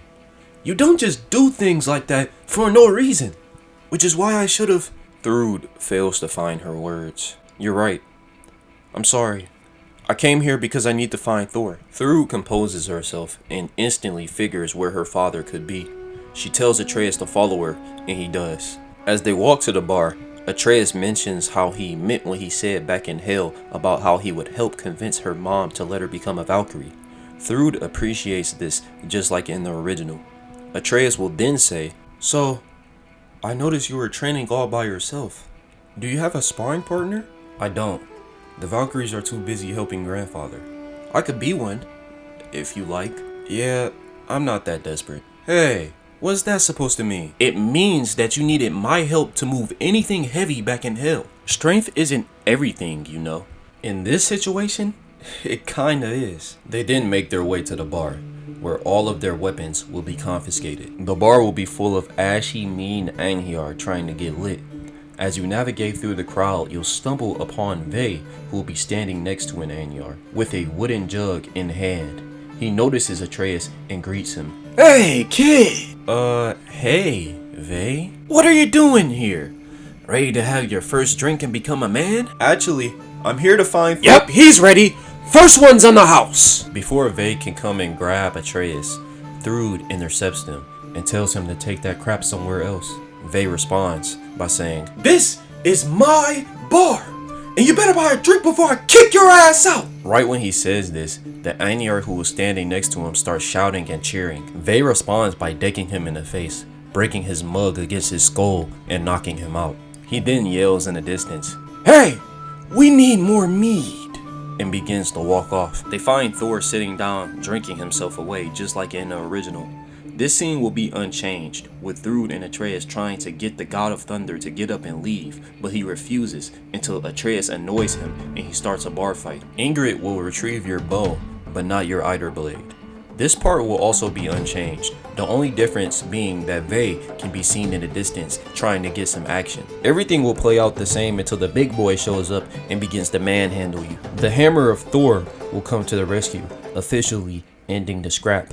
Thor drinks himself until he can no longer stand, forcing Atreus and Thrud to have to carry him up. As they do this, Vay will clap alongside them, boasting about the bar fight. "You know, kid, I didn't think you had it in you, but you proved me wrong today. That was a good scrap. Reminds me of the old days. Back when I was Arthur the Bold." Thrud and Atreus ignore him as they struggle to bring Thor outside. When you open the door, you'll notice that the sun is out once again. They sit Thor on the floor and he slightly gets his awareness back. Thrud tells him to get up, and Thor will say that he knows she's disappointed. Right when Thrud denies this, Vay will come in and say, "Ah, this is the part I don't like. You getting all sad and mopey when it's all over. How many times do I have to tell you? This is what it means to be a god. Not any of that other shit my brothers try to tell you." Thrud gets angry and says to Vay, "Go away. You're not helping," which causes Vay to back off, leaving in annoyance. The rest of the scene will be the same. Thrud will give a talking to her father, trying to help him recover from his relapse. Thor ends it by saying he fucked up, causing Thrud to storm off. Thor rises, now being ready to assist Atreus on his mission. He calls Hugin and they are transported to Niflheim. The mission with Thor and Loki looking for the missing piece of the mask will be the same. Atreus tries to talk some sense into Thor, while Thor will at first be irritated by a child that's giving him a parent lecture. Which means, and I'm sorry to disappoint everyone, but Thor's throw up scene will be the same. I know a lot of people ask me to change that scene, but narratively, when you engage in combat, you'll finally be able to use your Eider blade. However, once again, the nature of the blade will be different from the last time you used it. Instead of tagging an enemy in order to control their gravity or to turn them on your side, Atreus will have the ability to summon a small amount of black breath. If you aim with L2 and press R1 or R2, Atreus summons a small wall made of black breath. The small wall will appear in front of him and will protect you from any enemy or attacks that they do. This will help with enemies that want to swarm and overwhelm you, allowing you to easily deal damage by shooting your bow. If you don't want to be a ranged guy, however, there will be another option of offense, Press triangle to have the Eider blade suck up all of the black breath back into it, causing it to be pulsing with energy. Atreus lifts the broken blade as if he's about to slam it, and you'll have to time R1 to cause an explosion which knocks back and damages all enemies. This doesn't come without its risk, however. If you miss the timing or an enemy hits you in the middle of it, the explosion will knock you back instead, causing damage to your health. So basically, the reason why the Eider Blade's abilities keep changing is because it will have a different ability for each of the 9 realms. So far we have seen 3, but the other 6 have yet to be explored. Atreus will also pick up on this idea, being that the Blade's abilities changed 3 times at this point. He'll also be slightly concerned about the Black Breath, being that he remembers this magic from 2018. Atreus, just like in the original, will try to talk no jutsu Thor throughout the whole mission, which actually seems to be almost working. After they deal with the Frost Ancient, they will reach another wall. Before Thor easily disposes of it, Atreus will stop him wanting to do it himself. He uses a black breath explosion to try and blow up the wall, but this will unfortunately backfire and blow Atreus away. He gets up and sees that the wall is still there, only managing to blow up a few sickles. Thor will be amused and start to laugh as he says, "Even with all of your tricks, still weak." Thor dispatches the wall and they move on. The rest of the level is the same. Atreus is able to find the mask but almost gets abandoned by the gods of Olympus, but he's saved by Thor. Odin quickly shows up to steal this moment from them, but then Sif steals the moment from Odin, saying that Forseti has proof of Loki's father killing Vali and to take Loki away. Odin tells them to stand down. Sif confronts Odin on his hypocrisy, but Odin will dismiss these claims just like the original. Odin will also mention how Vali was banished, therefore no longer their concern. Sif will turn to her husband, forcing him to see what's going on here, which forces him to act. He turns to Loki, ready to end his life, but then Loki uses his get out of jail free card and returns back to the realm between realms. Kratos, just like in the original, will be waiting for him there. Atreus being successful on his mission to retrieve the mask from Odin's hands. Kratos and Atreus return to Sindri's house where everyone is waiting. Everyone will be happy and relieved of Atreus' safe return.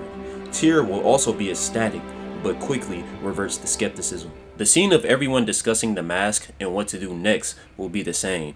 They plan to sneak into Asgard and find the mask's secrets to create an outcome where no one has to die. The only problem being finding a way into Asgard. Tyr finally decides to lock in, claiming that he has a way into Asgard. This is where we'll have Brock press Tyr, saying that something is not right. Tyr will hurry and try to walk away from the situation, but Brock will not let him. This will cause Tyr, or should I say, Odin, to finally snap, stabbing and killing Brock. He reverts into his original form and takes Atreus as hostage. Kratos, Freya, and Freyr surround him. Odin tells them to give back the mask. Freya, at first being ready to kill him, realizes she is needed to help a dying Brock. Both sides make threats to each other until Odin yells that he's in control. Freyr hesitates and then tosses the mask, making Odin reach for it. Atreus bites him in his wolf form, making him let go. Odin picks up the mask and is ready to make a dashing escape, but Kratos pulls out his axe and throws it straight at the mask, knocking it out of Odin's hands and causing it to split in half. Odin yells out no as he watches 2 pieces of the mask glow and zap and teleport away, being nowhere to be seen. He desperately tries to put his hands where the mask was last at. This enrages Odin, who turns back around to face our protagonist. He says, "You heartless monsters! Savages! No one else matters as long as you get your revenge, right? Well, fine! If war is what you want, then war is what you'll get!" Odin pulls out a strange device and he breaks it. Right behind our characters at the eating table, a Bifrost portal is shot, breaking the table. Freya is barely able to react as a large pair of Valkyrie wings charges at her. Gna, the Valkyrie queen, grabs Freya by the head and flies her outside. Freya yells out to Freya and goes out to help his sister. Another 2 Bifrost portals are called at the same time. Vay comes out of one and Vidar comes out of the other, who will now be wearing the Vidar armor set of might. Vay looks down at Sindri holding Brock's body and tries to go over and kick them, but Sindri teleports out the way just in time. Before Kratos and Atreus can even respond, Another Bifrost portal is summoned, and Kratos is hit in the face by Mjolnir, which was shot out of the portal in blinding speed. Mjolnir takes Kratos straight outside in front of the yard of Sindri's house. The hammer gets called back, and Kratos rises to see Thor and Ve coming out of the hole that was just created. Ve laughs in excitement as he says, "God Killer! We meet at last! Oh, I'm going to enjoy this!" Thor then puts his hammer onto Ve's chest and says, "No! This one's mine!" Ve then disappointingly walks back into Sindri's house. Kratos will yell out to Atreus, telling him to run. Thor will respond, saying, "Your boy won't be going anywhere."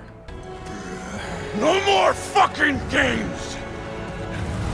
And this time, I'm allowed to kill you. And this is where the second Thor boss battle will begin. Thor will start off with the same moveset that he possesses at the beginning of the second boss fight in the original. He will also start off with 10 health bars. The combat in this boss fight is mostly the same. However, if you try to go airborne with the wings, Thor will throw his hammer to smack you back into the ground. But you will be able to dodge this, allowing you to throw any of your weapons at him, including the Blade of Chaos Hyperion Ram. The dialogue of this phase of the fight mainly consists of Thor making the usual death threats that he does, and Kratos mainly being worried about his son's safety. Once you get his health depleted of 3 bars, a cutscene begins where Thor headbutts Kratos in the face, then picks him up and throws him. Kratos nearly falling off of the platform and into the realm between realms, but he uses his axe to hang off the edge. Kratos looks down and then looks up at Thor, who is about to knock him off the cliff. A QTE pops up where you press circle, which has Kratos propel himself up in the air using his wings. The wind causes Thor to be stunned, and Kratos flies up and over, landing behind Thor. Thor quickly turns around and goes to strike Kratos with the hammer, but Kratos is quick to react. He caused the axe to do a clash with the hammer. The force of this clash is so strong that the whole screen flashes to white. When the flash fades, you'll see Kratos and Thor falling down in the fiery depths of Muspelheim. Lava erupts around them as they fall. They try to grab onto each other, hitting each other, but are separated once they hit the ground. Odin's bird, Hugin, can be seen above Thor, flying around before landing on a nearby cliff. Kratos and Thor both get up, and this is where the boss fight will continue. In this phase, Thor will start zipping around and doing that floating attack which you have to shield strike. The only difference being is that he will still not be in his electrocutioner form, only seeing a glimpse of it when he does certain attacks. Thor says to Kratos that he'll kill him in any realm if he has to. Thor will have a different version of his air unblockable, where he takes a moment to charge his attack up while in the air. While he's doing this, a blue current will appear on the ground below him. If you press circle while in this current, Kratos automatically ascends to Thor's level with his wings. Press R1 or R2 to strike Thor and send him back to the ground. Thor, being enraged, will say things like, "It doesn't matter what kind of trick you pull. You die today! We can still walk from this! No, you can't!" This phase of the fight will also last until 3 bars are depleted. Another cutscene emerges where Thor gets mad and slams the ground. The shockwave causes ash and lava to erupt and fall towards Kratos. Kratos will lift his shield above his head and charge towards Thor, blocking any incoming molten hazards. Once he gets to Thor's position, Thor will try to strike. Press X to have Kratos roll out of the way. He stabs Thor with the Blaze of Chaos and lifts Thor and throws him onto the ground. Thor quickly returns the favor, swinging Kratos with the chain onto the ground. Kratos will get up and look up to the sky to see Thor. Lightning hits Mjolnir and he comes down on him. Kratos uses his axe to defend this blow once again, causing the screen to go white. The white will fade away to Kratos' face. Cold wind blows at him hard. He hears and feels a giant stomp. He looks up to see the cold, dark skies of Helheim, and also the giant belly, trying to mindlessly swipe at a small flying ball of electricity in the sky. Hugin will also be present above the giants flying around. The ball dodges Belly's swipe and strikes him in the face. The blow kills him instantly. Belly's body falls down, and his giant hand comes down to smack Kratos, but he holds it. Mash circle to keep the hand lifted in classic God of War fashion. He will push the hand onto the air, but see Thor flying towards him. Kratos flies out of the shadow of the hand, and a QTE of R2 appears. press it to have Kratos attach his blades of chaos onto the giant's hand. He pulls the hand down to smack Thor as he tries to rush. Thor casually lifts his hand up to escape. Kratos readies his axe with Frost and Thor comes at him. They clash, but this time it's a longer standoff. All of Hell's structure around them begins to crumble.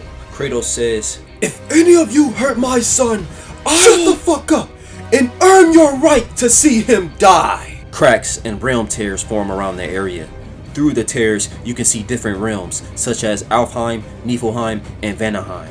They both charge their weapons to cause another explosion. Kratos and Thor fall down in the sky again. Kratos looks over to see the floating islands of Vanaheim as they quickly fall past them. Below him, he can see what looks to be a vast sea with only one island. Hugin screams, and a multitude of ravens surround Kratos and Thor in order to return their location back to Odin. Thor regains consciousness and grabs onto Kratos. He lifts his hammer full of electricity and tries to strike, but Kratos smacks Mjolnir away. Its electricity bounces into the direction of the surrounding ravens, causing a tornado of ravens and thunder, and for Hugin to scream in pain. The shock from Thor's hammer causes the ravens to teleport them in the wrong realm. They end up in Nidavellir this time, which it will be dark and stormy, both of them being on top of the face mountain that was previously destroyed during the Kraken fight. Kratos feels pain in his arm, but recovers.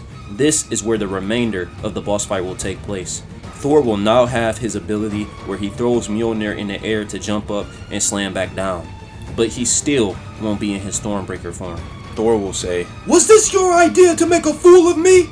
Have your kid come to my home and play family? Thor, I am warning you, I will have your head!" The remainder of this boss fight will take place here. Once you get the remainder of his health bar down, Thor will take a knee and R3 appears on his head. This cutscene will have Kratos punch Thor in the face and then gets behind him to choke him out. Thor flies up in the air. He violently spins Kratos around, making him lose his grip. Kratos flies in the air, but then gains stability with his wings and dodges an incoming lightning strike from the sky. The light from the lightning illuminates the area and you see Thor floating right above Kratos. He then smacks Kratos with Mjolnir. Kratos blocks it, but the force of the blow still sends him flying hundreds and hundreds of meters. Kratos, with electricity all over his body, almost takes a dive into the sea, but he uses his axe and drags it across the ocean to freeze where he's standing, making a large ice path. Thor lands onto this path and goes for a low-hanging strike with his hammer, but this time, you notice that there is no electricity on his hammer. Instead, a cold, frosty mist. His low strike summons an icy river of knives, much larger than usual. Kratos raises his axe up to charge, but instead of ice, it is infused with lightning. Thunder strikes down on the Leviathan axe, and Kratos strikes downward. He creates a constant lightning stream, which moves forward, colliding with the river of knives. Both of the elements clash with each other and causes one more white flash. This flash will last for a long time. When the white fades, Kratos will appear in Midgard, standing on top of the frozen river. He looks across from him and sees Thor breathing heavily, a decent amount of blood being covered on both. Around his hands and hammer, you can see frozen mist that slowly fades away. Kratos looks at his axe and sees electricity flowing through it, but it slowly fades away. Thor and Kratos charge at each other with their fists, but Thor gets the best of this exchange. He punches Kratos in the face, knocking him onto the ground. He then pins him with Mjolnir. Kratos desperately tries to push it off. Thor says, "You picked the wrong god to fuck with." Thor shocks Kratos, making him yell in pain. "I'm going to take my time finishing you off. I'm going to revel in your pain." Then they both hear ravens screeching and forming a tornado.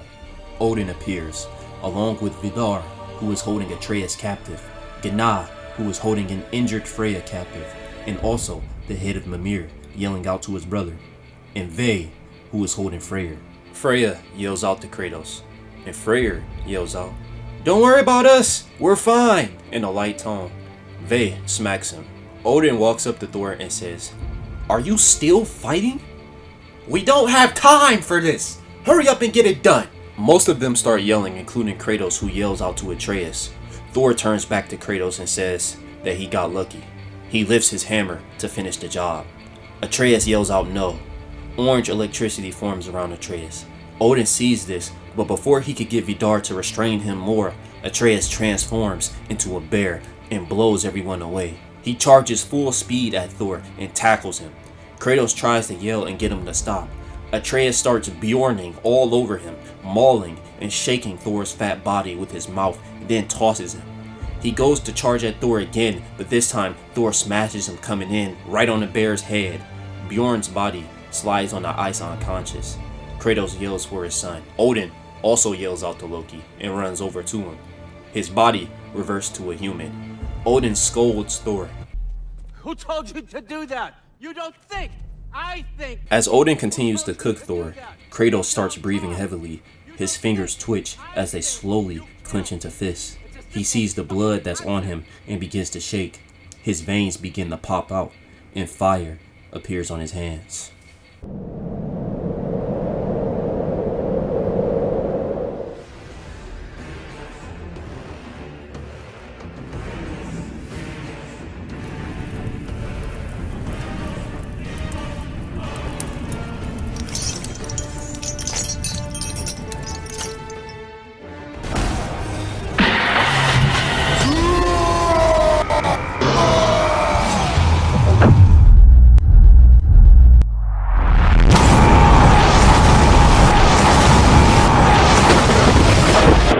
Kratos erupts towards Thor, punching him straight in the jaw. The shockwave rivals the size of Jormungandr's head. Thor is sent flying an immeasurable distance. The camera follows Thor facing downward at his face. Below him on the ice, a large shadow of flying wings pass Thor's body in quick fashion. The camera looks upward to show Kratos above him, who proceeds to do an L1 triangle, smashing Thor's body onto the ground. The impact causes Thor's body to bounce off of it. The camera still follows Thor as a blade of chaos gets jammed into his head and yanks his whole body to the ground. Kratos grabs him by his hair, pulls him up to one knee. R1 appears on the screen. Press it to have Kratos right hook him. L1 appears on the screen. Press it to have Kratos left hook him. Press these two buttons repeatedly to beat the living godhood out of Thor in classic God of War fashion. As you are pushing Thor's face in, he will eventually get tired of this and grab your fist. Electricity glows in his eyes and flows throughout his body. He will then yell out, "You think that you're the one who's mad?" He blows Kratos back, finally awakening his Stormbreaker warrior madness form. "You don't know shit!" Fire flows from Kratos' arms to his blades. He starts to yell, and in the background you can hear T.C. Carson's voice. This will mark round 2 of the boss fight. You start off this fight in a new Spartan Rage variant, which will be called Spartan Frenzy. This variant allows Kratos to use his blades to the fullest potential. Press R1 in this state for Kratos to freely be able to use Rampage of the Furies, followed by Cyclone of Chaos with no cooldown. R2 will be Atlas Eruption without the beginning animation. L1 will be Hades Retribution, and L2 will be Tame the Beast. However, this Spartan Rage variant will not last throughout the whole fight, and you'll be forced to normally face a powered up Thor. He will only have around 6 bars this time, but he will have new moves in his disposal. Along with all of his previous moves, he'll have an unblockable attack where he launches you in the air. If Kratos gets hit by this, Thor zips above you, lifting Mjolnir. Thunder strikes Mjolnir as it hits you back onto the ground. He'll have another ground slam attack which will act as a sweep, cracking the ground Kratos is on and causing him to fall. Thor occasionally adopts an additional health bar, which will grant him defensive properties. If you attack Thor in this state, you will be shocked by his electricity. Even if you throw the axe at him, the axe returns with electricity and shocks you anyways. The Dropnir Spear will be the only way to deplete this armored health bar. Thor will have another unblockable where he summons an ongoing lightning strike that will move towards you in a linear motion. He can still zip around and attack you while this move is active. Spartan Frenzy will have a few more chances to charge up in order for you to use, but other than that, this phase of the boss fight has 0 interruptions. Once Thor's health is completely deleted, a cutscene plays. You notice that both Kratos and Thor are bloodied up, but they still keep fighting. Thor is seen to have a massive stab wound on top of his head and more cuts on his face. Thor tries to swing his hammer, but Kratos catches it and tosses it down. He punches Thor, making his mouth leak. Thor returns the favor, making blood splatter on Kratos' face. They both continue this pattern until both of them seem to reach their limits. Kratos then pulls out a blade, trying to go for a stab. He successfully stabs Thor in the belly with one blade. He pulls out his other blade and does the same. Both of the blades ignite and begin to burn him from the inside. Thor screams out in pain as scorch marks begin to appear all over his chest. Thor takes his hands and puts them on the blades to pull them out, his hand burning and dripping with blood as he does this, but he is successful. He pulls the blades out and is able to push Kratos away. Kratos desperately tries to go in for another stab, but once he pulls his arm back, his hand is caught. Vay grabs his blade and takes Kratos for a ride, swinging him around with his own chain. He tosses Kratos in the air and Vidar meets him there with a halberd and stabs Kratos back onto the ground. He pulls it out and then kicks Kratos in the face. Kratos tries to get up, but Mjolnir pins him to the ground once again, electrocuting him. Odin walks up to the scene. Gunnar follows him, holding Atreus' body. Odin says, "This is taking too long." Atreus then wakes up and sees his father vulnerable once again. He tries to reach out to him, yelling at the top of his lungs, but Gunnar is able to restrain him this time. For a moment, Thor stares at Atreus, almost as if he can feel his stress. Odin then says, "What are you waiting for?" Thor turns his attention to a wounded Kratos. He lifts his hammer. The most violent stream of thunder charges his hammer. Thor's teeth clench as he absorbs even more energy. He lets out a yell which echoes throughout the entirety of Midgard, right before bringing Mjolnir onto Kratos' head. The impact causes one massive shockwave and a final white flash. Vision is regained and it follows Atreus' point of view. He looks to see a massive deep crater where Thor and Kratos used to be. Thor flies out of the crater and towards him and Odin, his hammer and arms completely painted in red.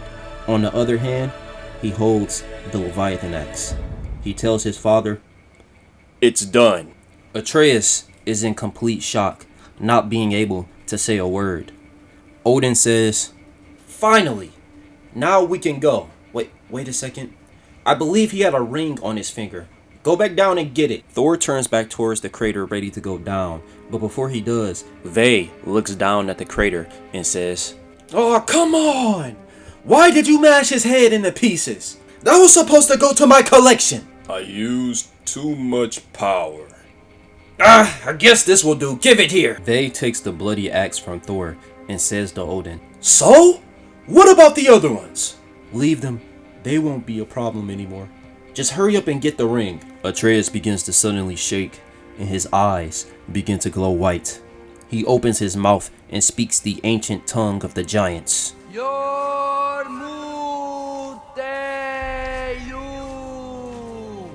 The entire area begins to shake violently as Jormungandr's head emerges from the ice. He charges at Thor, who stands his ground ready, but he was not. Jormungandr smacks him into the air, turning him into a distant ball of electricity. Thor will hit him back, which Jorm is stunned from, but Jorm smacks him far into the distance, no longer to be seen. Jorm follows where Thor has landed. Then suddenly, Fenrir also shows up and bites onto Vidar, who struggles to keep his mouth from closing, but he quickly manages to keep his mouth open and completely exposed. Vay then goes inside the mouth to cut and stab onto it using the Leviathan axe. Vay starts to laugh as he threatens to turn Fenrir into a meal, which causes Atreus to scream out to him. Jorm returns and attacks, but a purple aura immobilizes him in the middle of the air. You look to see Odin's hand full of purple runic energy. He turns to Atreus and says, "The mask wasn't just for me. It was for everyone, mortal and god kind. I didn't want to hurt anyone, but you and your people keep trying to take what's mine, and this is what happens. Oh fuck!" Jormungandr's body glows a disturbing color of purple until his head explodes, creating massive purple fireworks in the sky. The rest of his serpent body falls down. Atreus yells at the sight in complete hopeless despair and falls down in sorrow. Vidar is seen pinning down a weakened Fenrir with his iron boot. He lets go when he realizes Fenrir is unconscious. Ve, Vidar, and Gná return to the Allfather, ready for their next order. Odin wipes off his cloak as he says, I think we've had enough of this cold. Make sure to bring the kid. Gná, I'll send you to where you can take care of that dog. Don't worry about Thor. He's fine. Atreus looks down in complete silence as the ravens surround all of them. They are transported back into Asgard, and they appear in front of the dining hall with the long table. With the exception of Gná, who was sent elsewhere with Fenrir. The table is crowded with Asgardians, along with some familiar faces sitting down, such as Vili, Forseti, and Thrud.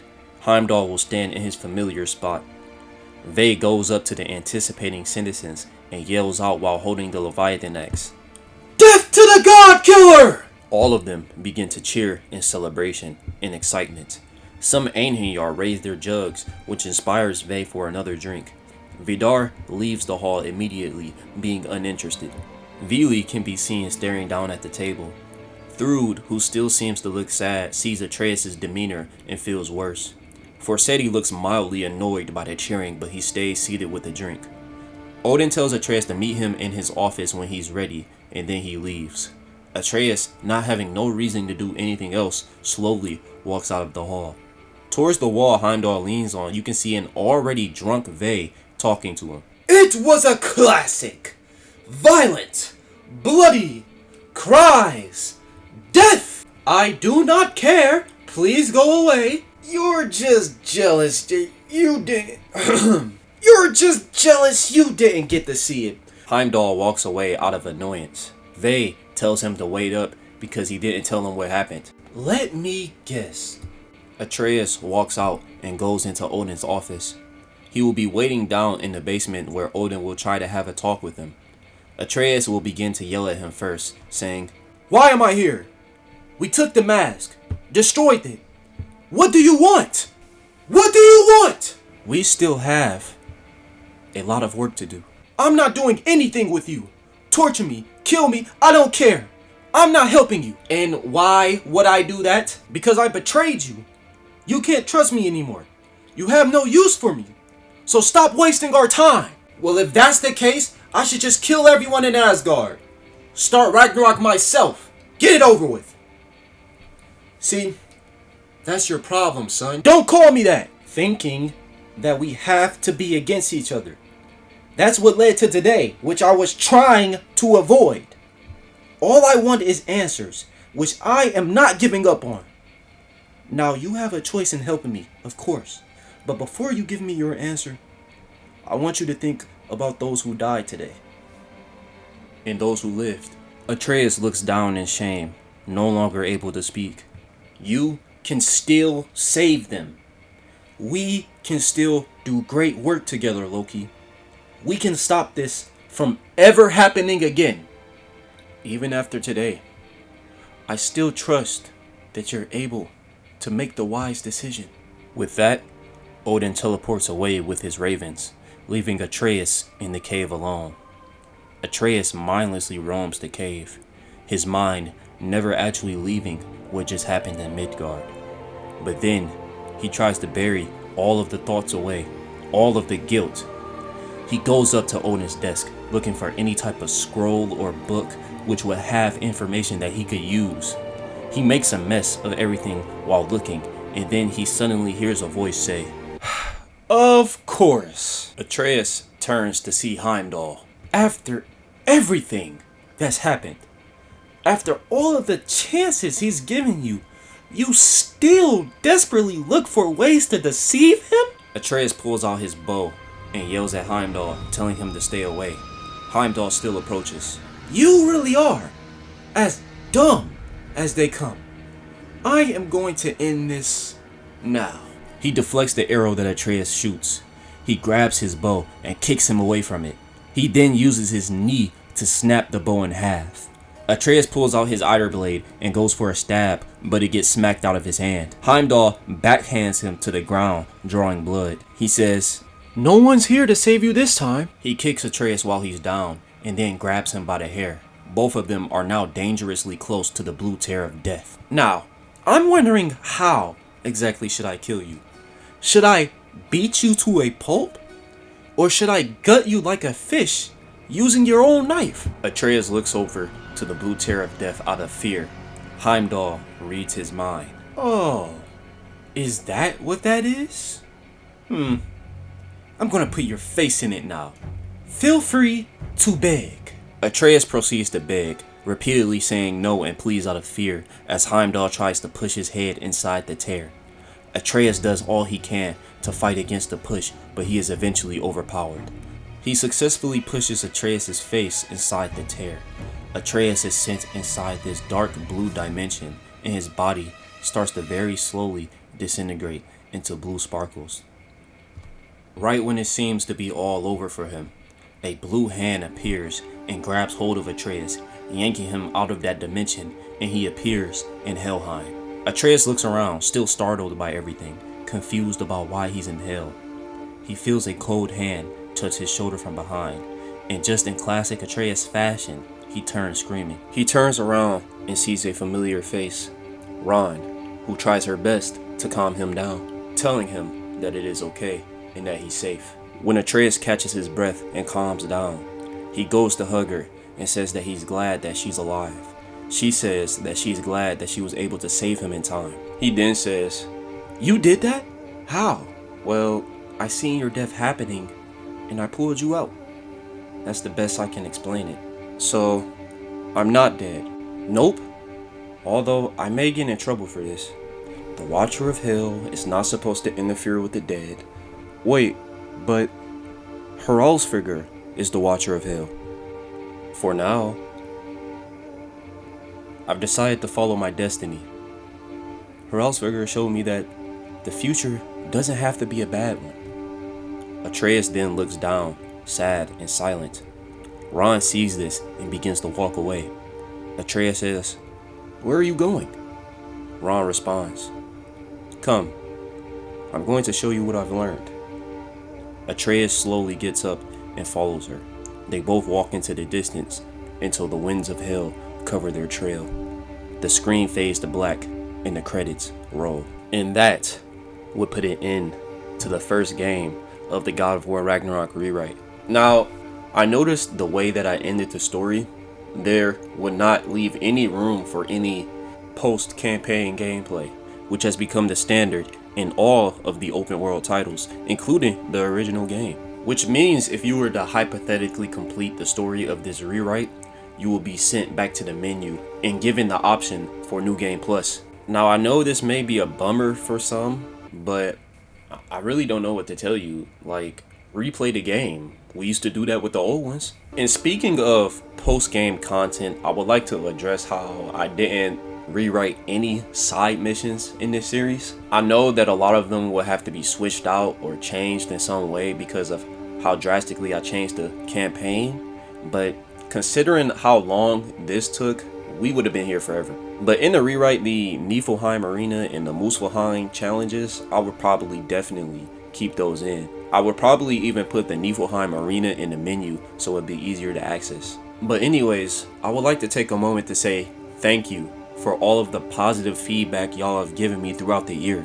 You guys are really the reason this shit got past part 4. Like, the only thing I really wanted to add was air combo. Part 11, unfortunately, will not be the next video on the channel. I'm finna go do something else. But nonetheless, I really hope y'all enjoyed this series and enjoyed this part. Let me know your honest opinions in the comments, man. And I guess that's it. Like, oh shit, hold up. We got an after credits cutscene. Don't go nowhere. After the credits are done crediting, the black screen dissolves as yellow lightning flashes. The camera shows Kratos on the ground with his eyes closed. He opens his eyes and abruptly wakes up. Rain pours onto his face. Thunder shines and cracks in the distance. He notices that the icy ground of Midgard has been replaced by dark, wet stone. He looks in front of him and sees feet in sandals walk up to him. He hears voices speak in confused tones. He looks up to see people holding large bronze shields painted with red V's along with spears, wearing helmets with red mohawks. Being absolutely overwhelmed and confused by these weird dressing people, he turns around. Over the edge of the cliff he's on, he sees fire raging over damaged buildings and Greek architecture. Above them lays the destroyed statue of the Colossus of Rhodes. Kratos was Jormungandr this whole time.